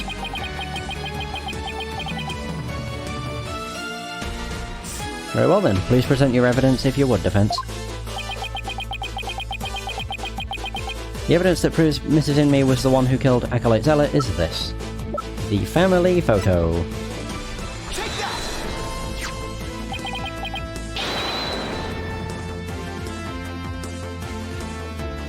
It's right here in this family photo. Proof that Mrs. Inme and Miss Faye traded items featuring their favourite characters. A family photo? And what exactly should we be looking at here? The proof that they exchanged items featuring their favourite characters is right here. Bum bum bum bum bum. Look at Mrs. Inme's left wrist. Enhance. You can see the Steel Samurai trademark top knot right there. Oh damn, he's doing the jig again. Which clearly makes this a Steel Samurai watch. That's my favourite animation. Well, I never knew your wife had such hobbies, have it in me. This family photo was taken right before Acolyte Zealot was murdered. By that point, my client had the Punisher strap, and Mrs. Inme had the Samurai watch. So what the victim heard in his final moments was none other than the sound of the watch Mrs. Inme was wearing. Now what? I wish to amend my testimony. What I thought were Tycho drones was something else. My wife never had such a watch. It's the truth, I tell you. You must believe me, Your Majesty. Jesus. He's getting desperate.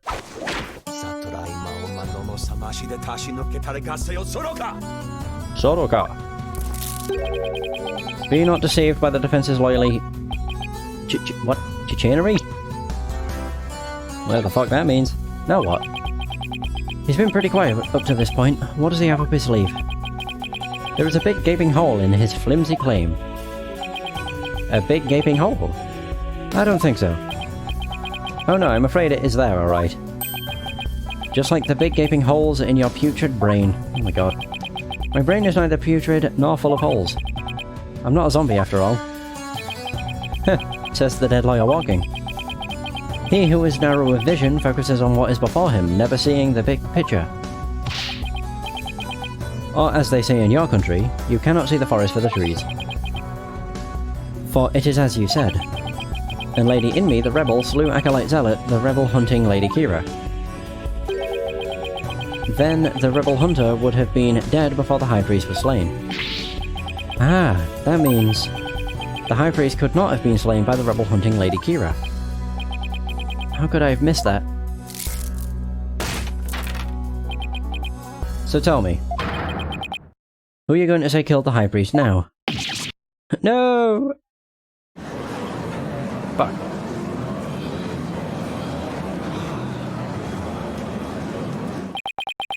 Do you finally understand? The sheer size of the holes that riddle your putrid brain. I'm in hot water now. I don't have any other suspects in the High Priest's murder. Is he gonna throw them? You mindless zombie, you should have begun your journey into the Twilight Realm long ago. Now let it go, and move on. You really do like that phrase. Sheesh. No, I will never give up. I just need to think things through and figure it out. And figure out who really killed the High Priest. Oh, yes! My favourite time. Mostly because I just love the music. Okay, if Acolyte Zealot had been Lady Kira, he couldn't have killed the High Priest. So the question is, who did? Maybe I can get to the bottom of this by reviewing the events of the case in order. What evidence could tell me... Wait, what? What evidence could tell me something about the crime scene before the murder? Maya's testimony. The spring was stained red before the rite.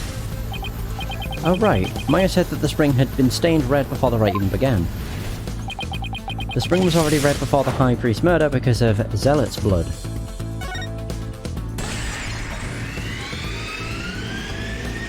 The spring was stained red by Zealot's blood.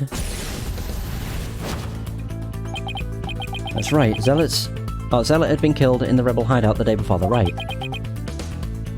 And his blood had flowed into the spring. Wait a second, the High Priest knew that Zealot had been killed in the hideout. So why didn't he report it to the authorities?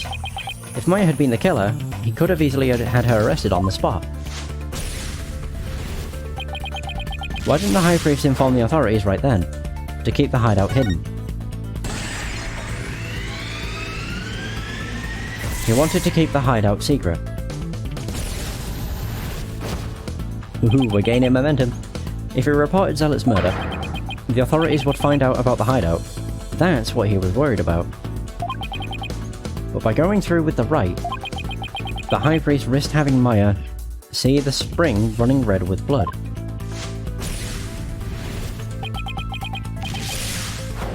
Why did he why did he have to go through with the rite? Did he want to? Or did he want to kill Maya or set up the scene during it? Set up the scene.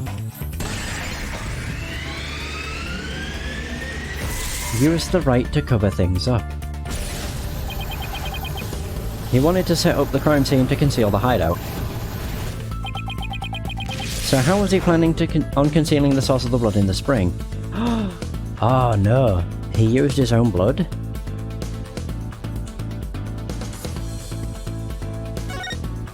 Oh god. Did he seriously kill himself?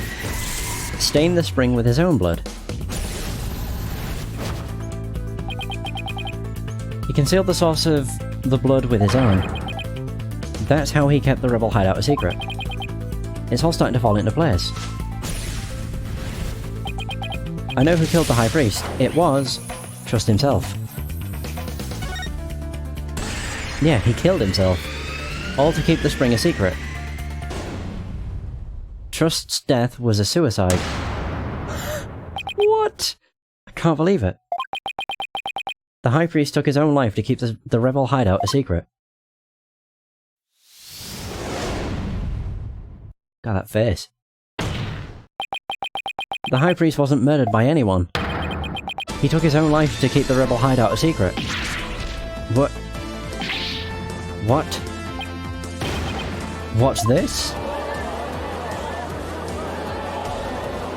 Man.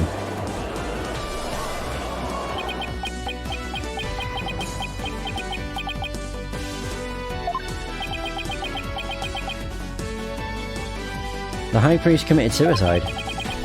I've never heard anything more absurd. The lawyer has placed a stain on the good priest's death with his putrid brain. Its putrid gaping holes are as large as the hole in his logic. What hole? You still fail to understand. You truly cannot see the forest for the trees. You claim the High Priest took his own life. But have you considered who brought the dagger to the Plaza of Devotion? Ah. After the High Priest was killed, the dagger was thrust into Acolyte Zealot's dead body. Only the accused Maya Fey could have done that. It's as Prosecutor Savmadi says. Your claim is rather porous in its logic, and your evidence is too weak. You cannot prove that the High Priest took his own life to conceal the rebel hideout. They're right, the dagger was impaled in Zealot's body, but his body had been placed at the Plaza the previous day. Well, Mr. Wright, would you care to respond? Zealot's body was already in the Plaza the day before the rite. But what if the dagger was also already in him at that time? The dagger was never at the Inner Sanctum. Ooh. Oh, there we go.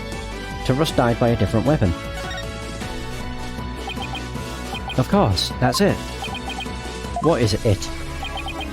There was no need to move the dagger. It had already been stabbed into Acolyte Zealot's body the day before the rite. What? So that means... What does that mean?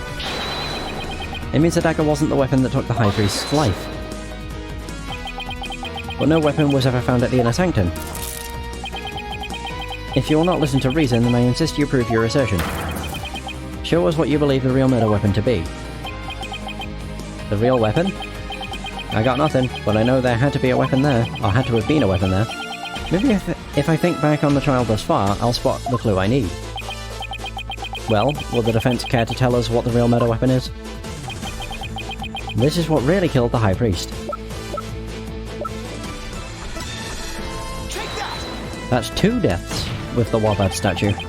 What really killed him has been at the Inner Sanctum all this time, and its lethality has already been demonstrated by the late Acolyte Zealot. That's right. It was the Warbad statue. Oh, there we go. Oh. Did you really not mess around with those beads? You believe that that statue claimed both victims' lives? Would you care to chime in, Abbot in me? No, he lies. Pay him no heed. Why, is this gonna be Believe in Me?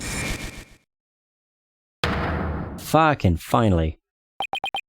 Lady in me. Darling, don't you think this has gone on long enough? Believe, no. Your Majesty, my wife knows nothing. Please, Abbot in me. Let your wife speak.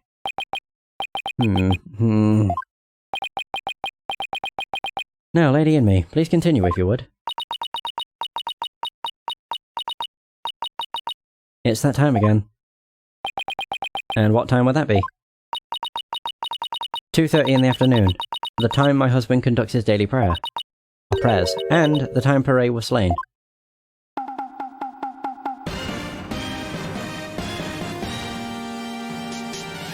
And there's her watch.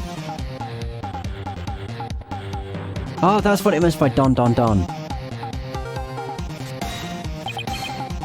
That sound, it's the Steel Samurai alarm.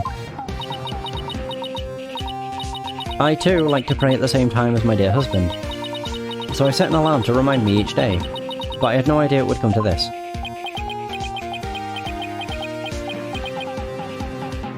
So she, I'm guessing, is a rebel? Not rebel, the rebel hunter? No, stop. She knows not what she speaks. Your Majesty, I am the one who slew Acolyte Zealot. Oh no.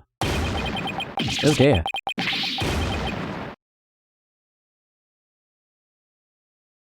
Oh.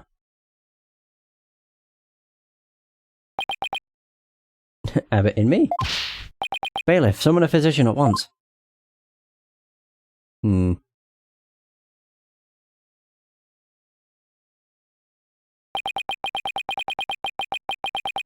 physician is now attending to the High Priest, so there is no need to fear. Now let's continue. And what about the half of him called Maya that's still among the living? Mrs. Inmee, will you tell us everything you know? The truth is, I am a rebel just like my husband. This tragedy unfolded before the rite during the Feast of Blessings. I had gone to the rebel hideout to prepare for Dax's escape. And that's when Acolyte Zealot suddenly appeared? Yes. Pray was shocked when he saw me there.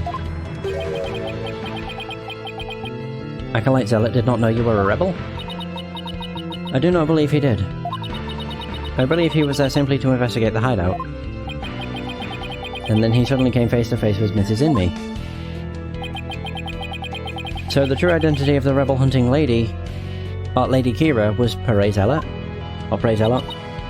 Yes. He was a member of the secret police, serving directly under the Minister of Justice. The secret police. And this is what he said to me. I can kill rebels with impunity. The Justice Minister has my back.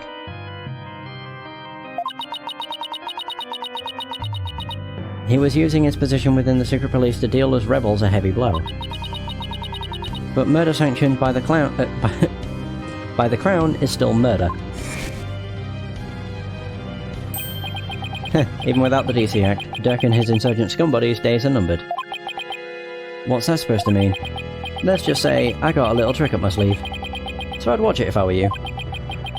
Because you got a defiant attitude, like one of them dragon dupes. The trick up Minister Inga's sleeve was Lady Kira. No, this can't be. My father would never. This must be a bolt out of the blue for Rafer. This explains why Acolyte Zealot abandoned his real name. Yes.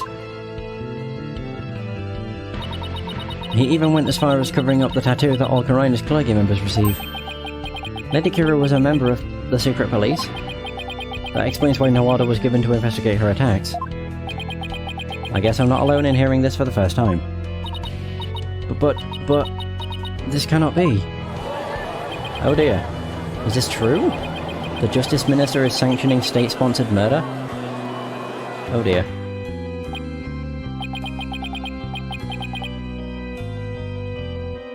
Peace. Now, Lady Inmee, please continue. Pray suddenly lunged at me. That's when I pushed the stone slab towards him with all my might. Oof. But I never meant for what happened next to occur.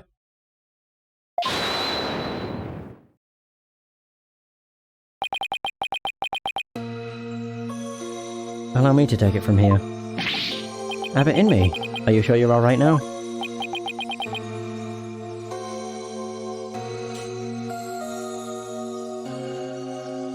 I'm sorry you had to see that. But you need not worry about me, I am already dead. Please, we need to know what was so important that you would take your own life.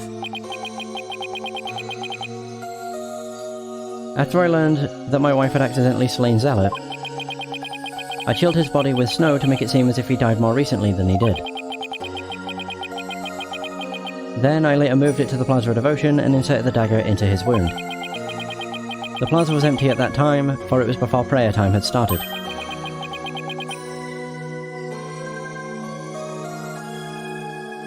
Finally, I placed his body in the prayer pose.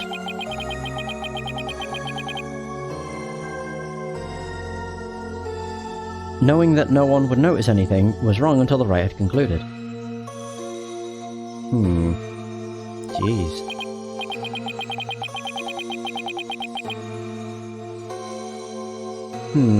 It is perfectly plausible that no one would disturb him if he seemed to be praying.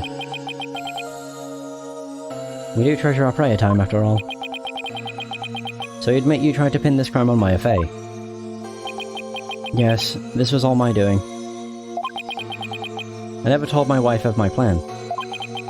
Or surely she would have tried to stop me.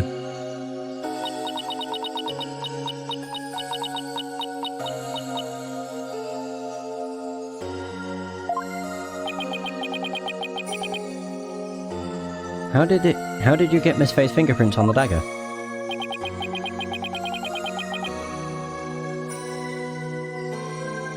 I had her hold it while we were rehearsing the rite the day before. And right before the rite I drugged her with a sleeping agent. Then I put Lady Kira's robes over the Warbard statue. That means Maya was probably already groggy by the time the rite started. Finally I ended my own life, to ensure that the crime would appear to have been by Acolyte Fey's own hand. Wow. But when your body was discovered, Lady Kira's robes were on the ground. How did they end up there if they were on the statue? After I impaled myself on one of the statue's dagger-like feathers, I used the last ounce of my strength to hold my body backwards. As I did, I grabbed onto the robes, taking them with me as I fell back to the ground.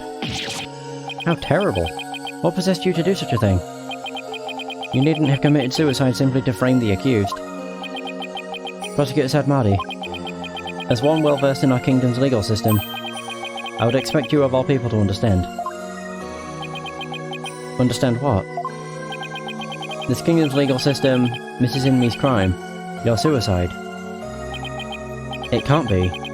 That would be sadder than sad. Why, I believe the defense knows of what the High Priest speaks. Yes, I finally understand. This explains why the High Priest took his own life.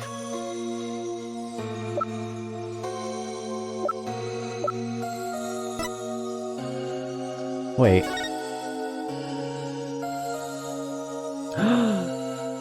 Oh. Okay. Take that! Shoot. The Defense Culpability Act. So it doesn't just apply to attorneys. Circumstantial evidence supports Mrs. Inmee's killing of Acolyte Zealot in self-defense. However, it would be next to impossible to prove it without a lawyer. That's why the High Priest wanted to pin the crime on Maya Fey. I failed to see what that has to do with his suicide. In Khura'in, the divination seance is the most important piece of trial evidence. The priest wanted to frame Miss Fey as a serial killer. It was a clever plan in which he made sure he'd see Lady Kira in his final moments. The lawyer speaks true. That is why I placed Lady Kira's robes upon the Warbad statue. I made it seem that Acolyte Fey was the rebel hunting Lady Kira. But are you saying you used my divination seance to produce false evidence? Forgive me, your benevolence, but it was the only way to help my lovely wife. If you had approached me first, I could have proved that the murder was in self-defense. Perhaps. But I had little faith in lawyers despite being a rebel. How utterly foolish to cast away one's life for such a reason. There must have been other ways to cover up the crime. Yeah, had I done so, my wife would rush to my defense. And when the case went to trial, she would suffer the same fate as I under the Defense Culpability Act. I could not have lived with myself had she been convicted because of that fiendish man. This cannot be. All I have done under the laws of our kingdom, it has all been... Poor Rafa, she's really taken this hard. But I can't say I'm surprised. Oh boy. Mr. Phoenix Wright, it's time to show the might of your legal prowess. Or prowess. You mustn't allow another innocent soul to be charged under that despicable law. Of course.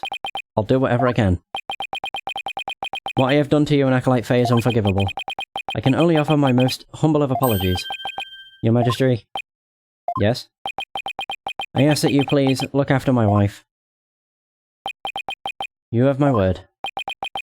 Your Benevolence? It is time that I return to the Twilight Realm. The Magatama of Parting, if you please. Oh yeah. Very well. Wait, what? Your Benevolence? Please allow me the honour. Yes. It would be more fitting for you to send him on his way. Mrs. Inmee. Darling, I'm so glad I was able to see you one last time. Thank you for everything. Oh god. I'm sorry to leave you like this, my love. Oh wow. He looks so stupid. But now you can watch over me from the world beyond. Yes, always and forever. And with every breath I take, my darling, I'll be thinking of you.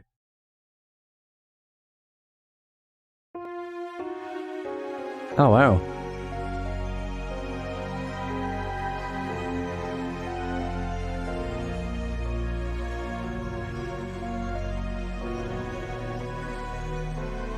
Oh, they really went all out with the cutscenes for this game.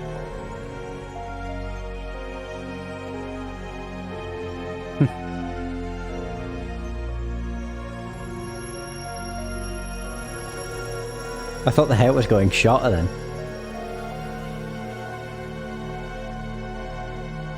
There he goes. Aww.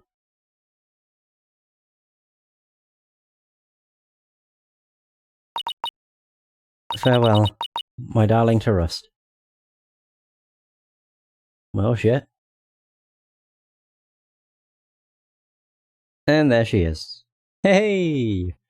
She's back. The High Priest has returned to the Twilight Realm. Oh yeah. I feel great. I guess that means he didn't leave any regrets behind. Oh. But what about the trial, Nick? It's over. It was a sad reality born of love, and a great tragedy born of the Defense Culpability Act. Well, I see no need to continue this trial. Does the prosecution have anything to say? Mr. Phoenix Wright? I owe a debt to you, one that I will pay back in court someday. Now, to deliver today's verdict and overturn that of yesterday's trial. With respect to all current and previous charges against them, I hereby declare the accused Maya Fey and her defense, Phoenix Wright, not guilty. Oh my god, this took nearly 4.5 hours. Jesus. Which means the trial in itself was like 3 hours long. Sheesh. Nearly 3 hours long. Woohoo! Oh god, am I glad to be done with this trial. Case. Whatever. I'm also really tired, but I'm also super hungry, so I'll be finishing this off, ensuring that everything went fine, buffering-wise, and then making food, and then going to sleep. 4:20 PM. Oh boy, we did it. We fucking did it. So I was thinking, Nick, the legal system here is really stacked against the defense. It's totally unfair. Yeah, it even forced the High Priest to make the ultimate sacrifice just to protect his wife. It's just so sad. To protect the status quo, or join the revolution. If the real Lady Kira were here, I wonder which side she would take.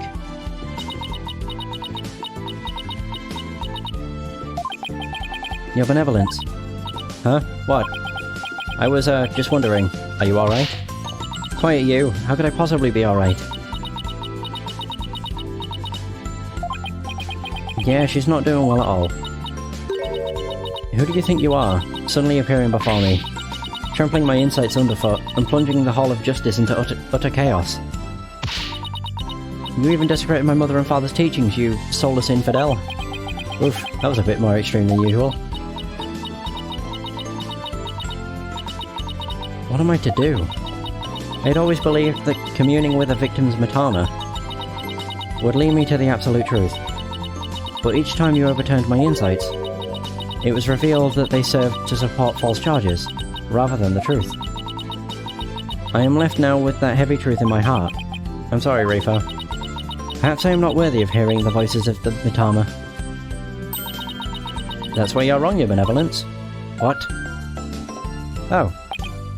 Maya. How dare you? Your role is to bring forth the voices of the Mitama into our world. If you don't do it, who will? You know nothing, Maya Fey. It was spirit channeling, not a divination seance, that brought the truth to light. How dare an outsider like you employ the Queen's secret art? Well, what can I do? My spiritual power does not even approach yours.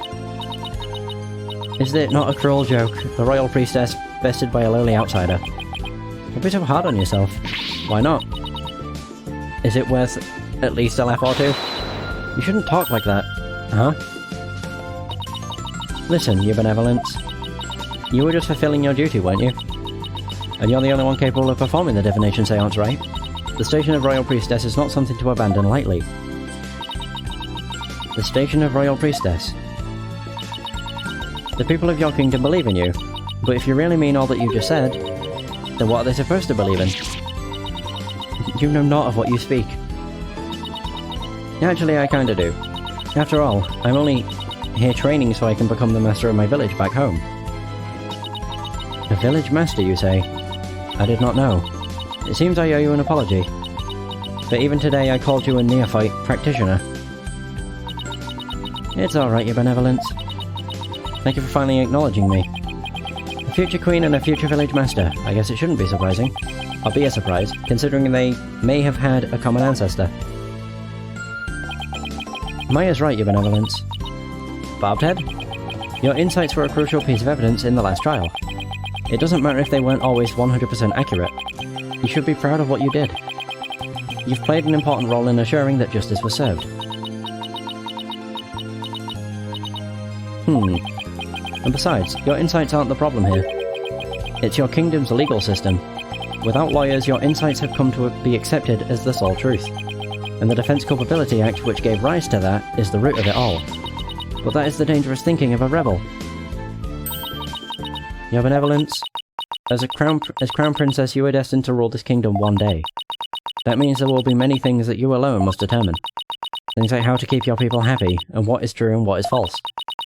And most importantly, what role you must play therein. I wonder if I am even up to the task. Knowing you, your benevolence, you're more than capable. I've never heard Maya talk like this before. She's really come a long way. Boom. Uh-oh. What was that?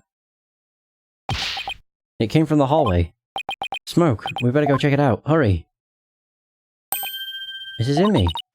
Mr. Right, Acolyte Faye. I'm so sorry for what transpired. You were almost sentenced to death because of me. Oh.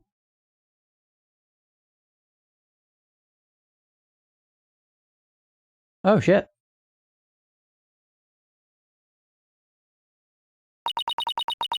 I will make amends by picking up where my husband left off. I will see the revolution through, so nothing like this can ever happen again. For that is the depth of my love for my dearly departed husband. Oh dear. Bombing a courtroom is a no-no, though. Lady in me, we gotta hurry. That voice, is that Mr. Arabelle? I must tell the people they must learn that the peace we enjoy is a false one. One built on the backs of innocents charged with false crimes under that odious DC Act. We have it in our power to forge a society in which the law judges all of us fairly. Oh shit. Hey there, PW. I wish we had more time to talk, but... Dirk, everything's ready. It's go time. Dirk? Oh shit.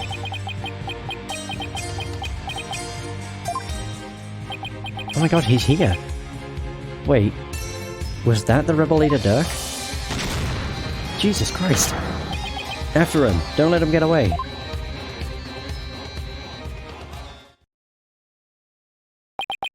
Wow.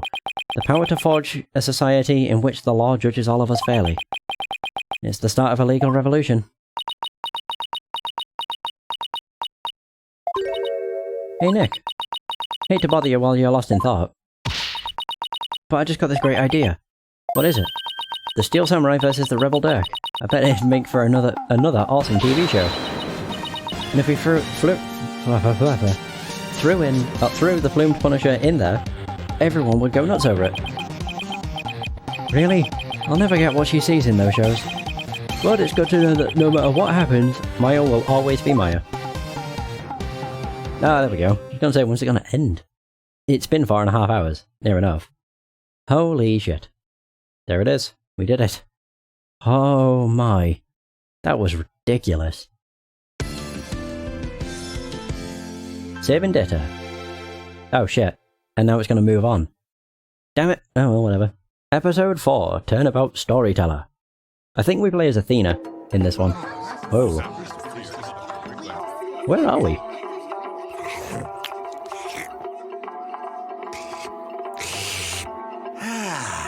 Three, 4, 5, 6, 7, 8. What time is it? It's 9, 10, 11. Hmm? Oh god. He died in a bowl of noodles!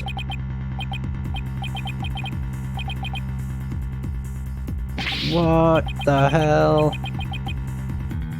I'm not reading it, mostly because I'm going over this when I next record. Which I can guarantee won't be for a while. Probably because this will be so far down on my list. It's already at the bottom, well, nearly at the bottom. And this will push it 16 days. So, yeah. Probably gonna be a while before I next get to this. But I don't mind. It's the start of a new case, that's all that matters. Because if there's a lot of time between recordings with Phoenix Wright, it's really easy to forget what's happened. If it's a new case, it doesn't really matter, so it's all good. By the way, that's finally gonna be the end of the session. We finished case 3. We only have 2 more and then a DLC one, and then Spirit of Justice is done. One thing I do know is that the last case for this game is massive. It's absolutely huge. But regardless, we'll get into that when we get into that. Because that is going to be the end of the session. Thanks so much for watching, I hope you've enjoyed, and until next time, take care. And for those who stopped by the stream, thanks for stopping by, it's much appreciated. Have a good day, and I'll see you next stream.